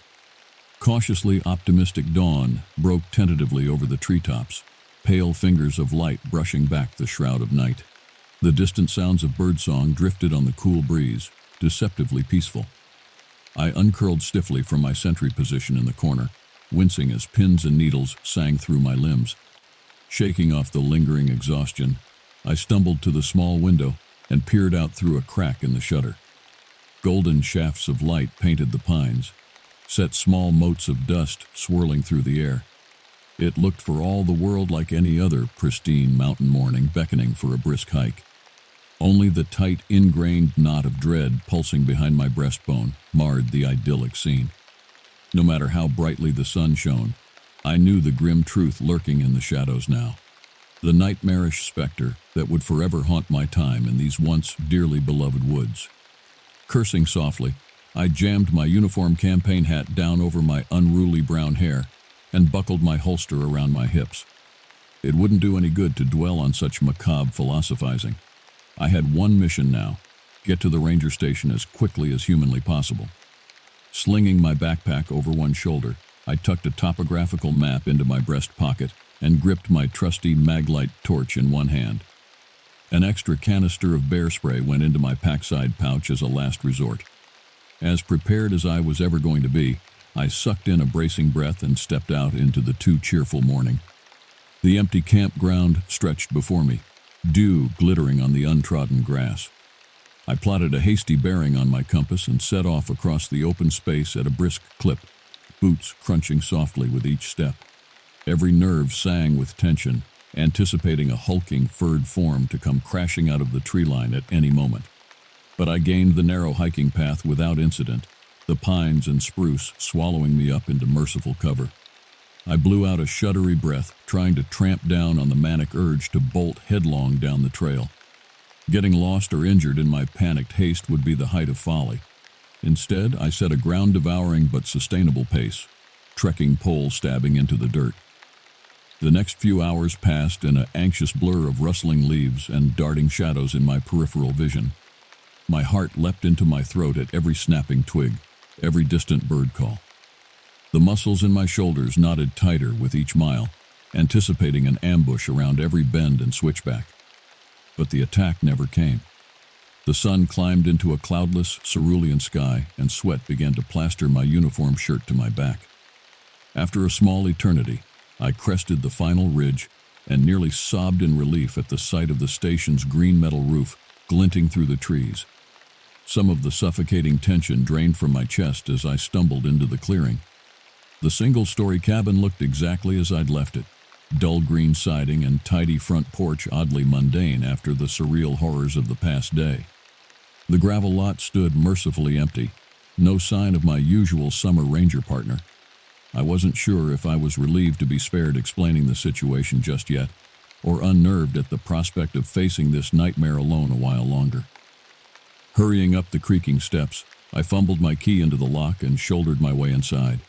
The main office smelled of dust and old pine, the ancient, chunky desktop computer sulking atop the scarred wooden desk.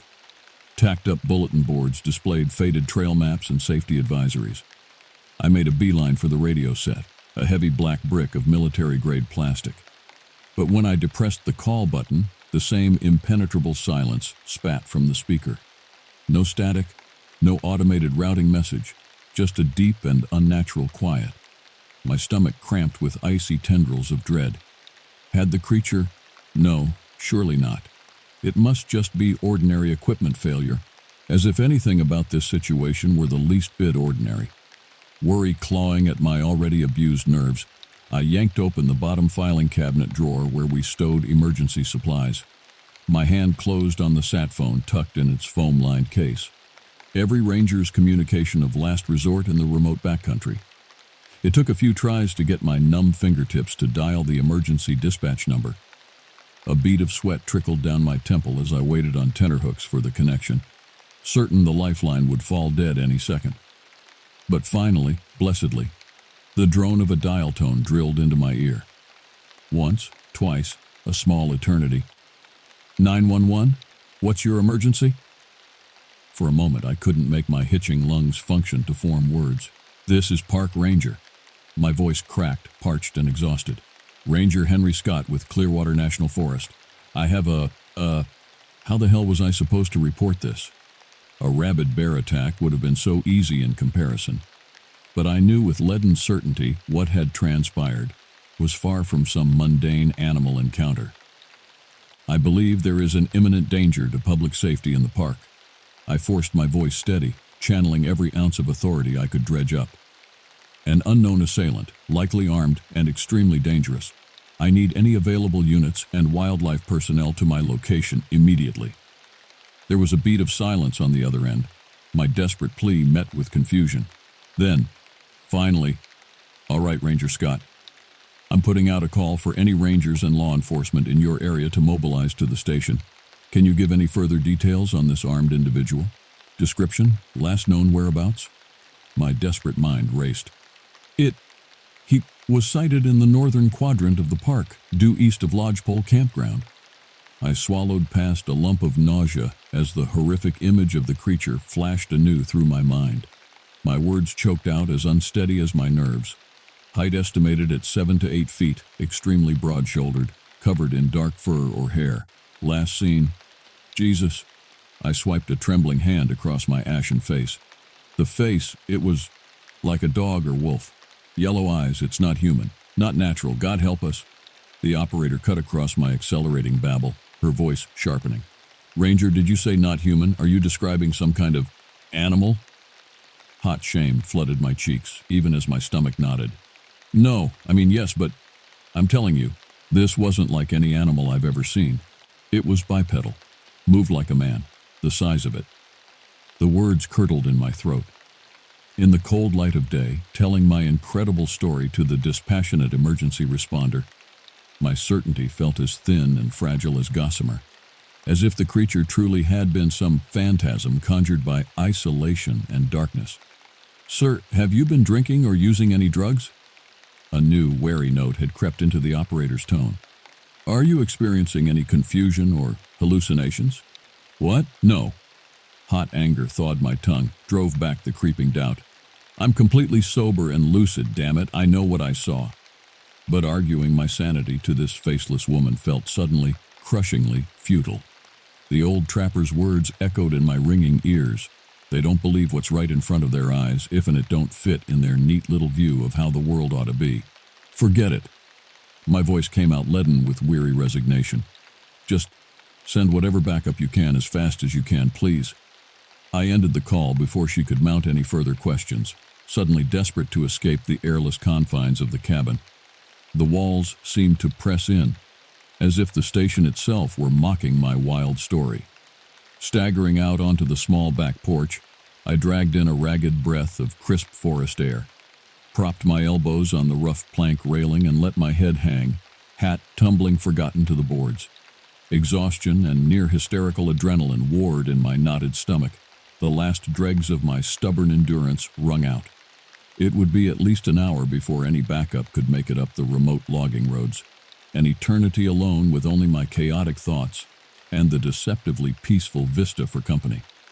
The idea of just sinking down onto the steps and weeping held sudden treacherous appeal. No, I straightened, swiping roughly at my stinging eyes. I could break down later once this crisis was behind me.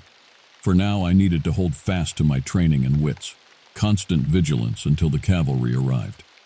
Jamming my hat back onto my head, I turned to head back inside, one hand falling unconsciously to the butt of my pistol, and froze, a thrill of renewed terror locking every joint. There, at the tree line, not 30 yards distant, a spot of incongruous darkness against the lush foliage, 2 points of baleful yellow, staring directly at me. Recognition crashed over me like a frigid wave, rooting my boots to the weathered boards. The creature, the dog man, in the too solid flesh. All my desperate prayers that it had been some stress-induced hallucination shattered, like spun glass against the hard edges of reality. For a crystallized second, I could only gape at the hulking figure half-shrouded in shadow and pine, drinking in the details I'd tried so hard to dismiss.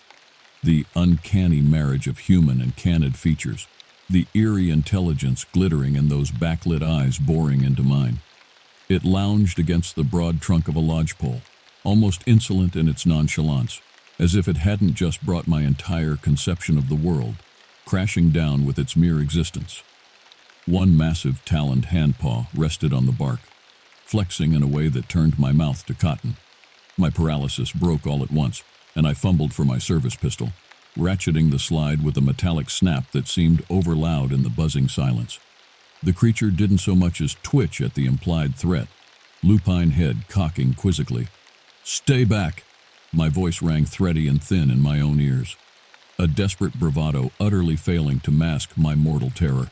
"I'm a federal agent," as if the nightmarish beast would care one whit for my legal authority. The absurdity of it startled a manic giggle up my throat, borderline hysterical. If the dogman found any humor in my plight, it gave no sign. Slowly, almost lazily, It pushed off from its tree and paced out of the shadows onto the sun-dappled grass. Dagger claws flexed against the loam with each rolling stride. My heart hammered a staccato beat against my ribs as it emerged fully into the light. The sun set its shaggy fur to glinting, deepened the bronze tones rippling across barrel chest and powerful shoulders. The effect was mesmerizing, even as my hindbrain screamed to flee before the apex predator. One step, then another, closing the distance with an unhurried gait. I scrambled backwards instinctively, until the rough boards of the cabin wall bit into my shoulders through my sweat-dampened uniform. Nowhere left to run. Bringing my pistol to bear with both white-knuckled hands, I sucked a whistling breath past my chattering teeth and squeezed the trigger. The report cracked across the clearing like a whip, and the creature staggered, just slightly, as though a horsefly had bitten it. But it was enough to flood my system with a wild surge of hope. I wasn't utterly helpless before this abomination. Emboldened, I fired again and again, emptying the entire clip in a ringing cacophony of gunpowder and desperation. Each bullet struck center mass. I could see the impacts jolt the beast's titanic frame.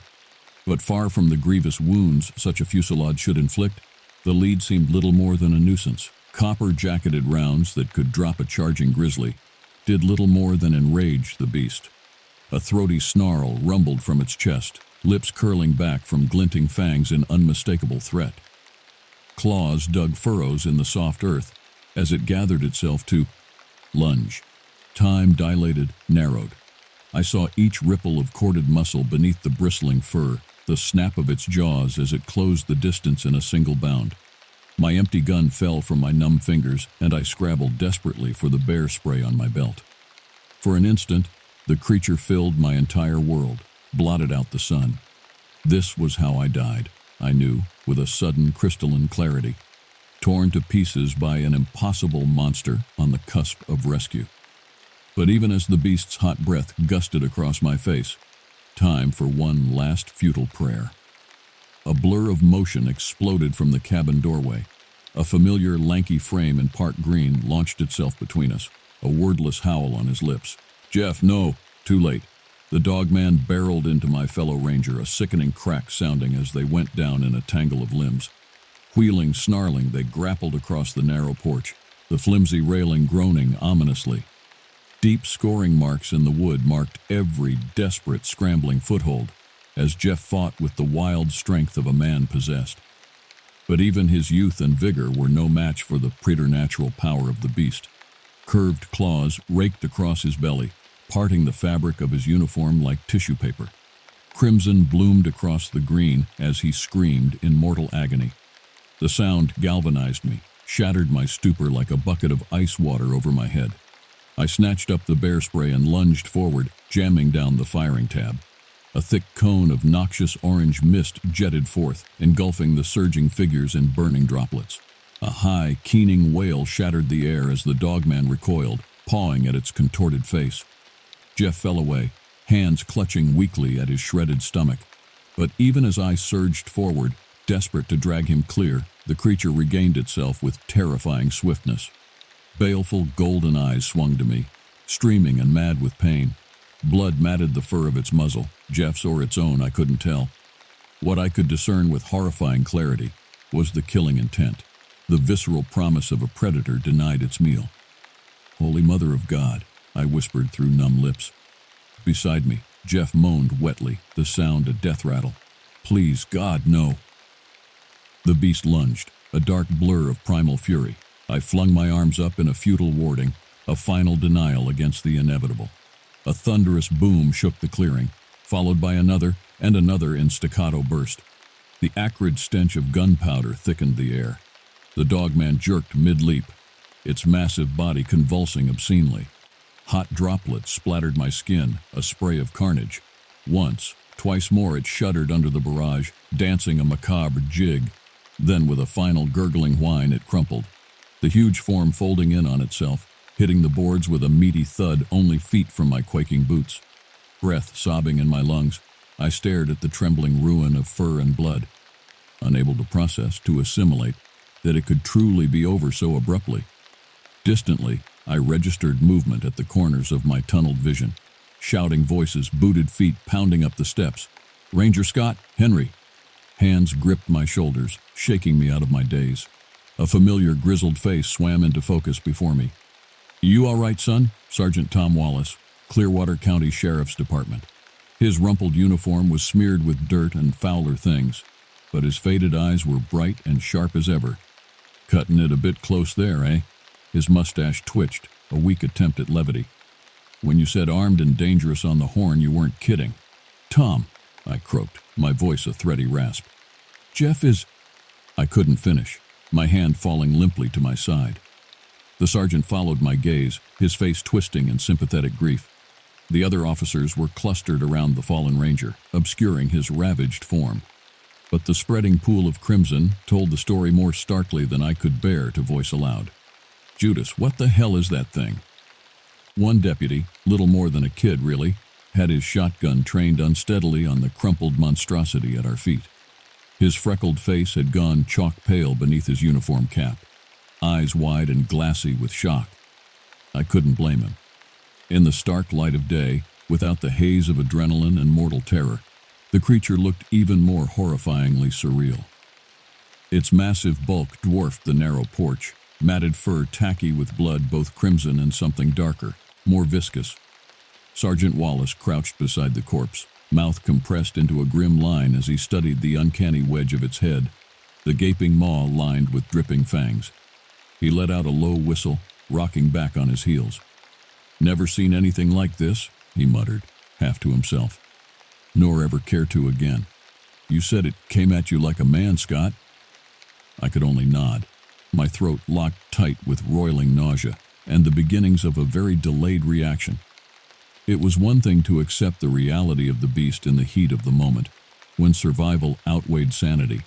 Another entirely to try to force it into the logical framework of a world that made sense.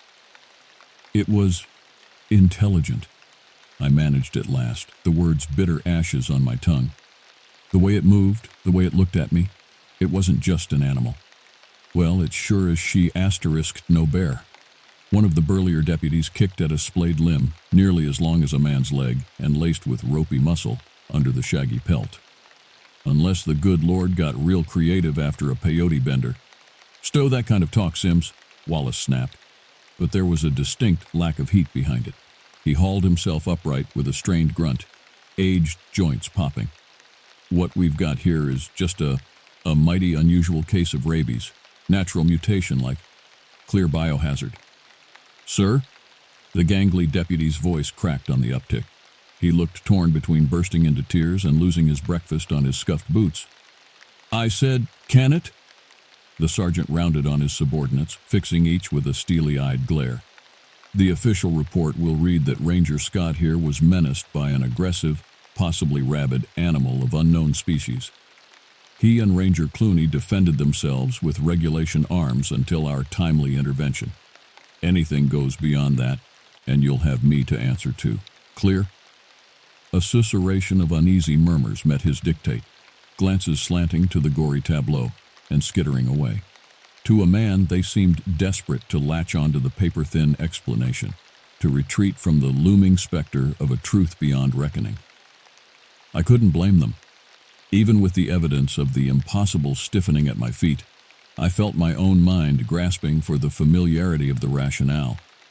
Easier to label it a disease stray by far than to confront the dark mutterings of folklore made flesh. Wallace caught my gaze over the hunched shoulders of his men, a flicker of weary resignation in his seasoned eyes, a look that said he'd never voice what we both knew in his bones, that no rabies on God's green earth could twist nature so obscenely, that the thing we'd put down had no place in the sanitized files of modern science. Another shared glance toward the sheet-draped figure the EMTs huddled over in mute futility. Jeff, who'd given his life to that unnameable truth. Born silent witness with his blood to the hungry mysteries still prowling the shadowed places.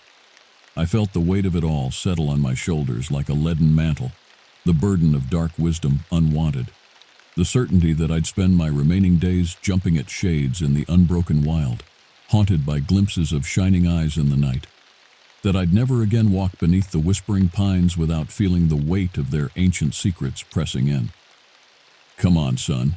Wallace gripped my shoulder, his calloused palm an anchor against the bleak tide of my thoughts. "Let's get you down to the station, cleaned up. The rest will sort itself as it will." Numbly, I let him lead me down the steps, picking my way on autopilot between the milling officers. The air felt too thick to breathe, clogged with the cloying stench of blood and the musky, feral reek of the beast.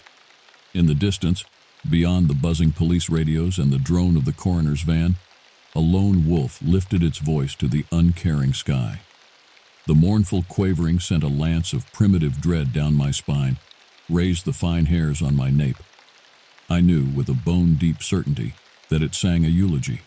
For Jeff, for the world I'd thought I'd known, and for me, the broken fool who'd glimpsed the ragged edges of that paper reality, who would never again walk in the untamed wood without a prayer on his lips and a silver bullet in his gun. I never believed in mythical creatures or the supernatural.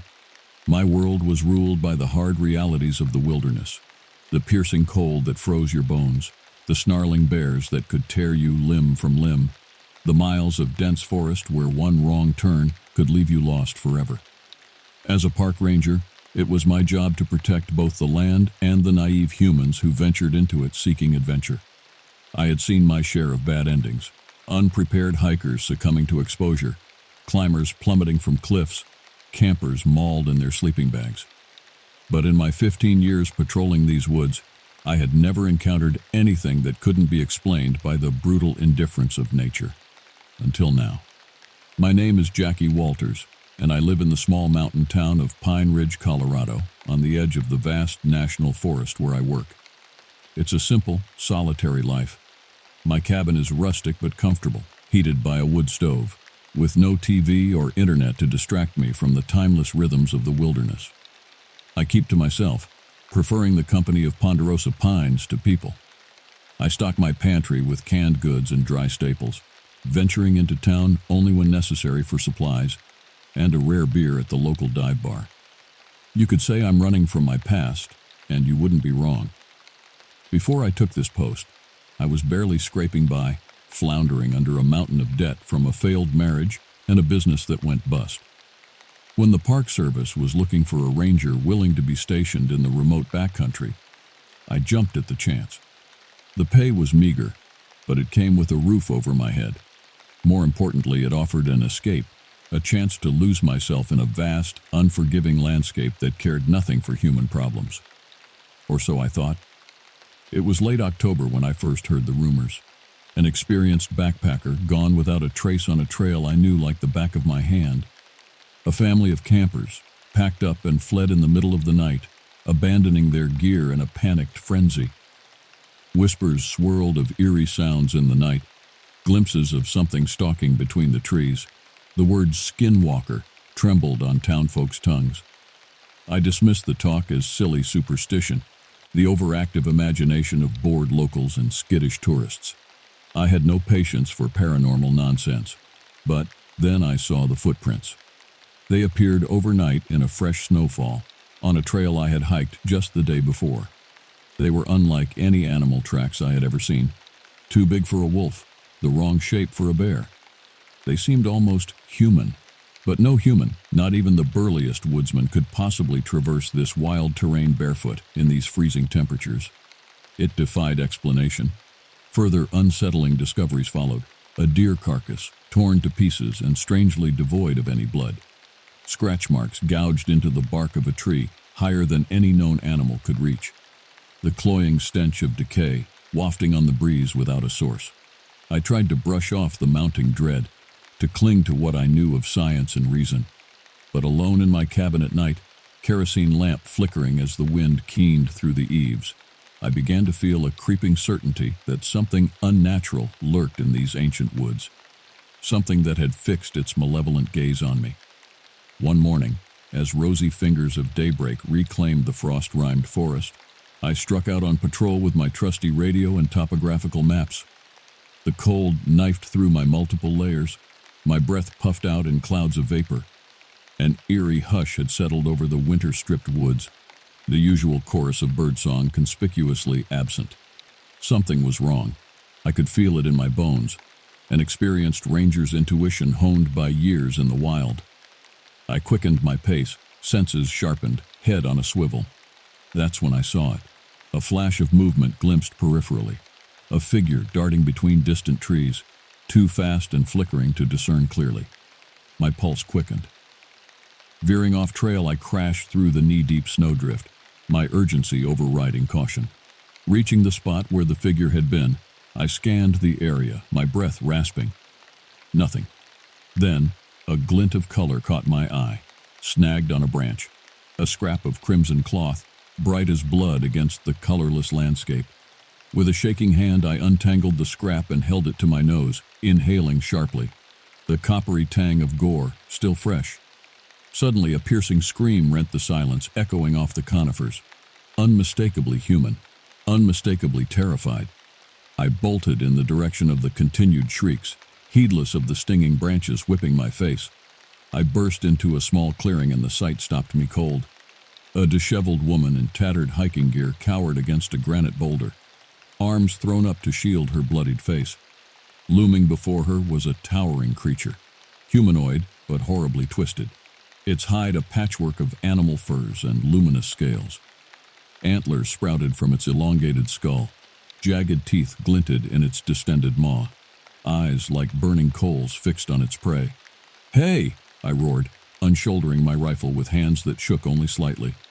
The creature slowly pivoted to face me, a low growl rumbling in its barrel chest. I had faced down grizzlies, moose, and mountain lions, but nothing prepared me for the sheer malice radiating from this abomination. My finger tightened on the trigger. Then, inexplicably, the creature spoke, its voice a gravelly rasp that smoked in the frigid air. "Ah, Ranger, I've been expecting you." A shudder rippled through me, ice water in my veins. It knew me. With a final snarl at the mewling woman, the beast turned and loped away, surprisingly agile for its bulk, soon swallowed by the foliage. On rubbery legs, I staggered to the hiker's side, assessing her injuries with a practiced eye. Lacerations crisscrossed her wan face and neck, oozing crimson. But the wounds were superficial. The real damage was in the stark terror haunting her glassy eyes, the gibbering disbelief. What was that thing?" she managed to choke out. "I don't know," I lied. But already, with sinking dread, a word bubbled up from the depths of my mind. Half-remembered fireside stories, lurid internet legends shared by nervous campers on dark and lonely nights. Skinwalker. My long-held skepticism melted like snow in summer, faced with the incontrovertible horror made flesh before me. The spell of Wonderland was irrevocably shattered. After helping the traumatized hiker back to civilization, and filing an incident report so shrouded in euphemism as to obscure the macabre truth, I holed up in my cabin. Staring into the dancing flames in the hearth, slugging back harder stuff than my usual nightly beer, I struggled to make sense of what I had seen. The creature, the skinwalker, defied every natural law.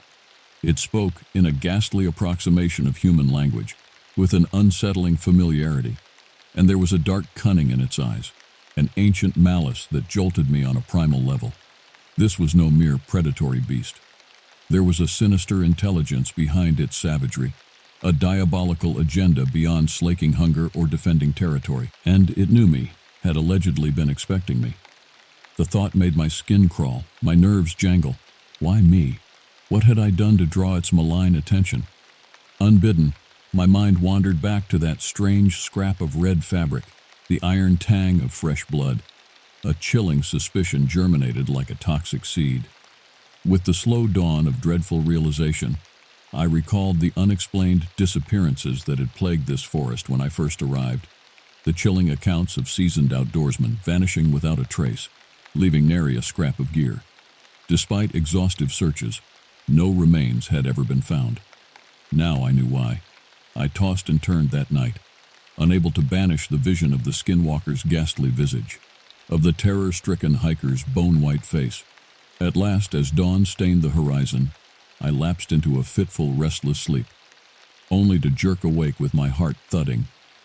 The remnants of a dream clung to me like sticky cobwebs, fragmented images that reconfigured into a blood-curdling whole. In the dream, I was running through a pitch-black forest under a starless sky, blind and mindless with panic, crashing through underbrush that clawed at my face, gulping air in ragged gasps. Behind me, drawing inexorably closer, the heavy thud of footfalls, the guttural rasp of panting breath.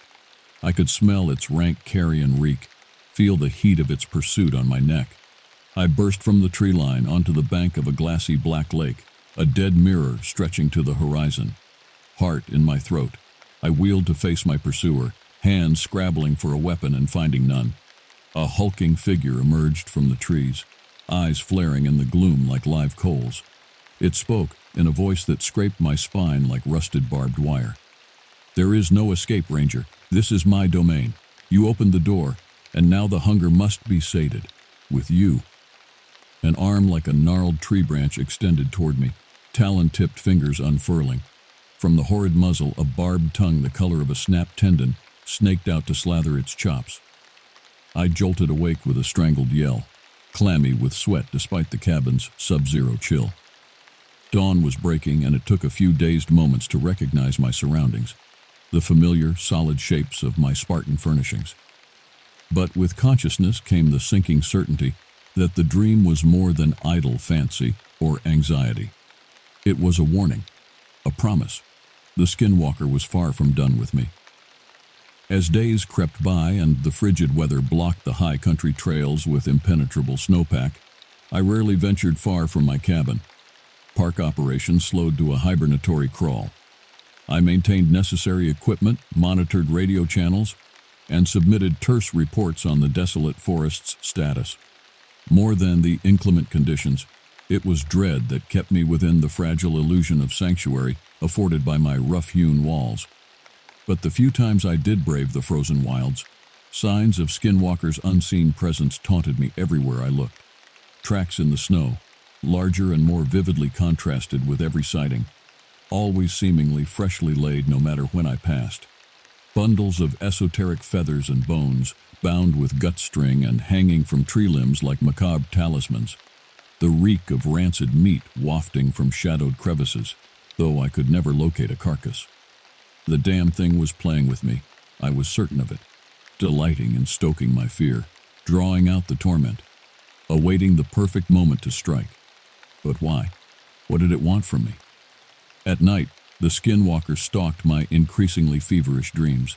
It took on varied guises, sometimes the antlered abomination I'd encountered in the flesh, others a gaunt coyote walking upright like a man, or a raven the size of a pony with burning crimson eyes and hooked, serrated beak. But always, it spoke in that same rasping, flint-on-bone voice that set my teeth on edge and promised obscene horrors. "You are the key, Ranger," it would rasp. "The toll for passage. Embrace the change and be consumed, that my brethren may walk again." I would awaken in a shaking, sweat-drenched tangle of bedding, the lingering echoes of its grating laughter chasing me into grim wakefulness. With each visitation, I felt my grip on sanity slipping by degrees, eroded by exhaustion, isolation, and the incessant needling of a fear beyond names. I took to drinking myself into a stupor before bed, hoping to dull my senses and banish dreams. But not even the oblivion of alcohol could bar the Skinwalker from my sleeping mind. I recognized I was coming unraveled, but I didn't know how to stop it, short of eating my gun. And damn it all, I wasn't ready to give the bastard that satisfaction. Somehow, I had to keep my crumbling wits intact long enough to figure out its endgame and how I might thwart it. If not for my own sake, then for any other poor fools who wandered into these cursed woods. My chance came on a blustery moonlit night, a lacy scrim of clouds drifting across the lunar face. I started awake at a sound outside my cabin, not the usual scuffle of a squirrel or fox, but a heavier, more ponderous tread, accompanied by the creak of a wooden door hinge. Adrenaline spiked my blood and banished my whiskey haze. A glance confirmed my cabin door was closed. The sound had come from outside, the old barn just beyond the edge of the clearing, a ramshackle structure I used for storage. Something was inside. Heart hammering behind my ribs, I grabbed my rifle and slid from bed. hissing at the icy shock of floorboards on my bare feet. But this was no time for boots. Stealth was key. Moving with a cat-footed tread honed by years in the wild, I crept to the window and peered through a gap in the curtains. The barn door yawned open on a square of deeper darkness, a hungry mouth. In the spill of moonlight, a silhouette stirred, tall and gaunt, not quite human in its proportions. 2 points of red fire glinted in the shadows of its head. With a subsonic rumble, I felt in my guts. It slunk into the barn and out of sight. The skinwalker was here, yards from where I stood. And for once, it didn't know I was watching. My skull pounded like a war drum as I weighed my options. I could lock myself in the cabin till dawn and pray it didn't breach the walls. Or I could face this nightmare head-on my own terms. Track it to its lair, discover what it was doing in that barn. Maybe, just maybe, find a way to stop it. I knew it was probably suicide, but cowering was no longer an option. I had to know. Setting my jaw, I shrugged on my parka, shoved my feet into unlaced boots, and moved to the door. The rifle was a leaden weight in my white-knuckled hands. Keenly aware of every creak and groan of the old timbers, I eased the door open and slipped out into the bone-gnawing cold, a whirl of snowflakes stinging my cheeks. The night had never seemed so alive with menace. Shadows jumped and twisted in the periphery of my vision. The naked tree branches clawed at the sky like arthritic fingers. My breath plumed before me as I advanced on the barn, placing each step with deliberate care. At the gaping doorway, I hesitated for a heart-stopping instant before plunging into the gloom. The barn smelled of mildew, mouse droppings, and old hay. Tools hung on pegs, casting eerie shadows in the moonlight filtering through gaps in the siding. My eyes strained to pierce the darkness, expecting an attack from any direction. Then I saw it. In the center of the dirt floor, a trapdoor I had never noticed before, a black square in the dimness. My breath caught in my throat. With infinite caution, I approached it and ran my fingers along the splintery edge. It was open a crack. From below, the strange, coppery reek that I had scented in the woods wafted up, along with something even more unnerving, the distant, muffled sounds of movement and a low, guttural chanting in a language older than human tongues. The muzzle of my rifle swung towards the trapdoor as a squeak escaped my lips. An errant moonbeam glinted off something on the floor beside it, an obsidian knife with a cruel, curved blade, clotted with dried blood. The winking light mesmerized me. Some deep, primordial instinct urged me to pick up the knife, and in that instant of distraction, a shadow detached from the wall behind me. I had only an instant for my heart to lurch with the realization of my lethal blunder before a blow to my temple sent me spiraling into oblivion. I awoke by degrees, my head a throbbing morass, my mouth as dry as old parchment. The first thing I registered was the cold, a bone-deep chill that seemed to radiate from the very stones beneath me. Groggily, I blinked open gummy eyes to stare at an arched ceiling of rough-hewn rock, draped with pale roots like skeletal fingers. I was underground. Memory trickled back. The barn, the trapdoor, the thing that had leapt from the shadows to blindside me. I tried to lift a hand to the painful lump at my temple and discovered I couldn't move. My wrists and ankles were bound with a coarse fiber that bit into the skin, lashed tight to iron rings set in the floor. Panic rose in a choking wave. Craning my neck, I took in my surroundings. A circular chamber, its dank walls carved with eldritch symbols that made my eyes ache to look at them. Sputtering tallow candles cast a jaundiced light, sending shadows leaping. And there, sprawled on a stone slab like sacrificial offerings, were the gnawed bones and shredded flesh of small animals, desiccated corpses in varying states of decay. The copper-penny reek of old blood hung suffocatingly thick. But it was the figure, hunched in the corner, that seized my attention and choked the building scream in my throat. The skinwalker, squatting on its haunches, running a whetstone along the blade of that wicked obsidian knife with a rhythmic shuck, shuck. Its eyes, glowing like hellish embers, flicked to me, noticed me awake. Its lipless maw stretched in a parody of a grin, revealing a forest of needled teeth. "Awake at last, Ranger," it rasped, unfolding from its crouch with a creak of sinew and pop of joints. It stood far taller than a man, its form more grotesquely contorted up close. Antlers sprouted from a misshapen skull that bore a passing resemblance to a deer's, if a deer had been flayed and stretched into a humanoid shape. Patches of spiny fur alternated with leprous expanses of naked, iridescent skin. Talons the length of butcher knives tipped the long, ropey fingers that caressed the knife's handle. I writhed against my bonds, heedless of the fibers cutting into my flesh. What? What do you want? With me? I managed to choke out past my heart thudding in my throat. It cocked its head, considering, as it stepped closer. The knife glinted in the guttering candlelight. Want? I want to peel the skin from your bones and wear it like a cloak. I want to swallow your still-beating heart. I want the satisfying snap of your spine beneath my teeth. The grating voice dropped to a conspiratorial whisper as it hunched over me, carrion reek blasting from its maw. But first, Ranger, I need you to let me in. I've been so hungry, trapped in this between place for so long. Only a willing soul can open the doors.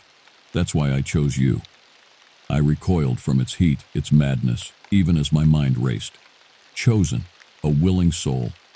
What in God's name did it mean? I'll never help you, I spat, mustering my last crumbs of defiance. You'll have to kill me. A chuckle like grinding stones. Oh, I will, but not yet. We have so much work to do first, you and I.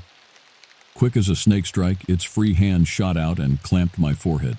I bucked and twisted, but I was no match for its preternatural strength. Its claws pierced my skin, and I felt a sudden violating pressure behind my eyes, worming into my mind. Gibbering, whispering voices filled my skull, utterances as ancient as stone and malice. I clamped my jaw against a building screen. Images flickered through my mind's eye in a strobe-like onslaught, a great pitiless void, a heaving roil of nameless shapes, the flensing bite of an arctic wind, and beneath it all, a gnawing, ravenous hunger that could never be sated. With a supreme effort of will, I wrested my mind away from that alien presence, threw up a wall behind my eyes. But I could feel it there still, clawing for a crack, a chink in my mental armor. The skinwalker snarled its frustration, released its grip. My head throbbed like a rotten tooth. You resist. Good. I should expect nothing less from one I chose as vessel. It traced the knife tip almost tenderly down my cheek, raising a thin line of blood. I shuddered. But the hungrier I make you, the more you will crave to let me in, to surrender to the change. It's begun already. Can't you feel it? With a dawning horror, a creeping revulsion, I realized I could. A yawning ache in the pit of my belly, an emptiness that transcended the mere physical, as if some fundamental part of me was missing, torn away. The breath left my lungs in a ragged rush. The skinwalker smiled its horrific smile. Ah, you see. It straightened, the knife vanishing into the folds of its patchwork hide. I will leave you now to consider your choice, Ranger. Open yourself to me willingly, or I will make you rue the day you were born. It turned to the far wall, where an inky archway seemed to shimmer in the stone, swimming with unclean shadows. The portal it used to stalk between worlds, between the waking and dreaming. It shot a final piercing look over its shoulder. When you are ready, and you will be, simply call my name. You know what it is. And with a swirl of frigid air, it was gone, leaving me alone with the gibbering voices echoing in my head, and the first gnawing pangs of a hunger like I had never known. Time lost all meaning in that dark, dripping crypt. It could have been hours or days that I lay shackled to the unyielding stone, watching the candles gutter and the shadows writhe. But with every passing second, I felt my hold on my identity, my very humanity, slipping. The hunger grew, a ravening abyss that yawned wider with each shuddering breath. It was a hunger not just of the body, but of the soul, a yearning for something I could not name, and yet knew with a marrow-deep certainty would damn me for eternity. And beneath the hunger, threading through it like a mocking refrain, lurked a seductive whisper. Give in, let go, surrender, and be sated. I squeezed my eyes shut, clenched my jaw until my teeth creaked, trying to block out the insidious murmur.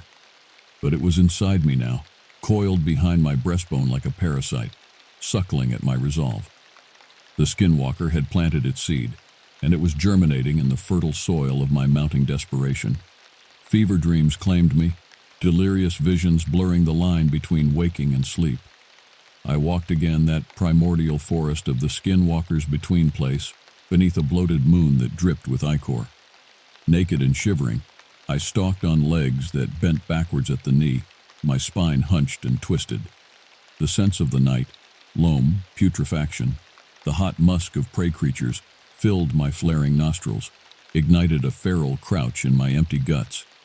I would start awake, thrashing against my bonds, unsure if the growl that died in my throat was real or imagined. The symbols etched into the walls seemed to crawl in the corner of my eye, almost words shimmering on the edge of comprehension. Time and time again I caught myself tonguing the elongated canines that had erupted in my jaws, tasting the copper trickle from where they cut my gums, and always that insatiable gravity well of hunger, dragging me down into a lightless abyss from which there could be no return. I could feel the last unraveling threads of my humanity straining, stretching, ready to snap. In the final lucid corner of my mind, I knew it was only a matter of time before I broke utterly and gave the skinwalker what it wanted. But just as I teetered on the precipice of surrender, rescue came from the most unexpected quarter. A grating shriek of metal, a crash, and suddenly blinding light flooded the chamber, banishing the shadow things that gibbered in the recesses of my mind. A familiar voice rang out, shot through with terror but edged in steel. "Ethan, oh my God." Through the twisting spots occluding my vision, I made out a slight figure standing in a rectangle of light, haloed by the wan illumination spilling down a ladder from above. The hiker I had saved from the skinwalker's clutches, a seeming lifetime ago. She had a crowbar clutched in one white-knuckled hand. How did you find me?" I croaked through a throat lined with broken glass. "Your radio. You left it on that night in the woods. I heard everything." She advanced cautiously, eyes wide as saucers, as she took in the grisly charnel house decor.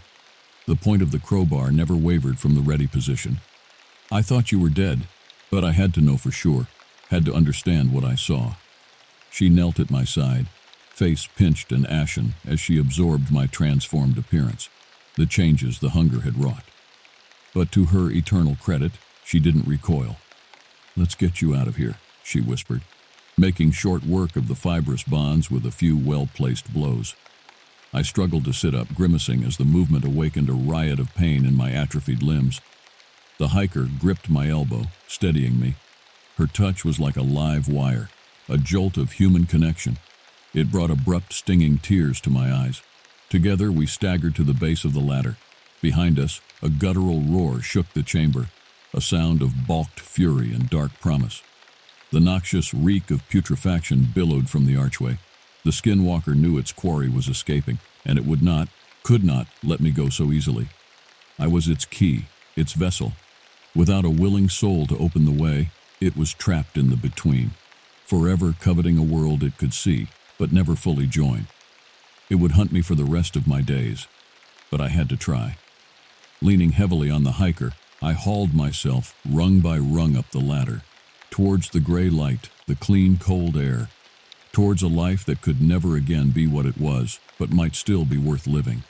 The voices in my head howled in rage, seeing their dominion slipping away, but with each inch I clawed my way upward, their hold on me weakened. In the years since that harrowing, otherworldly night, I have never stopped looking over my shoulder. I know the skinwalker is out there still, waiting with inhuman patience for me to lower my guard, to stray too far into the gray places between civilization and the wild dark, wanting to make me its own, to claim the debt of suffering it feels I owe.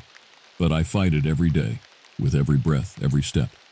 I cling to the tattered remnants of my humanity, even as I feel the beast beneath my skin, prowling behind my eyes.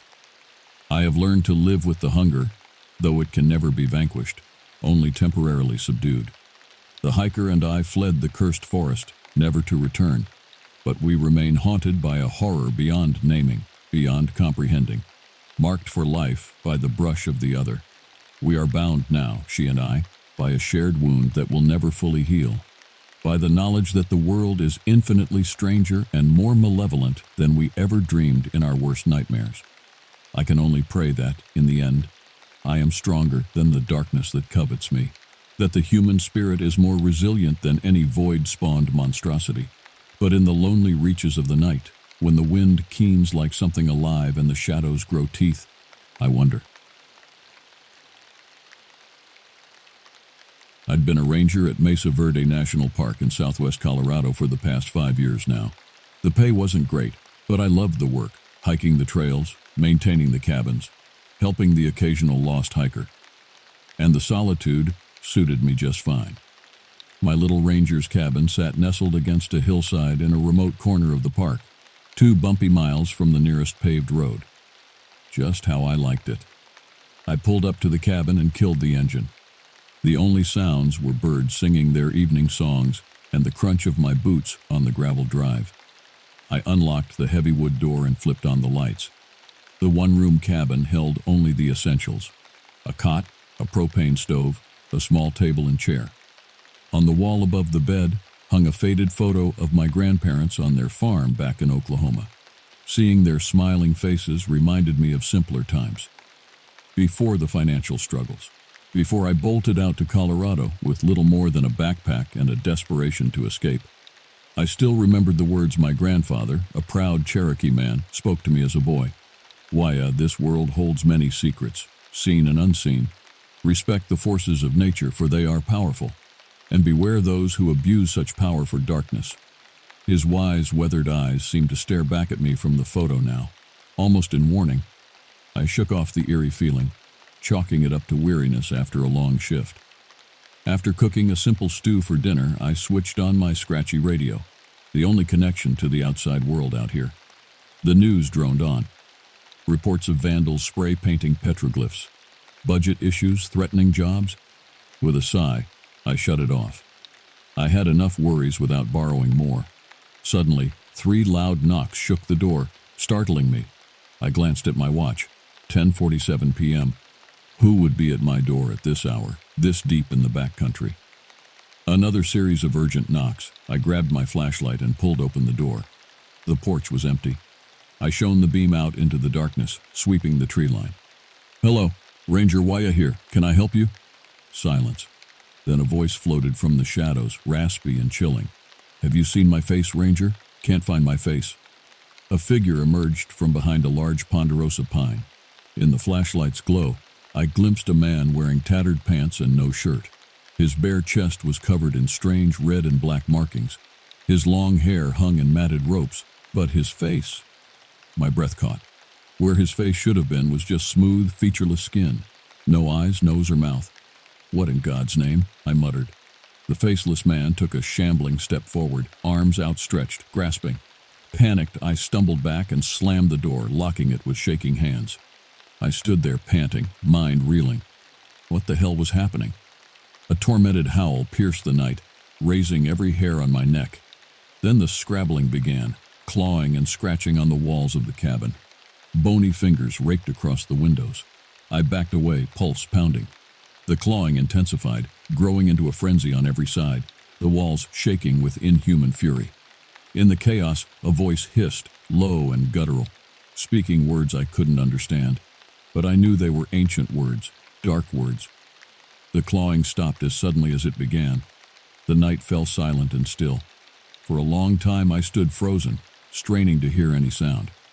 Finally, I inched forward and, against all better judgment, peeked out the window. The porch and yard were empty, no sign of the horrifying, faceless man. Only the sighing pines and a scatter of animals' tracks in the dirt, leading off into the woods, like a pack of coyotes, or a lone loping creature. Heart still racing, I collapsed onto my cot as troubling questions crashed through my exhausted brain. What exactly had I just seen? A deranged transient playing a sick prank? Or something far more sinister? After a long, sleepless night, I still had no answers. But one thing I knew for sure. Those ancient words whispered on the wind had awoken something deep within me. Something that recognized the truth behind my grandfather's warnings. The lost and broken could take many forms, and some unnatural forces were best left undisturbed. I feared I had just unleashed one of them, and now I needed to find a way to stop it before it was too late. I dragged myself out of bed after that sleepless night, body aching with exhaustion and unease. The disturbing events of the previous evening still didn't feel quite real in the light of day. Part of me wanted to chalk it up to too much time alone in the woods, an overactive imagination. But I couldn't shake the sick dread knotting my stomach, the chilling certainty that I had witnessed something unnatural, something evil. Digging through my meager tools and supplies, I unearthed an old battered knife in a leather sheath, its blade etched with Cherokee symbols. It had been my grandfather's. He'd pressed it into my palm the day I'd left Oklahoma, eyes solemn and knowing. "This blade is blessed by the ancestors," he'd said. "It will protect you when darkness comes." I had never been one for superstition or ghost stories, but that morning I slipped the knife securely onto my belt, just in case. I couldn't sit idle and wait for that unsettling presence to reappear. So I set out to hike my rounds of the park trails as usual, senses on high alert. The dewy morning mist swirled between the swaying pines and aspens, muting sound and cloaking the forest floor. Even the bird's song seemed hushed and furtive. After a tense mile, the crackle of my radio startled me. I plucked it from my belt with an unsteady hand. "Wyatt, come in. You there?" Janine's familiar voice edged with static. "Here, go ahead. We got a missing hiker. Dr. Charles Matheson from the University of Colorado. History professor, in the park writing about the ancient dwellings. Headed out to Spruce Tree House yesterday morning but never made it back to his campsite." My chest tightened. I'd seen the professor puttering around the ruins earlier this week, an eccentric older man with wild white hair and an armful of heavy books. "I'm on it. I'll head that direction. Do a sweep." "Keep me posted," Janine replied before clicking off. I altered course and made my way toward the trailhead for Spruce Tree House, the third largest cliff dwelling in the park, tucked beneath a sweeping overhang. As I approached the site, the back of my neck prickled. Something felt distinctly off, the air thick and oppressive. At the dwelling's entrance, I froze. Violent slashes marred the ancient wood and stone, deep claw marks that looked all too similar to the ones clawed into my cabin just hours before. My breath misted out in ragged puffs.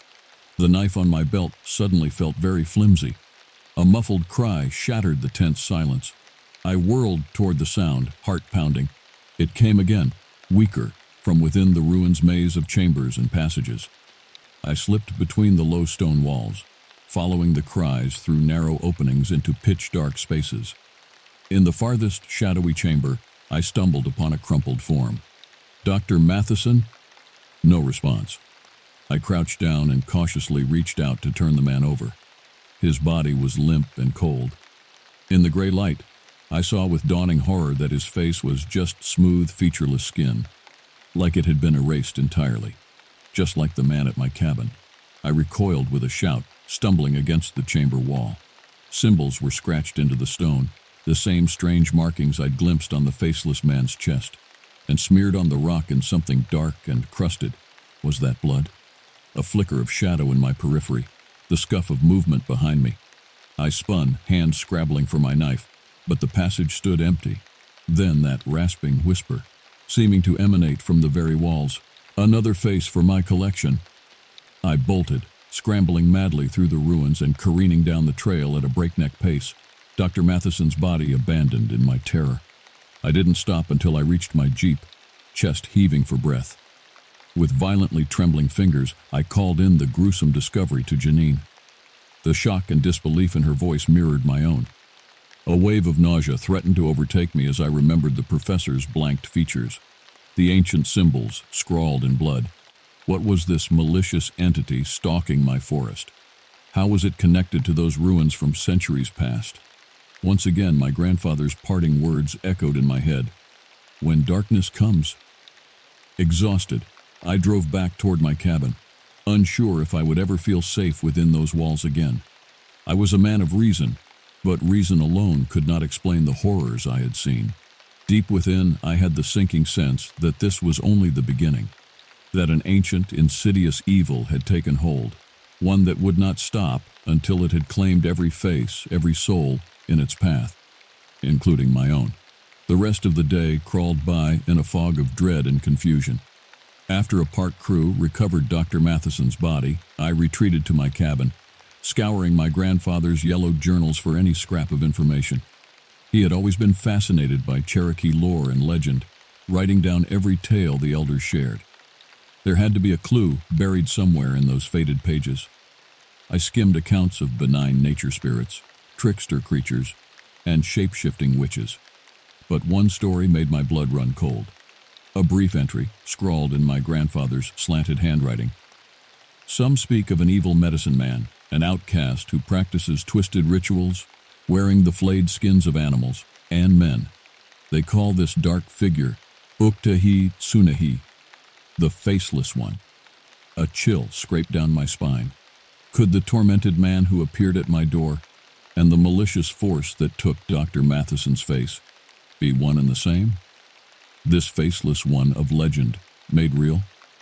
I thought back to the strange markings slashed into the professor's chest, smeared on those chamber walls.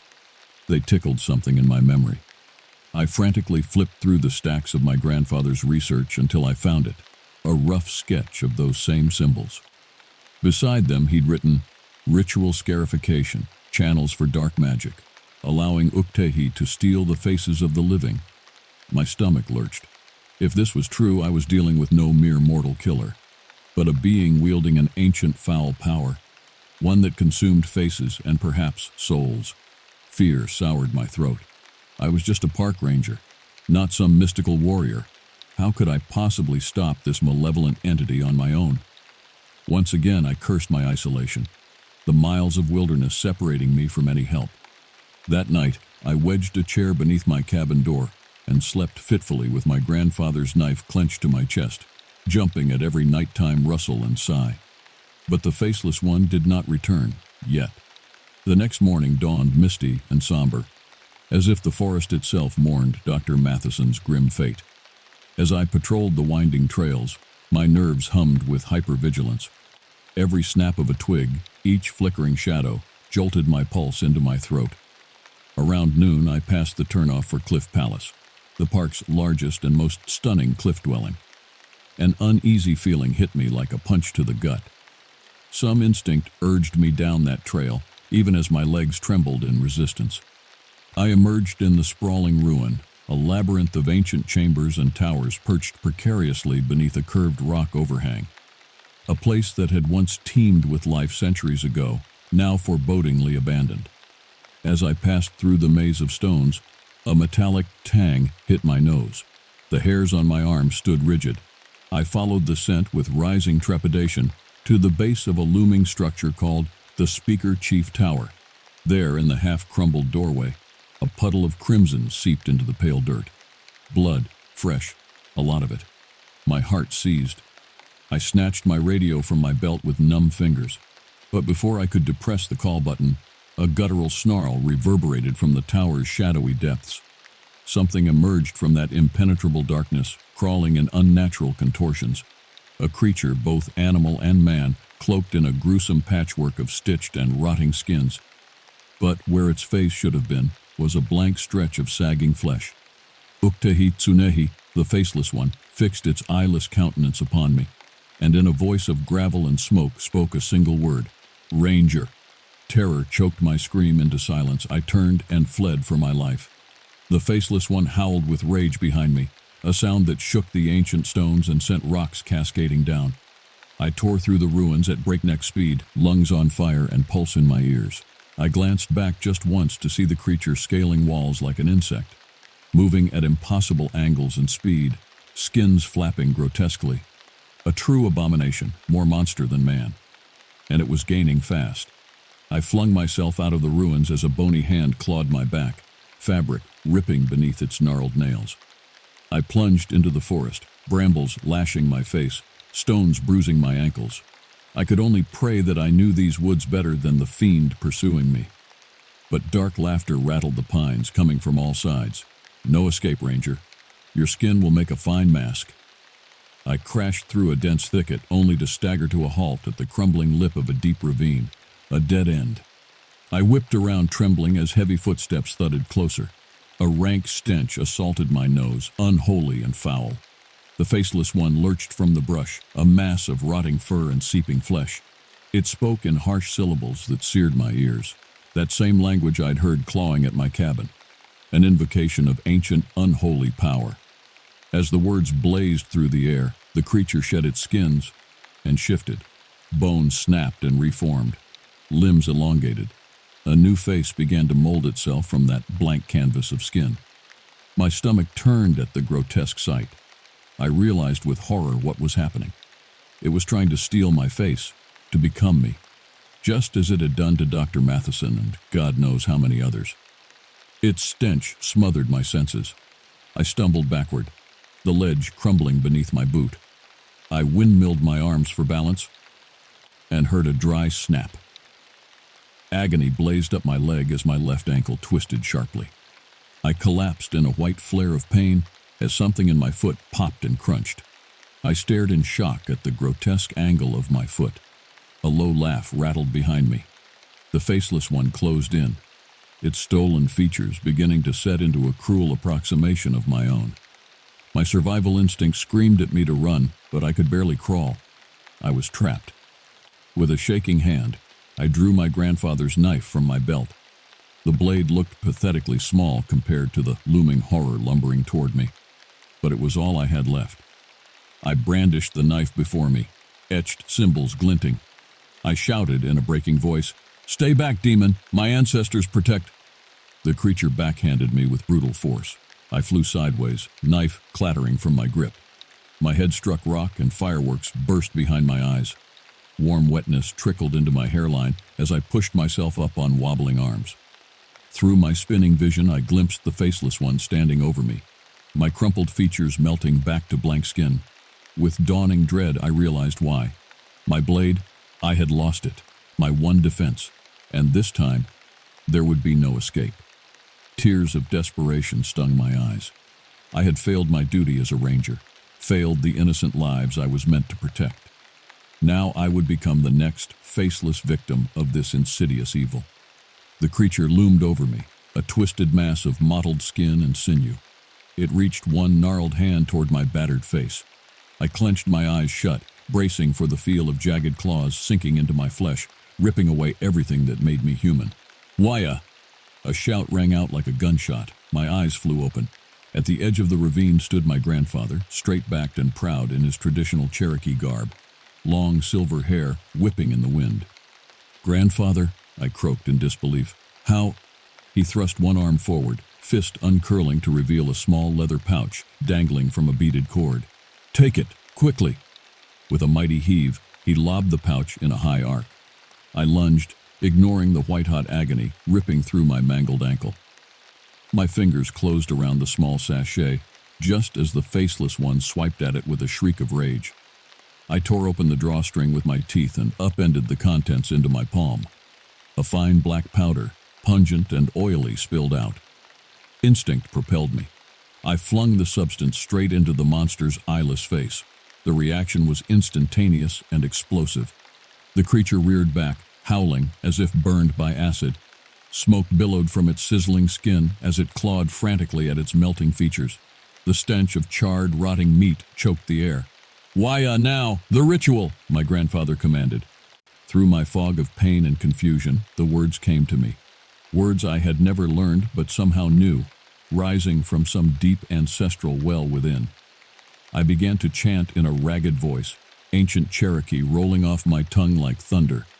The words tore from my throat in a guttural roar, each syllable lashed with power.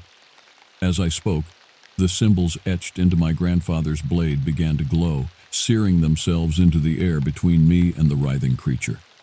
The faceless one screamed, an unearthly wail that made my skull feel like it would shatter. It staggered drunkenly, pieces of its patchwork skin sloughing off in gory chunks to reveal pulsing red muscle beneath. "You cannot stop me," it gurgled, black bile frothing from its skinless jaws. "I am eternal." "No," I growled, staggering to my one good foot. "You are nothing but a sad, twisted fragment of a man, clinging to stolen power. But that ends now." I snatched up the glowing knife and lunged forward, burying the blade to the hilt in the monster's heaving chest. The moment the sacred metal pierced its fetid flesh, an explosion of light erupted from the wound, blinding, searing, pure. The faceless one threw its head back in a rasping scream, clawing uselessly at the radiant blade skewered through its torso. Its body began to sag and deflate like a rotting water skin, folding in on itself as centuries of stolen life force drained away. In a matter of moments, all that remained was a husk of jerky-like skin puddled on the stone, and a single shriveled, blackened face, frozen forever in a mask of impotent rage. The face of a man, a twisted man, but a mortal man all the same. Silently, I yanked the blade free, its brilliant glow fading back to cool steel. I turned toward my grandfather, tears of gratitude and relief stinging my eyes. But the bluff where he'd stood only moments before was empty. No sign he had ever been there at all. Just the sighing pines and a whisper on the wind, so soft I might have imagined it. "Walk in beauty, Waya." I crumpled to the ground beside the pitiful remains of the vanquished monster, my head spinning. Had it all been a vision, my grandfather reaching out from beyond this world to guide me? I couldn't be sure. But as I clasped the leather pouch and stared at the knife in my hands, I realized it didn't matter. He had led me to the tools I needed all along, lying within myself. The wisdom of our ancestors, the strength of our stories, and the courage to be the protector my grandfather had always believed I could be. Wincing, I pushed myself up on my one good leg and began to limp toward the distant wail of approaching sirens, and a future as uncertain as these ancient hills. But one thing I knew for sure: whatever darkness lay ahead, I would be ready. For I was Ranger Waya, grandson of the Cherokee, and guardian of a sacred trust to keep the lost and monstrous from tearing through the veil between worlds. And I would not fail again. I never believed the old tales. Shapeshifters, skinwalkers, creatures that could take on the form of animals, they were just myths, stories told around the campfire to send a shiver up your spine. I dismissed them as fantasy, the product of overactive imaginations and too much time spent alone in the woods. If only I had listened. If only I had heeded the warnings. My name is Ethan Renner. I'm 35, born and raised in Seattle. The city life never agreed with me, though. Too many people, too much concrete and steel. I always felt at peace in nature, surrounded by towering pines and the scent of rich earth. When I was younger, my dad and I went camping and fishing every summer in the Cascade Mountains. Those were the best times of my life. After high school, I drifted for a while, working odd jobs here and there. Mechanic, landscaper, barista. I could never hold anything down for long. My girlfriend left me, said I lacked direction and ambition. Maybe she was right. A few years ago, buried in debt and barely making rent, I applied on a whim to be a park ranger, spend my days in the great outdoors, protect the wilderness I loved. To my shock, I got the job. They stationed me in the Olympic National Forest, almost 1 million acres of rugged, untamed beauty stretching across the Olympic Peninsula in western Washington. It's one of the wildest places left in the lower 48, with terrain ranging from lush temperate rainforests to windswept beaches to glacier-capped peaks. Thousands of people visit every year for hiking, camping, fishing, hunting. But away from the main trails and campsites, in the remote valleys and high alpine meadows, it feels truly primordial, like stepping back in time to an older, deeper world. My job was to patrol the backcountry, making sure hikers were safe, trails were maintained, park rules were followed. In the busy season, I'd trek 10, 15, 20 miles a day, logging field reports and radioing in my position to the ranger station. But in the winter, visitation dropped to a trickle. The snow piled up, the roads grew treacherous, and an eerie quiet settled over the forest. That was when I'd head to my assigned patrol cabin to hunker down for days or weeks at a time, venturing out for the occasional ski or snowshoe under leaden gray skies. The solitude never bothered me. I welcomed it, craved it even. Gave me time to think, to breathe, to simply exist in a world without the constant chatter and chaos of civilization. At night, I'd sit on the porch, sipping black coffee and watching the shadows lengthen through the trees, feeling the weight of the wilderness pressing in all around. It was a feeling of being incredibly small and insignificant. Humbling, but in the best way. Then one morning, glassing a remote valley through my binoculars, I saw it. Just for a second, a flicker of movement through the trees. Too big to be a deer or an elk. Tawny fur, a flash of teeth. It was there and gone between one blink and the next. But a wordless dread settled in my gut. Something was out there. Something that didn't belong. I just didn't know what it was. Yet. I shook off the unease, told myself it was only a trick of the light. My eyes playing games after hours squinting through the binos. I tried to put it out of my mind and focus on the litany of mundane daily duties. Clearing blowdowns from the trail, measuring winter snowpack, jotting field notes on the back pages of a battered leather journal. But I couldn't shake the nagging sensation of being watched, the prickling hairs on the back of my neck. That's when I started noticing the tracks. I'd been a hunter since I was old enough to legally own a rifle, and considered myself a damn good one. Tracking quarry through miles of unforgiving backcountry had taught me a thing or two. But these prints were different. Too big for one thing. At first, from a distance, I took them for bear tracks, but up close it was clear they were shaped all wrong. Narrower heel pad, longer toes. And the gait was off too. The space between prints shorter than I'd expect for an animal that large. They appeared overnight around my cabin, circling the clearing but never coming closer than 30 yards. It was like whatever it was didn't dare cross some invisible boundary. Didn't stop it from leaving grisly presents on my doorstep, though. A torn-off deer leg one morning, a gutted rabbit the next. Some sick kind of offering. I tried to rationalize it, chalk it up to the fevered imaginings of a mind warped by isolation. Told myself they were the leavings of a bold mountain lion, or maybe a young, curious bear. Put it out of my thoughts as best I could. I kept up my patrols but never strayed far from the cabin, always within radio range. Logged the strange prints dutifully in my reports but never mentioned the gnawing unease growing in the pit of my stomach. Who would have believed me? I barely believed it myself. After a week, the visitation stopped. The clearing around my cabin was undisturbed come morning. No grim trophies staining my stoop rust brown. I breathed a little easier. Let myself think that maybe the worst had passed. That whatever it was had lost interest and moved on. I should have known better. Should have trusted that primal sense of wrongness, lodged in my hindbrain like a splinter. I let my guard down and I paid for it. It was a brittle, moonless night in the depths of January when I woke suddenly, heart pounding. The fire had died down to embers, and cold was leaching up through the floorboards. But that wasn't what woke me. It was a sound, just at the edge of hearing, a soft rhythmic scuffing, like something with claws was dragging itself across the weathered planks of the porch. There was a shape crouched beyond the front window, dimly backlit by starlight, motionless, watching.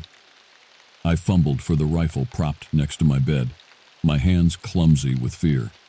In one smooth motion, I swung it up, sighted down the barrel, but when I blinked, the figure was gone. The porch bare and still, as if it had never been. In the morning, I found the window latch torn clean out of the wood. I radioed the ranger station at first light, trying to keep my voice steady. Reported a disturbance around my cabin, possibly a bear. Requested permission to hike out to the trailhead to resupply, reorient myself. They granted it readily. It was rare to spend more than 2 weeks at a stretch in the backcountry. Ranger mental health was important. No one wanted an incident. The familiarity of packing for the 7-mile trek settled my nerves a bit, carefully distributing the weight of my gear between pack and hips, checking over each crucial piece of equipment. Compass, map, headlamp, first aid kit, emergency shelter. Enough food and water to last 3 days if something went awry, reassuring in its mundanity. But as I shouldered my pack and locked the cabin door behind me, a splinter of that primal dread resurfaced. The forest seemed too still, the normal cheeps and chatterings of birds replaced by an oppressive blanket of silence. The air tasted sharp and metallic. My thumb hovered over the bear spray clipped to my belt. I made good time over the first few miles, adrenaline lending speed to my steps. The trail was easy to follow, even with a light crust of snow obscuring the packed dirt. It slabbed gently up and down forested ridgelines, skirting the edges of steep valleys carved by glaciers eons ago. On a good day, it was some of the most soul-stirringly beautiful country I'd ever laid eyes on. This wasn't a good day. With every bend in the path, every time the route dipped into a ravine and out of sight of the ridgeline, my pulse spiked. I caught myself scanning the undergrowth for a telltale flash of fur, flinching at every snapped twig. Each sweeping vista felt soured by the growing certainty that hungry eyes were tracking my progress. Around mile 4, I stopped to fiddle with a loose strap on my pack. That was when I spotted them. Tracks in the snow, barely 20 yards off the trail. They meandered between the soaring trunks of Douglas fir and red cedar, clearly those of a large canine. Wolf prints, except far too large, and sunk deep into the soft powder. It would take an animal of staggering size to leave marks like that, and they were fresh, sharp-edged, and clean, minutes old if that. I swallowed hard, chest tight with budding panic. The safety of the ranger station suddenly felt impossibly distant. I tried to force down the gibbering fear, to think rationally. Whatever was stalking me, it was just an animal, shy and reclusive, apt to avoid people if given half a chance. If I kept moving, stuck to the trail, I'd likely be fine. Still, I quickened my pace as much as the terrain allowed, heart thudding painfully behind my ribs, pushed past the burn building in my legs and lungs. I was close now, perhaps 3/4 of a mile out, the trailhead practically in spitting distance. Then the wind shifted, and I caught the unmistakable coppery tang of blood on the breeze. My steps faltered. Just ahead, the path curved sharply to the left, disappearing behind a ridge. On the other side, something lolled gruesomely in the snow, something that looked horribly like a human arm, gnawed to a mangled stump. Bile seared the back of my throat. Slowly, so slowly, I pulled my pistol and thumbed off the safety. Took one hesitant step, then another. A twig cracked like a gunshot in the silent forest, and my head snapped around. There, not 30 feet away, crouched the biggest wolf I'd ever seen. Lips curled back from yellowed fangs, hackles bristling. It watched me with an unsettling intensity, but the eyes were human, knowing. I raised my pistol, arms trembling. "Easy," I croaked. "Easy now." Then it lunged, time stretched like taffy. I remember the stinging scent of pine sap, the taste of my own blood hot on my tongue from a bitten cheek. But mostly I remember the surging tide of terror as those impossible jaws gaped wide, strings of ropey drool spattering the snow. I fired on pure instinct.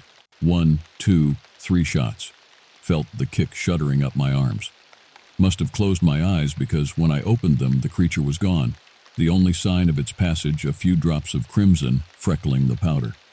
A frenzied glance confirmed the gory trophy I'd spied earlier had vanished as well.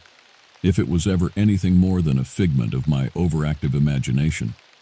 It wouldn't have been the first time in the past weeks I'd doubted my own senses. I didn't holster my gun, kept it trained on the tree line with hands that shook like palsy as I crept backwards down the trail. Each gasping breath seared my lungs, my pulse a war drum in my ears.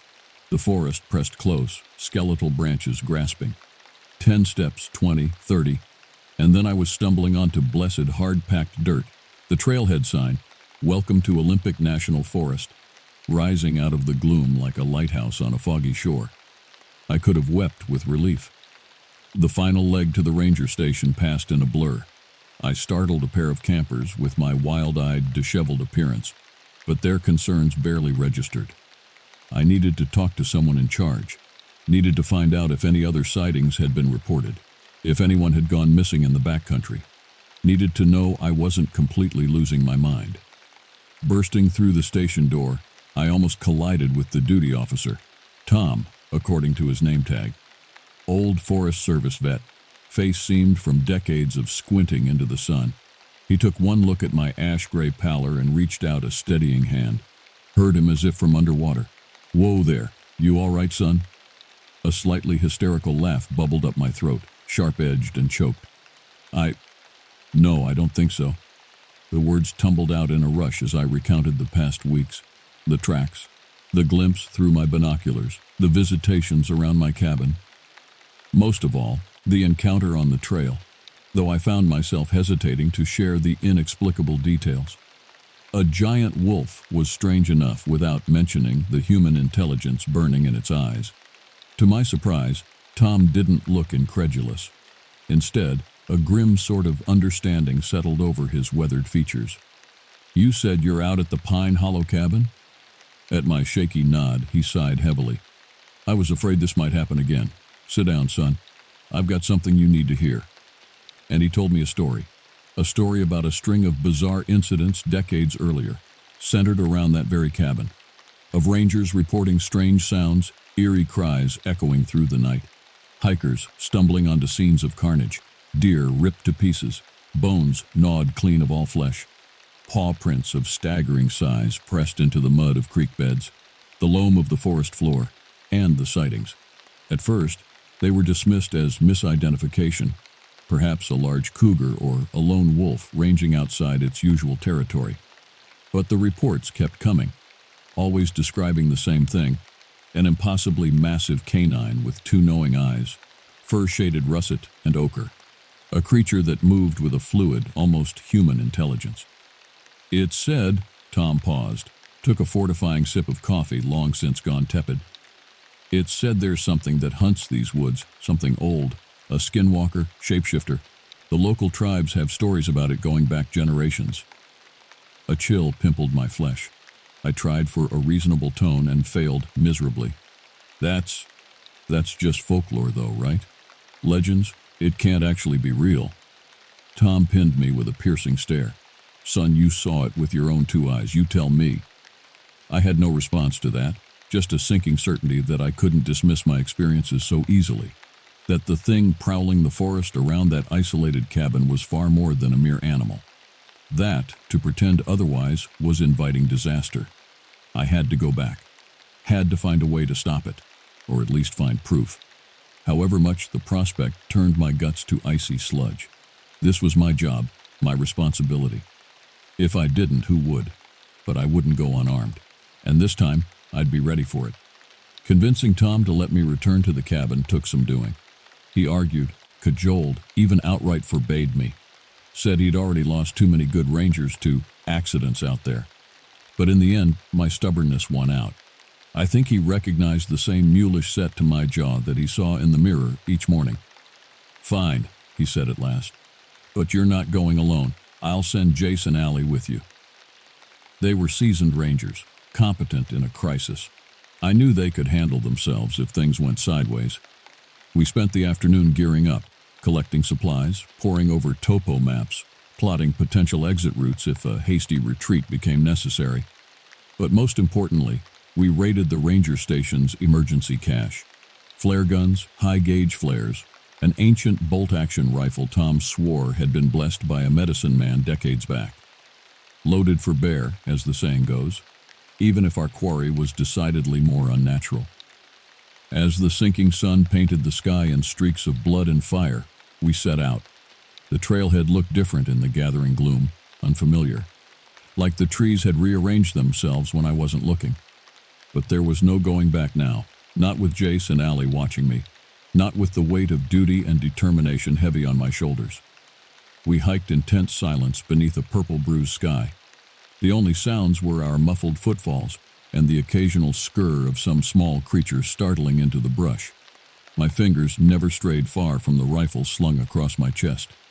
Night fell fully, perhaps an hour in. We clicked on our headlamps, wan pools of light barely denting the Stygian gloom. The temperature plummeted, our breath pluming in billowing silver clouds. More than once I stumbled over an unseen root or rock, only Jace's quick hand at my elbow keeping me from pitching headlong. The forest felt malevolent, watching, waiting. That same skin-prickling sensation of being stalked, pinned in an unseen crosshairs. We were interlopers here, our presence an offense against the primordial dark. And then we smelled it, that now familiar tang of copper riding the frigid air. Allie pulled up short, her face a bloodless mask in the backscatter of her headlamp. "Do you?" "Yeah." My response was barely a breath. The scent was thick enough to choke on. As if in answer, a guttural sound rolled through the night. It started low, almost subaudible, more pressure than true noise. But it quickly built to a hair-raising crescendo. A distorted howl struck through with a very human anguish, an existential wrongness that curdled the blood. My hands trembled on my rifle. Jace fumbled for his flare gun, and without word, we fanned out in a defensive line, scanning the tree line for any flicker of movement. Nothing. Only stillness and silence, gravid with threat. 1 minute ticked by. 2. I was opening my mouth, about to suggest we cautiously move on, when Allie screamed. It was on her before I could even swing around. A massive blur of matted fur and snapping teeth, bowling her over like a rag doll. She toppled, the flare gun flying from her grip, skittering away into the underbrush. Snarls and very human shrieks blurred into a cacophonous din. I shouldered my rifle but couldn't get a clean shot, not with them rolling together like a dervish. Jace stood similarly frozen, eyes wide and wild in the dancing shadows. And then, as abruptly as it began, it was over. The creature bounded away, melting into the forest gloom, leaving Allie sprawled motionless on the churned snow. Crimson already stained the ground around her in a spreading plume. For one awful, yawning second, I was sure she was dead. But then she convulsed, a gurgling cough racking her frame. I skidded to my knees at her side, Jace a beat behind. Up close, the damage was gruesomely apparent. Claw marks scoring her face and neck, the shocking white of bone poking through the shredded ruin of her shoulder. But she was alive, clinging to consciousness through what must have been blinding agony. Her bloodied fingers scrabbled clumsily at my sleeve. When she spoke, her voice was a thready rasp. "Shoot me!" My heart seized. "What?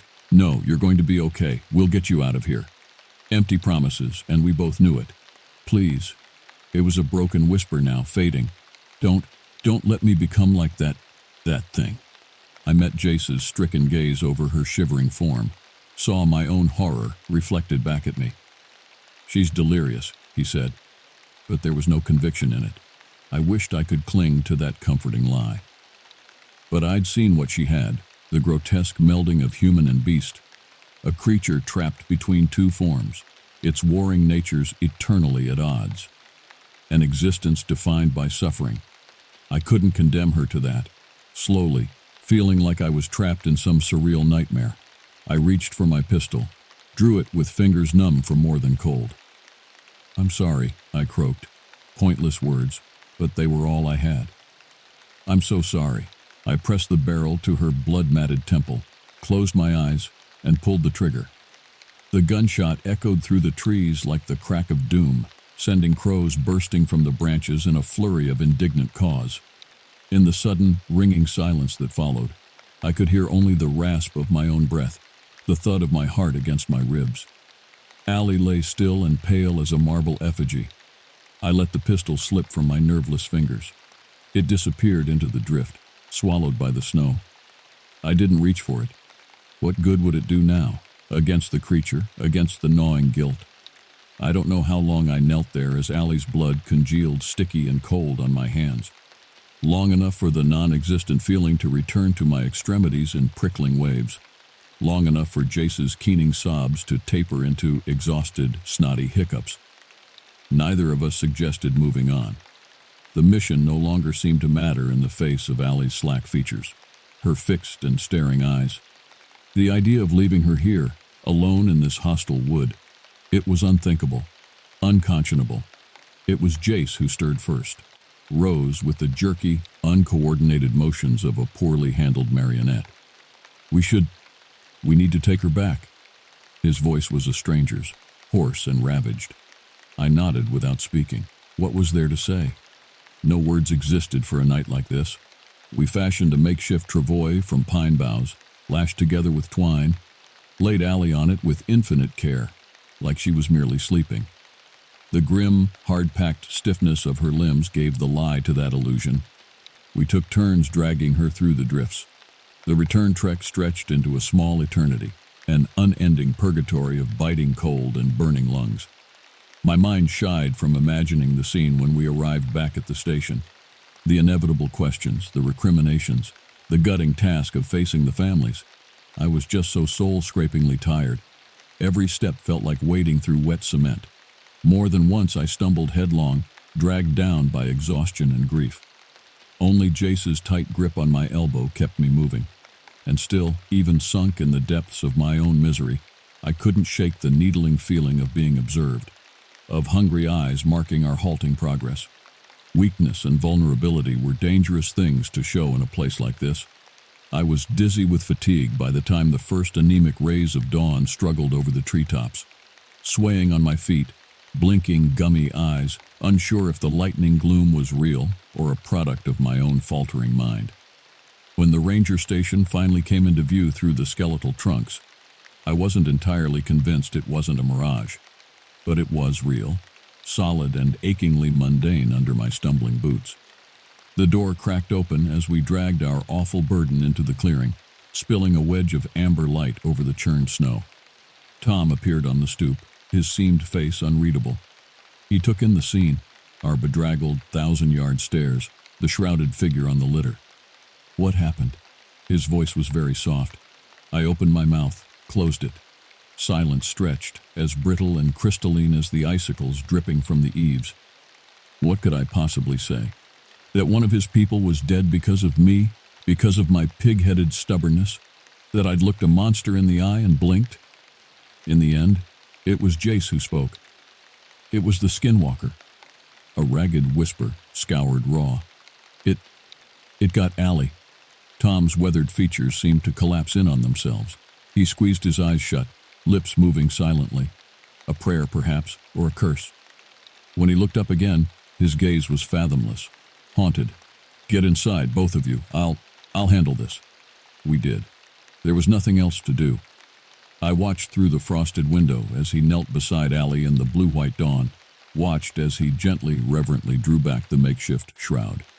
As he bowed his head, shoulders quaking with grief, I knew with a bone-deep certainty that her blood was on my hands, that I would carry the weight of this failure, this tragedy, for the rest of my life.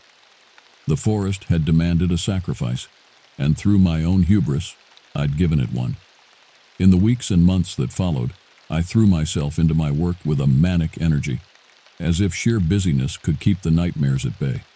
But always, at the edges of my consciousness, that creeping sense of being watched, of some wild, inhuman intelligence lurking just beyond the firelight. I never saw the skinwalker again, not in the flesh anyway, but I'd stared into its eyes, and I knew, beyond the flimsiest shadow of a doubt, that it was still out there, waiting, biding its time. I left the Park Service not long after, turned in my badge and my gun, walked away and didn't look back. Moved to the city, tried to lose myself in the comforting crush of humanity. But I've never shaken the feeling that one day, maybe soon, I'll round a corner or glance out a window and find it staring back at me. Because you don't walk away from a thing like that. Not really.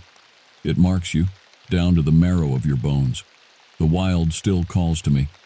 I wake sweat-drenched and panting to the phantom sensation of pine needles under my feet, loam soft beneath my paws.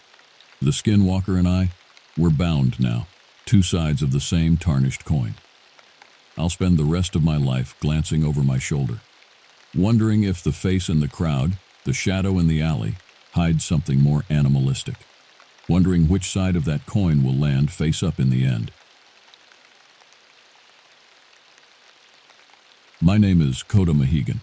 I'm a park ranger in the Bighorn National Forest of northern Wyoming. I took this job to get away from people and problems. Out here among the lodgepole pines and mountain streams, life is simple, peaceful, at least it's supposed to be. I live alone in a rustic cabin, miles from the nearest town of Graybull.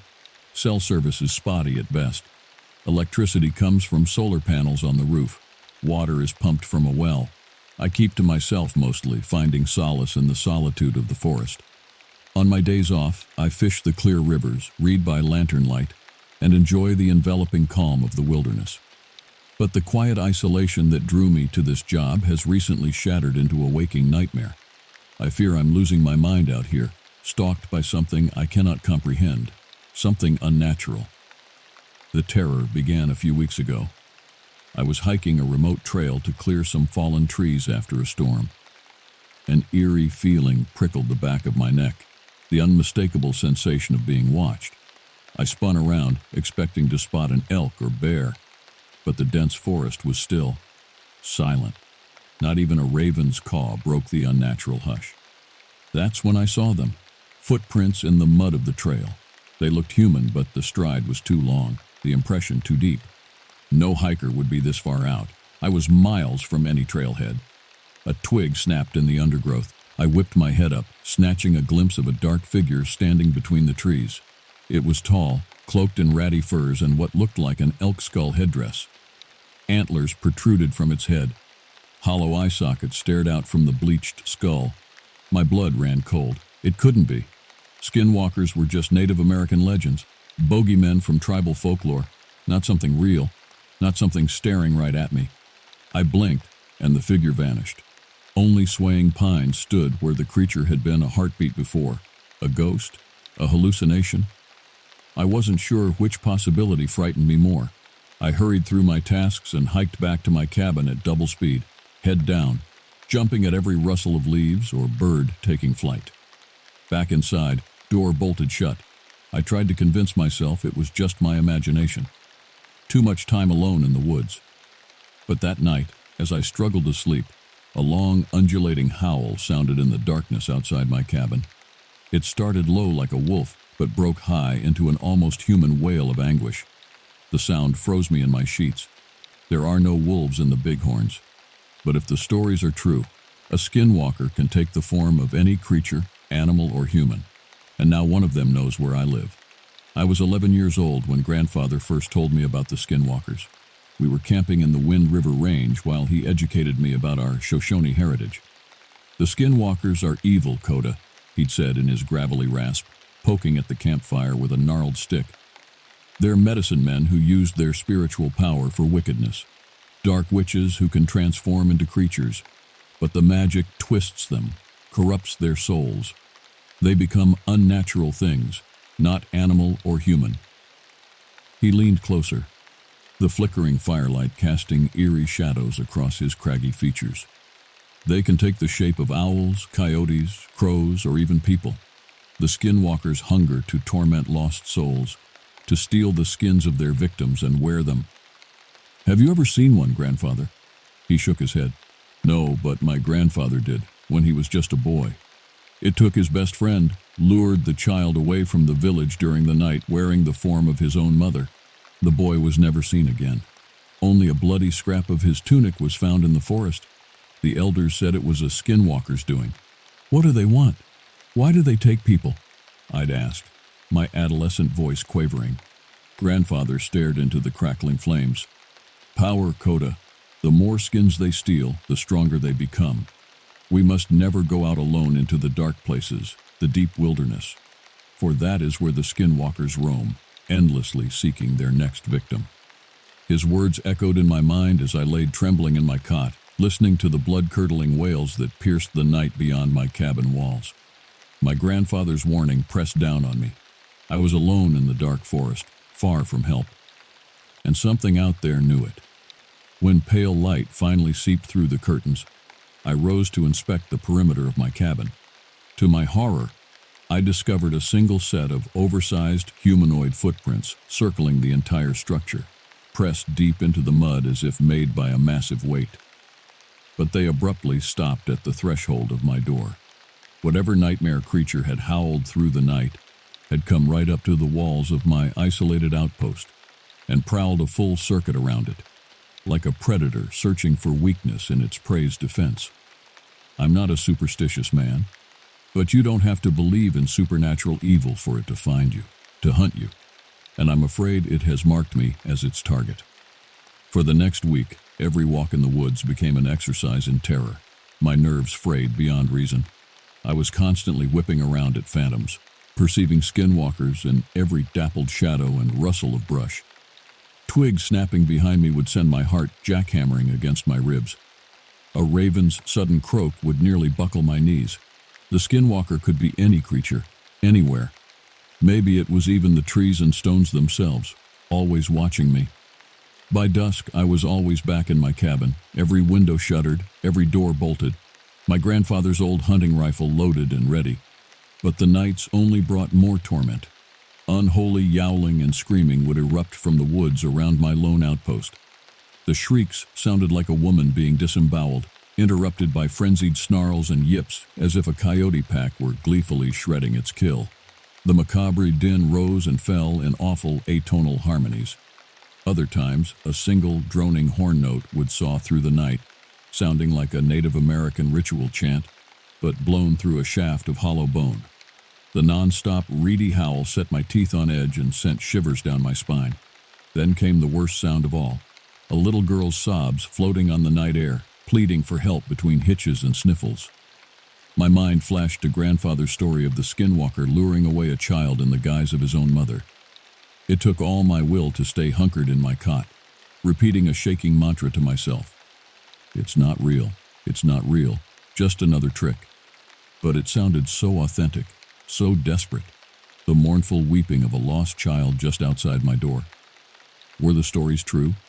Did this fiend actually steal a child?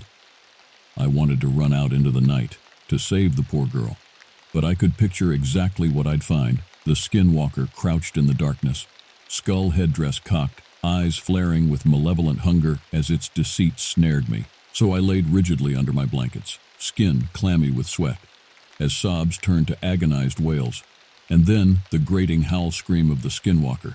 Furious, I hadn't taken its bait. The gibbering cries receded back into the forest, leaving me shaking, wondering how much longer my sanity could endure this onslaught. When dawn finally arrived, I crept out to look for tracks, any evidence a real child had been out there and not just another skinwalker ruse. I found nothing, except a single owl feather stuck to my cabin door, fluttering in the morning breeze. A warning? A taunt? I suddenly felt watched again, scanned from afar by unseen eyes. I spun in a circle, frantically searching the woods. Movement flickered between distant pines. A tall humanoid figure cloaked in furs stalked between the trunks, pausing to stare in my direction. Even from afar, I felt the malice roiling off its towering form, the cruel hunger in its gaze.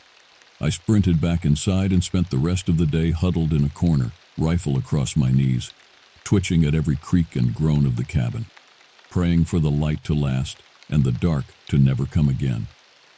On the 8th night, exhaustion finally overtook me. The previous week of psychological bombardment and sleep deprivation dropped me into a black, dreamless void, as if I'd been drugged. I snapped awake, head foggy, disoriented. The luminous hands of my grandfather's old wind-up clock showed just past midnight. I'd slept through dusk and into the deeps of night. But something felt wrong, a nagging unease pinging in my sluggish brain. The cabin was too quiet, too still. None of the usual creaks or groans. Then I saw them. The front door stood ajar, the breeze lazily pushing it further open. Cold terror gripped my chest. I never left it unlocked, let alone open. Had I barred it when I'd stumbled to bed? I couldn't remember, my sleep-deprived brain a sieve.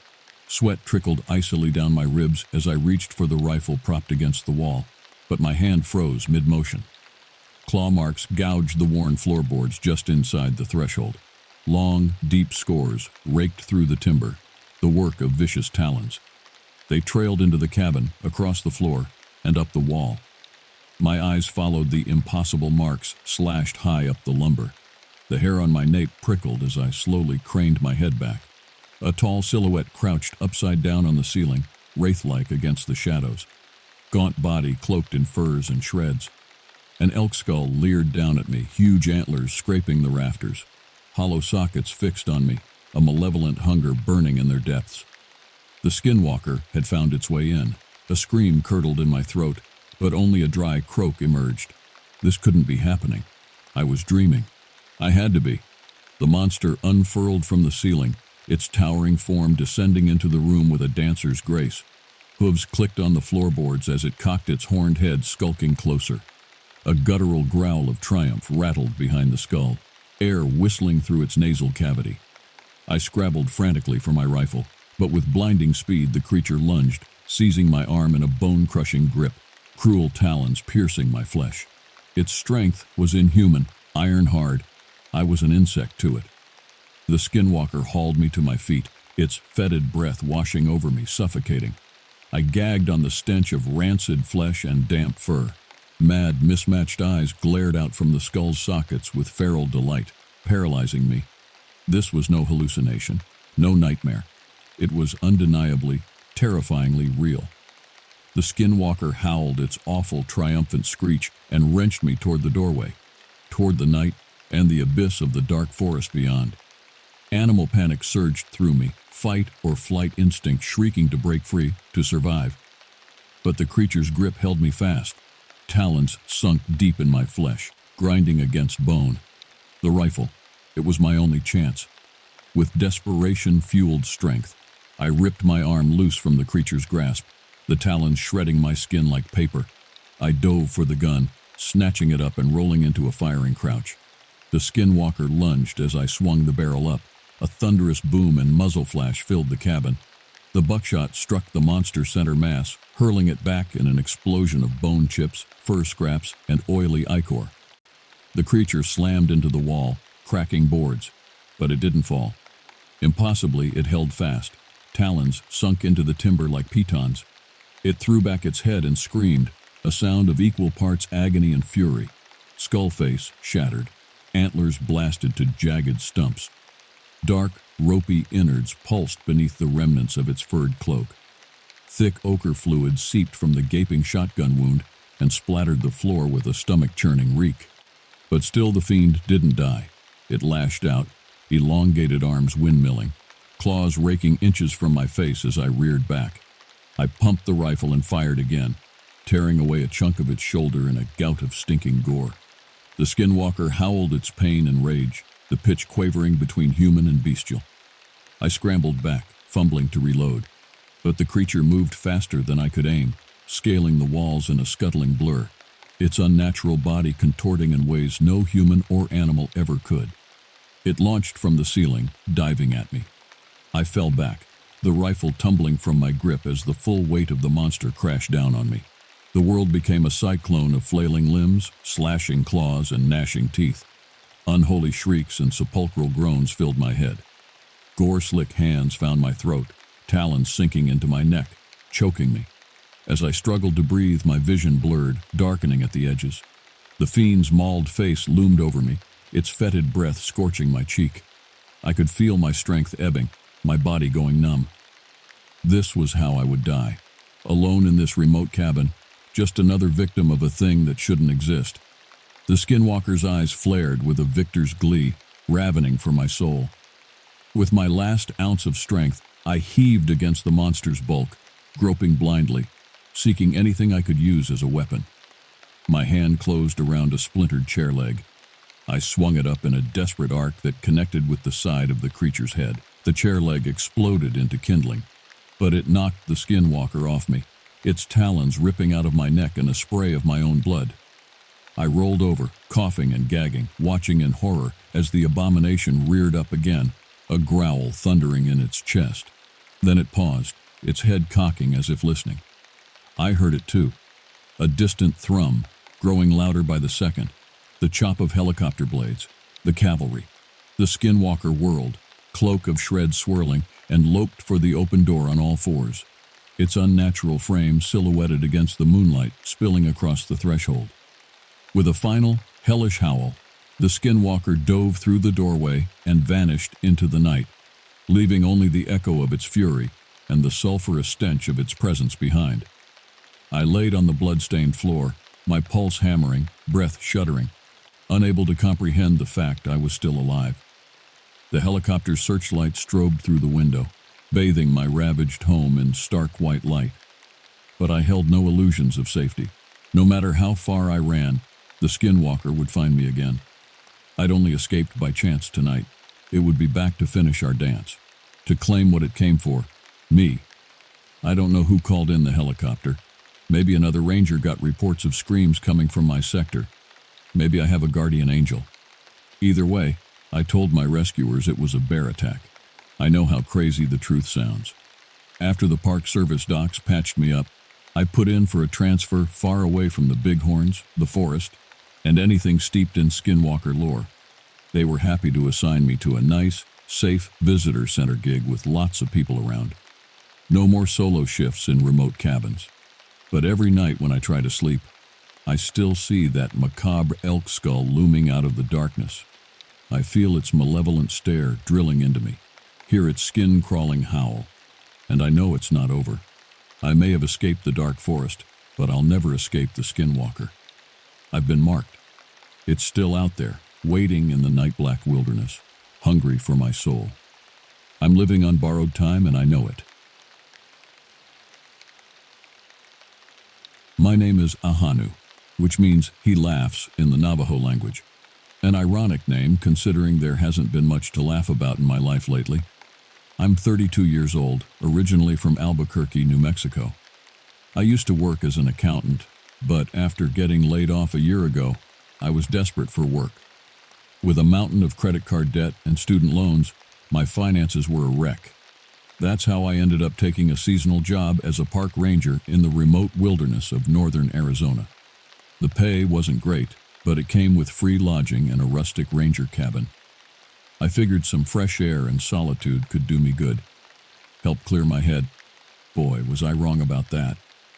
I had only been on the job for a week when the first strange thing happened. Late one night, I was startled awake by an otherworldly shrieking sound coming from deep in the forest. It sounded almost human, but distorted and unnatural, like a person screaming while being strangled. I leapt up and peered out the window, scanning the moonlit trees with my flashlight. But I didn't see anything. Must have just been a fox or coyote, I told myself, my heart still pounding. I didn't sleep much the rest of that night.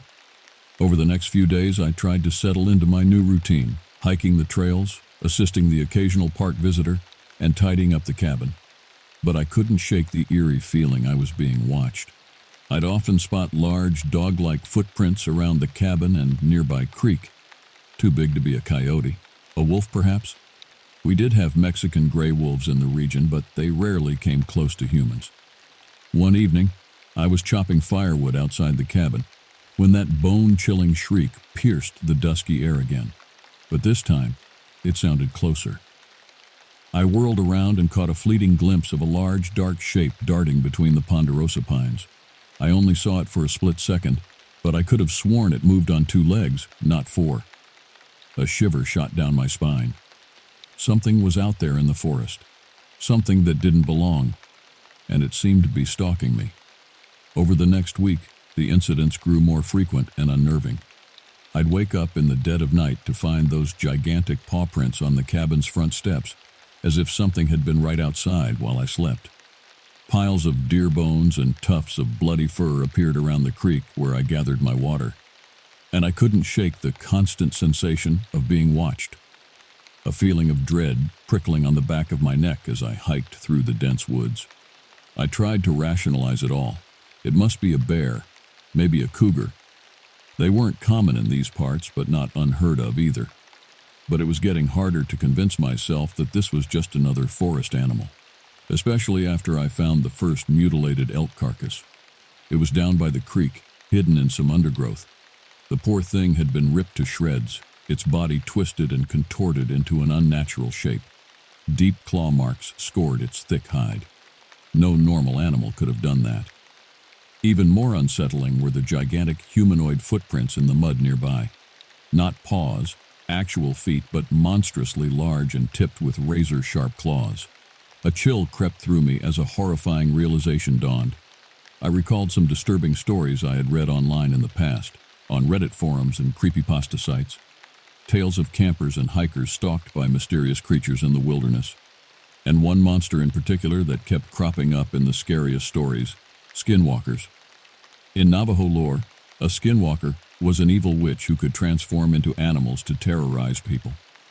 They were most often described as enormous wolf-like beasts walking upright on 2 legs. Seeing one was supposedly a death omen. It was just folklore, I tried to tell myself. Stories to scare people around the campfire. Skinwalkers weren't real. But as I stared at those monstrous footprints in the mud, a terrifying idea crept into my head. What if the stories were true? What if a skinwalker really was out there in the forest, stalking me the way a predator stalks its prey? Suddenly the night seemed darker, the shadows between the trees more ominous. Even the wind whispering through the leaves sounded like raspy, guttural laughter. I felt very far away from civilization, very alone and vulnerable.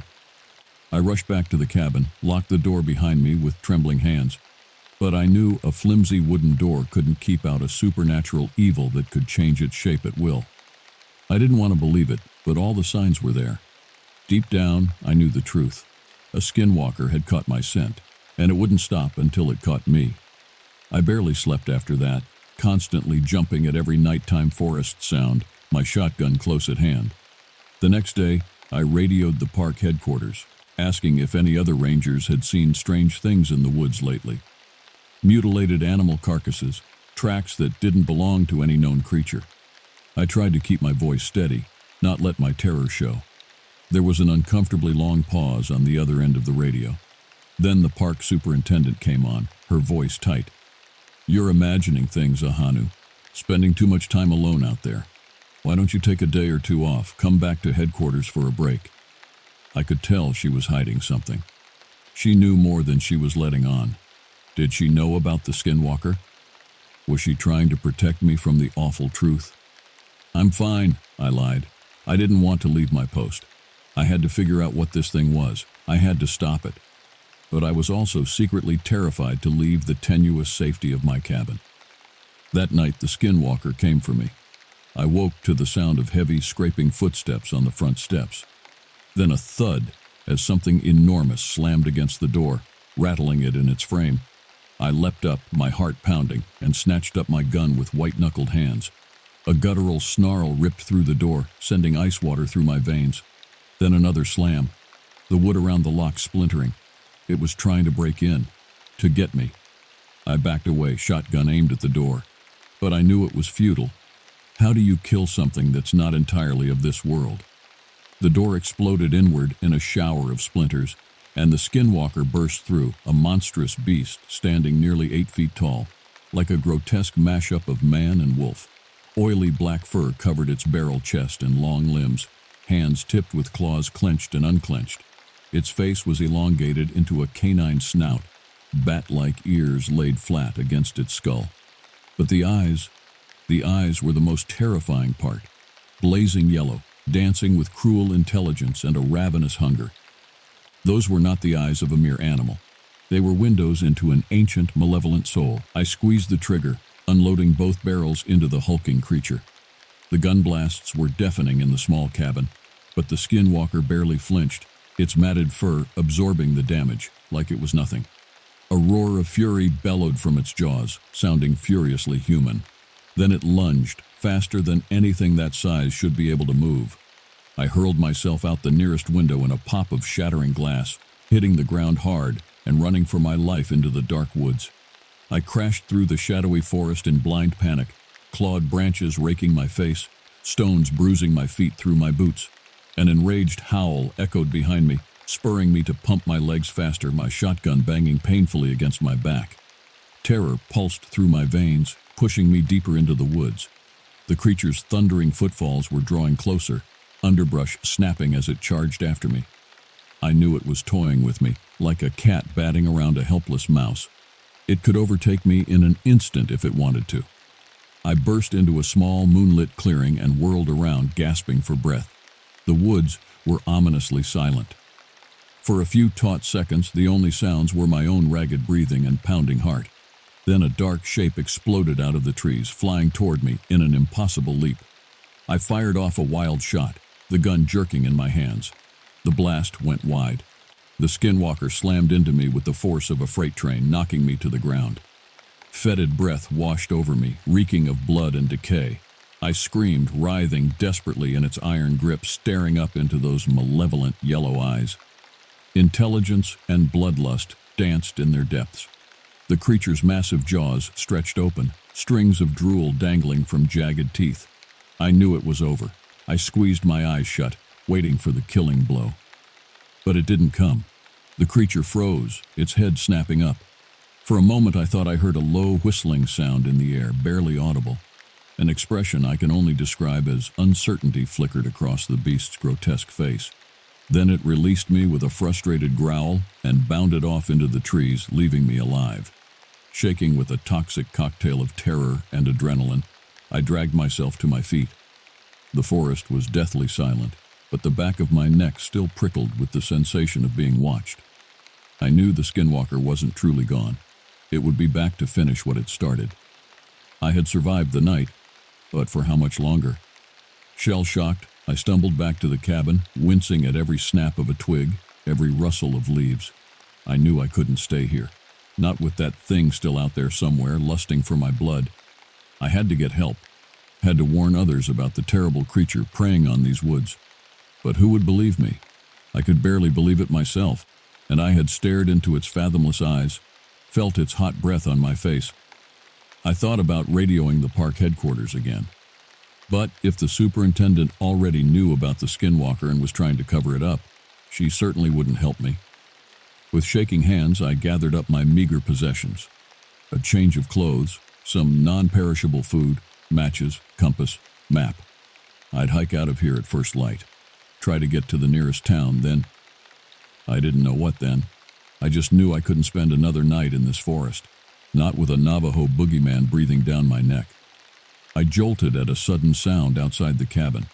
Slow, almost tentative footsteps crunching across the fallen pine needles. I grabbed my gun and crept to the window. A tall, shadowy figure stood at the edge of the clearing, but it wasn't the hulking shape of the skinwalker. This was a man, Native American by his looks, wearing a fringed buckskin jacket and a cowboy hat. He appeared to be in his 50s or 60s, his long black hair streaked with silver and face lined with wrinkles. He locked eyes with me through the window. I stepped out onto the porch warily, gun at the ready. "Who are you? What do you want?" My voice came out more scared than threatening. The man held up his hands in a calming gesture. "I mean you no harm," he said. "I felt a disturbance here and came to investigate. You're lucky to be alive." He introduced himself as John Blackwater, a local Navajo elder, and he seemed to know all about the creature that was after me. "Skinwalkers are conjured by witches to enact vengeance or sow chaos," Blackwater explained gravely. "One seems to have fixated on you for reasons unknown. Perhaps it senses your fear, your vulnerability." I shivered, remembering the ravenous hunger in the monster's eyes. "How do I stop it?" I asked, my throat dry. "How do I make it leave me alone?" Blackwater shook his head. "You cannot fight a skinwalker and hope to win. They are too powerful. Your only choice is to leave this place. Go far away and hope the creature loses your scent." It wasn't the answer I wanted, but I suspected it was the truth. Blackwater promised to perform a Navajo warding ritual around the cabin to keep the skinwalker at bay for the night. But he warned it was only a temporary solution. So I sit here now in my barricaded cabin, scribbling out my story with a trembling hand before I flee these cursed woods at dawn's first light. I don't know what sins I committed to draw a skinwalker's wrath, but I know I'll never feel safe in the forest again, not after seeing the malevolent intelligence burning in those beastly yellow eyes. Now I finally understand why they call this place the Devil's Backbone. The Navajo legends are true. Ancient hungry things lurk in the shadows of these pines, stalking wayward travelers like me. And once they catch your scent, they never let you go.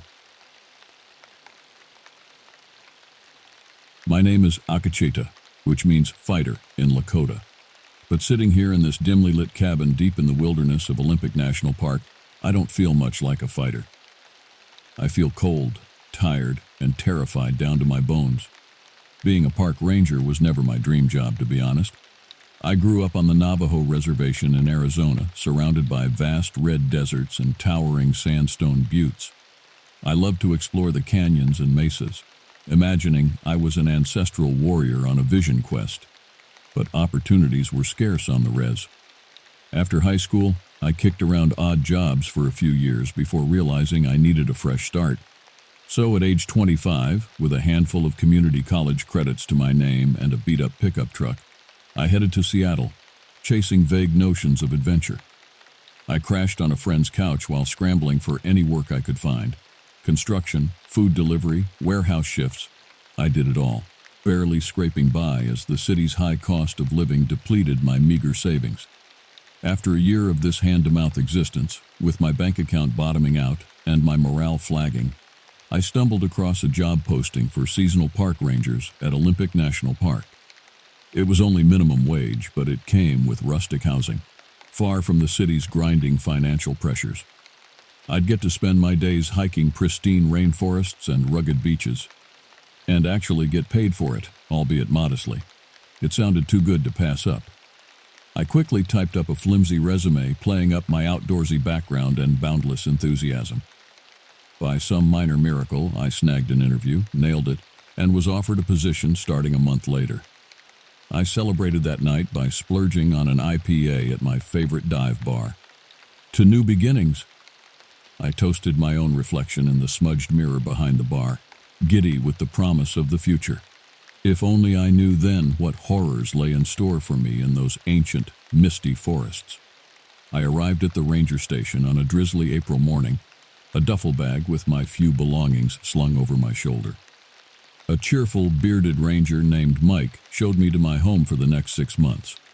A snug one-room cabin with a small wood stove nestled in a grove of towering spruce and hemlock trees.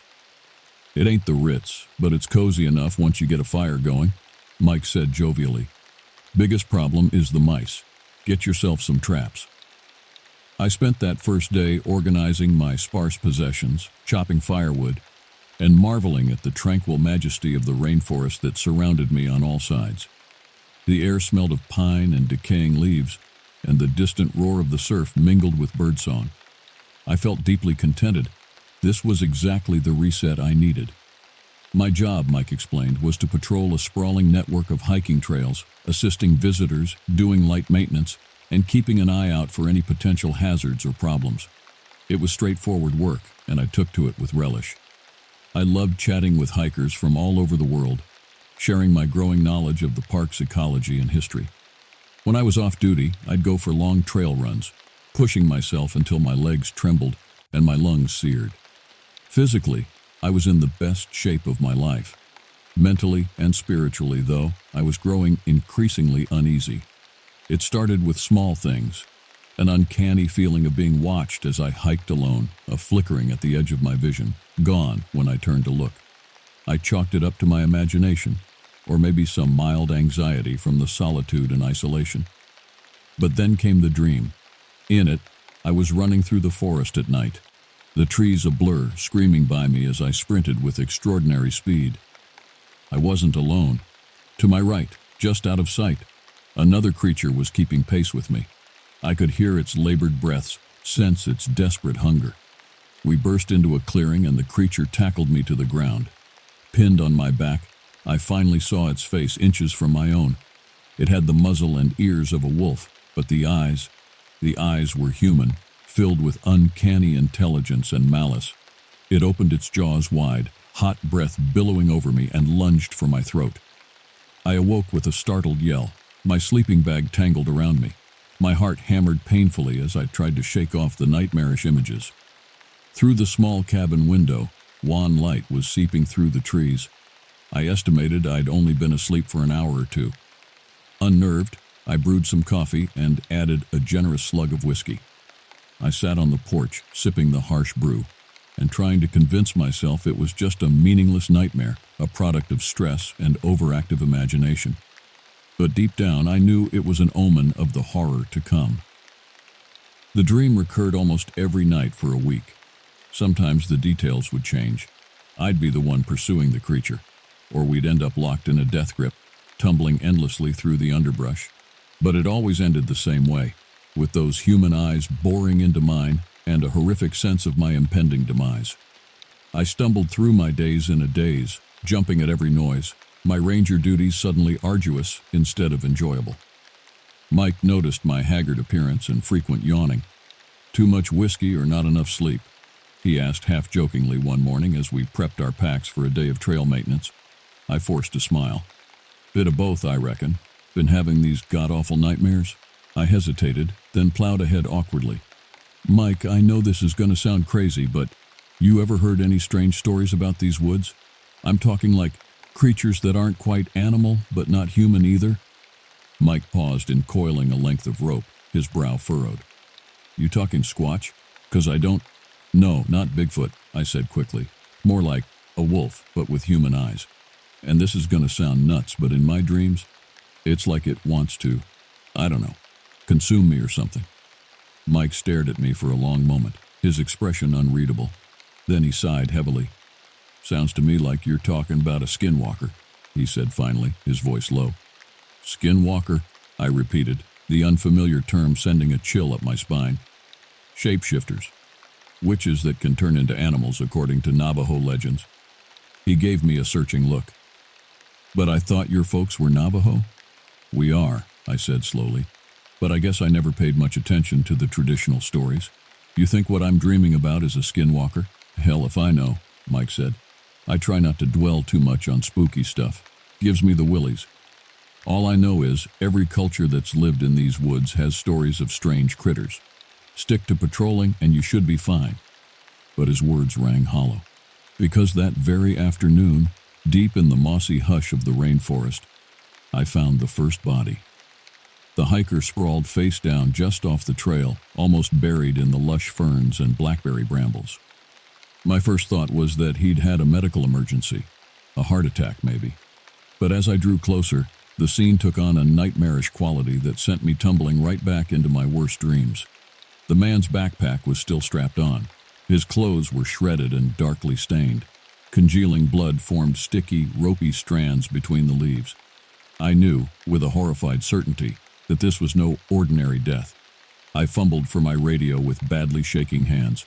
Mike, come in. I've got a fatality near Deer Lake. Suspicious circumstances. Possible animal attack. Copy that, came Mike's staticky reply. Any vitals? I pressed my fingers to the man's neck, trying to avoid the ragged flap of torn flesh. The body was utterly still and cool to the touch. Negative. He's gone. Okay, cover the body if you can, then start heading back. I'll notify the coroner and wildlife officials. We'll get a team out there ASAP. Roger that. My voice trailed off as I noticed something peeking out from beneath the corpse's ravaged torso. A scrap of coarse gray fur snagged on a jutting rib bone. With a trembling hand, I tugged it free.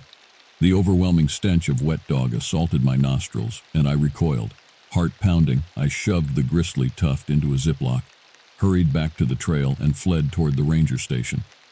All the while, one word pulsed over and over in my mind. Skinwalker.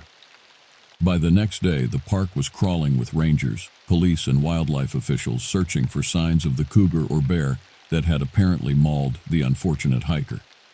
But no further trace was found, and no one could make sense of the fact that an apex predator would attack a human, then abandon the kill uneaten. Maybe we spooked it off, Mike theorized, half-heartedly. He seemed shaken by the gruesome nature of the scene.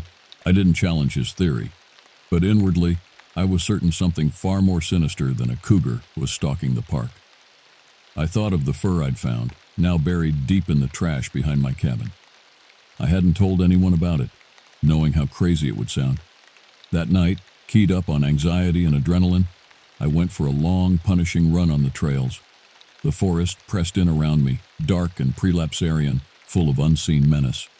I pictured the skinwalker, if that's truly what it was, loping through the shadows on silent paws, yellow eyes gleaming with feral hunger and malicious intelligence.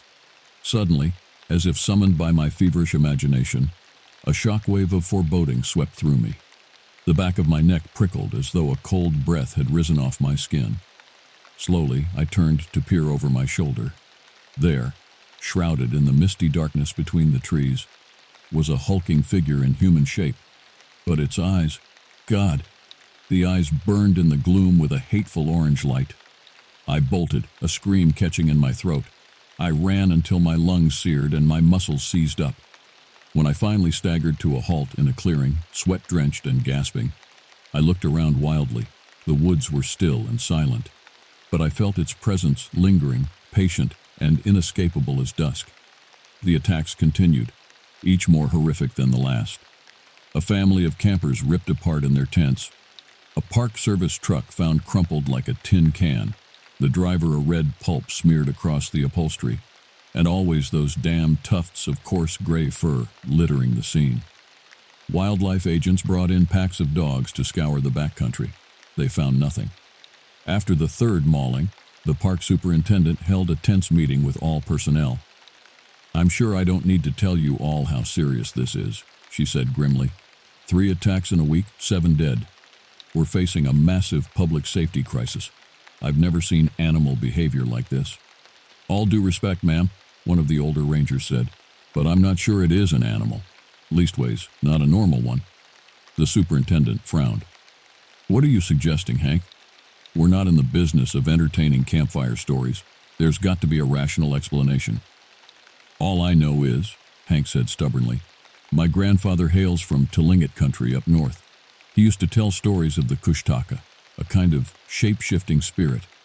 Sometimes it looks like a man, others like an otter or a wolf." The room erupted into a hubbub of nervous chatter. I caught Mike's eye across the table and saw my own sick dread mirrored there. The superintendent called for quiet. "Let's all remember we're employees of the federal government," she said firmly. "Killer otters and boogeyman wolves aren't going to help us catch whatever's out there. Take your assignments from Hank and stay alert." Meeting adjourned. That night, I sat on the porch of my cabin cleaning my service pistol by the yellow light spilling from the windows. My mind churned endlessly. Part of me agreed with the superintendent that there had to be a logical explanation, while another part gibbered with superstitious panic. The worst part was the crushing certainty that this thing, this stain-like evil, had attached itself to me somehow. I was the common thread linking all the attacks. As if to confirm my worst fears, a blood-curdling scream suddenly split the night. I leaped to my feet, snatching up the gun, and peered into the darkness. The scream came again, weaker this time, followed by an awful gurgling noise. It seemed to be coming from the direction of Mike's cabin. I set off at a sprint, branches whipping my face, dread clenching my guts. As I burst into the clearing around Mike's place, I barely stifled a shriek. The cabin door hung off its hinges, the frame shattered. Dark blood splattered the walls. And there, in the muddy yard, lay Mike, or what was left of him. His body had been savaged beyond belief, clothes and skin flayed, viscera strewn like grotesque streamers. His head lolled at an obscene angle, attached to his shoulders by a few glistening sinews. And crouched over him, muzzle buried in his steaming entrails, was a huge wolf. Shaggy gray fur matted with gore, powerful muscles rippling beneath its pelt. At my choked gasp, its head snapped up and its eyes locked on mine. The same human eyes from my dreams, from the night on the trail. Eyes that blazed with hellish, sentient fury. "You!" I croaked through a sandpaper throat. "I know you, you bastard." The beast rose to its full height, towering over Mike's mangled corpse. Then, to my slack-jawed amazement, it started to change. Fur slid from its body like shed clothes, pooling at its clawed feet. Its limbs popped and elongated, bones shifting with a noisome crackle. In mere moments, it stood before me not as wolf, but man. Not just any man, though. The skinwalker had assumed Mike's shape. Naked, streaked with blood and viscera. It fixed me with Mike's blue eyes, now filled with preternatural malevolence. When it spoke, the voice was a guttural croak. "Mine!" it rasped, black tongue flicking over its teeth. "I claim—" Bile flooded my mouth. In a blind fury, I raised my pistol and squeezed the trigger again and again. The shots thundered in the glade and I screamed, emptying the clip into the abomination that wore my friend's face. But the thing that was not Mike did not fall. The bullets drilled black holes in its flesh that vanished as I watched, flesh knitting back together. Through the ruin of its chest, I glimpsed shattered ribs and pulsing organs swiftly made whole again. It laughed then, a sound of pure malignant triumph, and before my unbelieving eyes its form shimmered and flowed again like darkly glistening clay.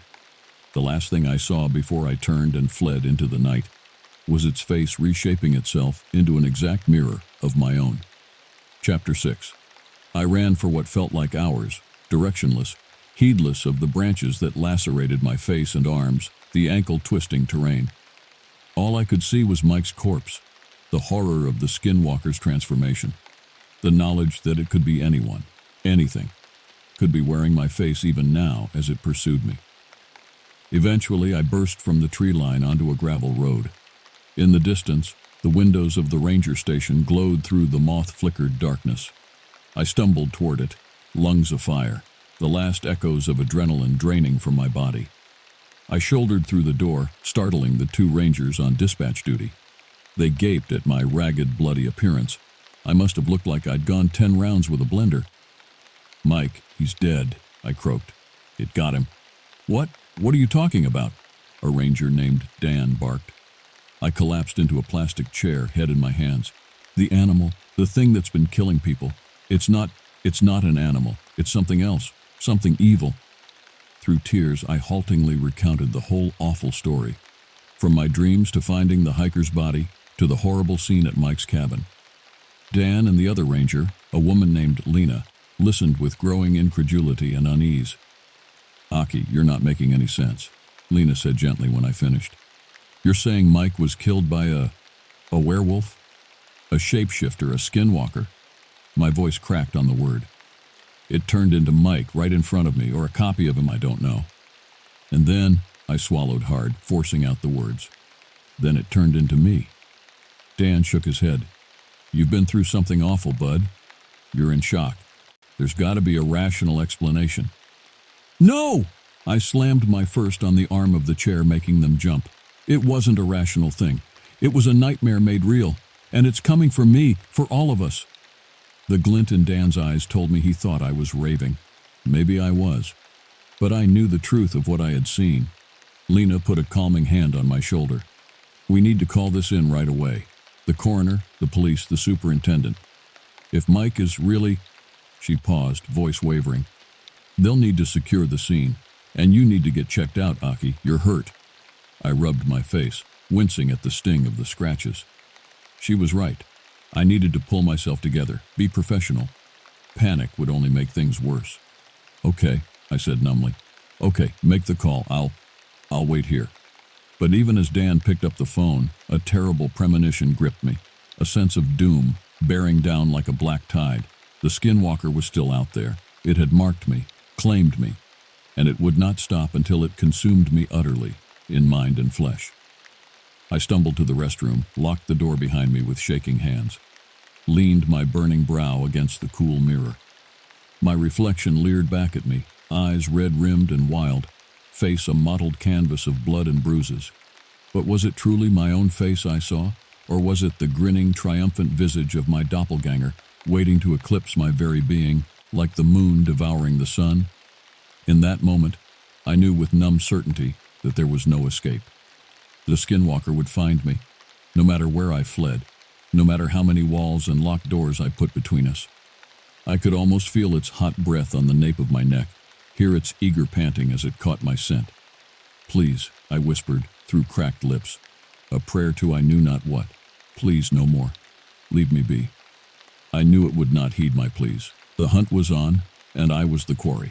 All that remained was the inexorable chase, the thrill of the pursuit, and the red ruin at the end of the trail.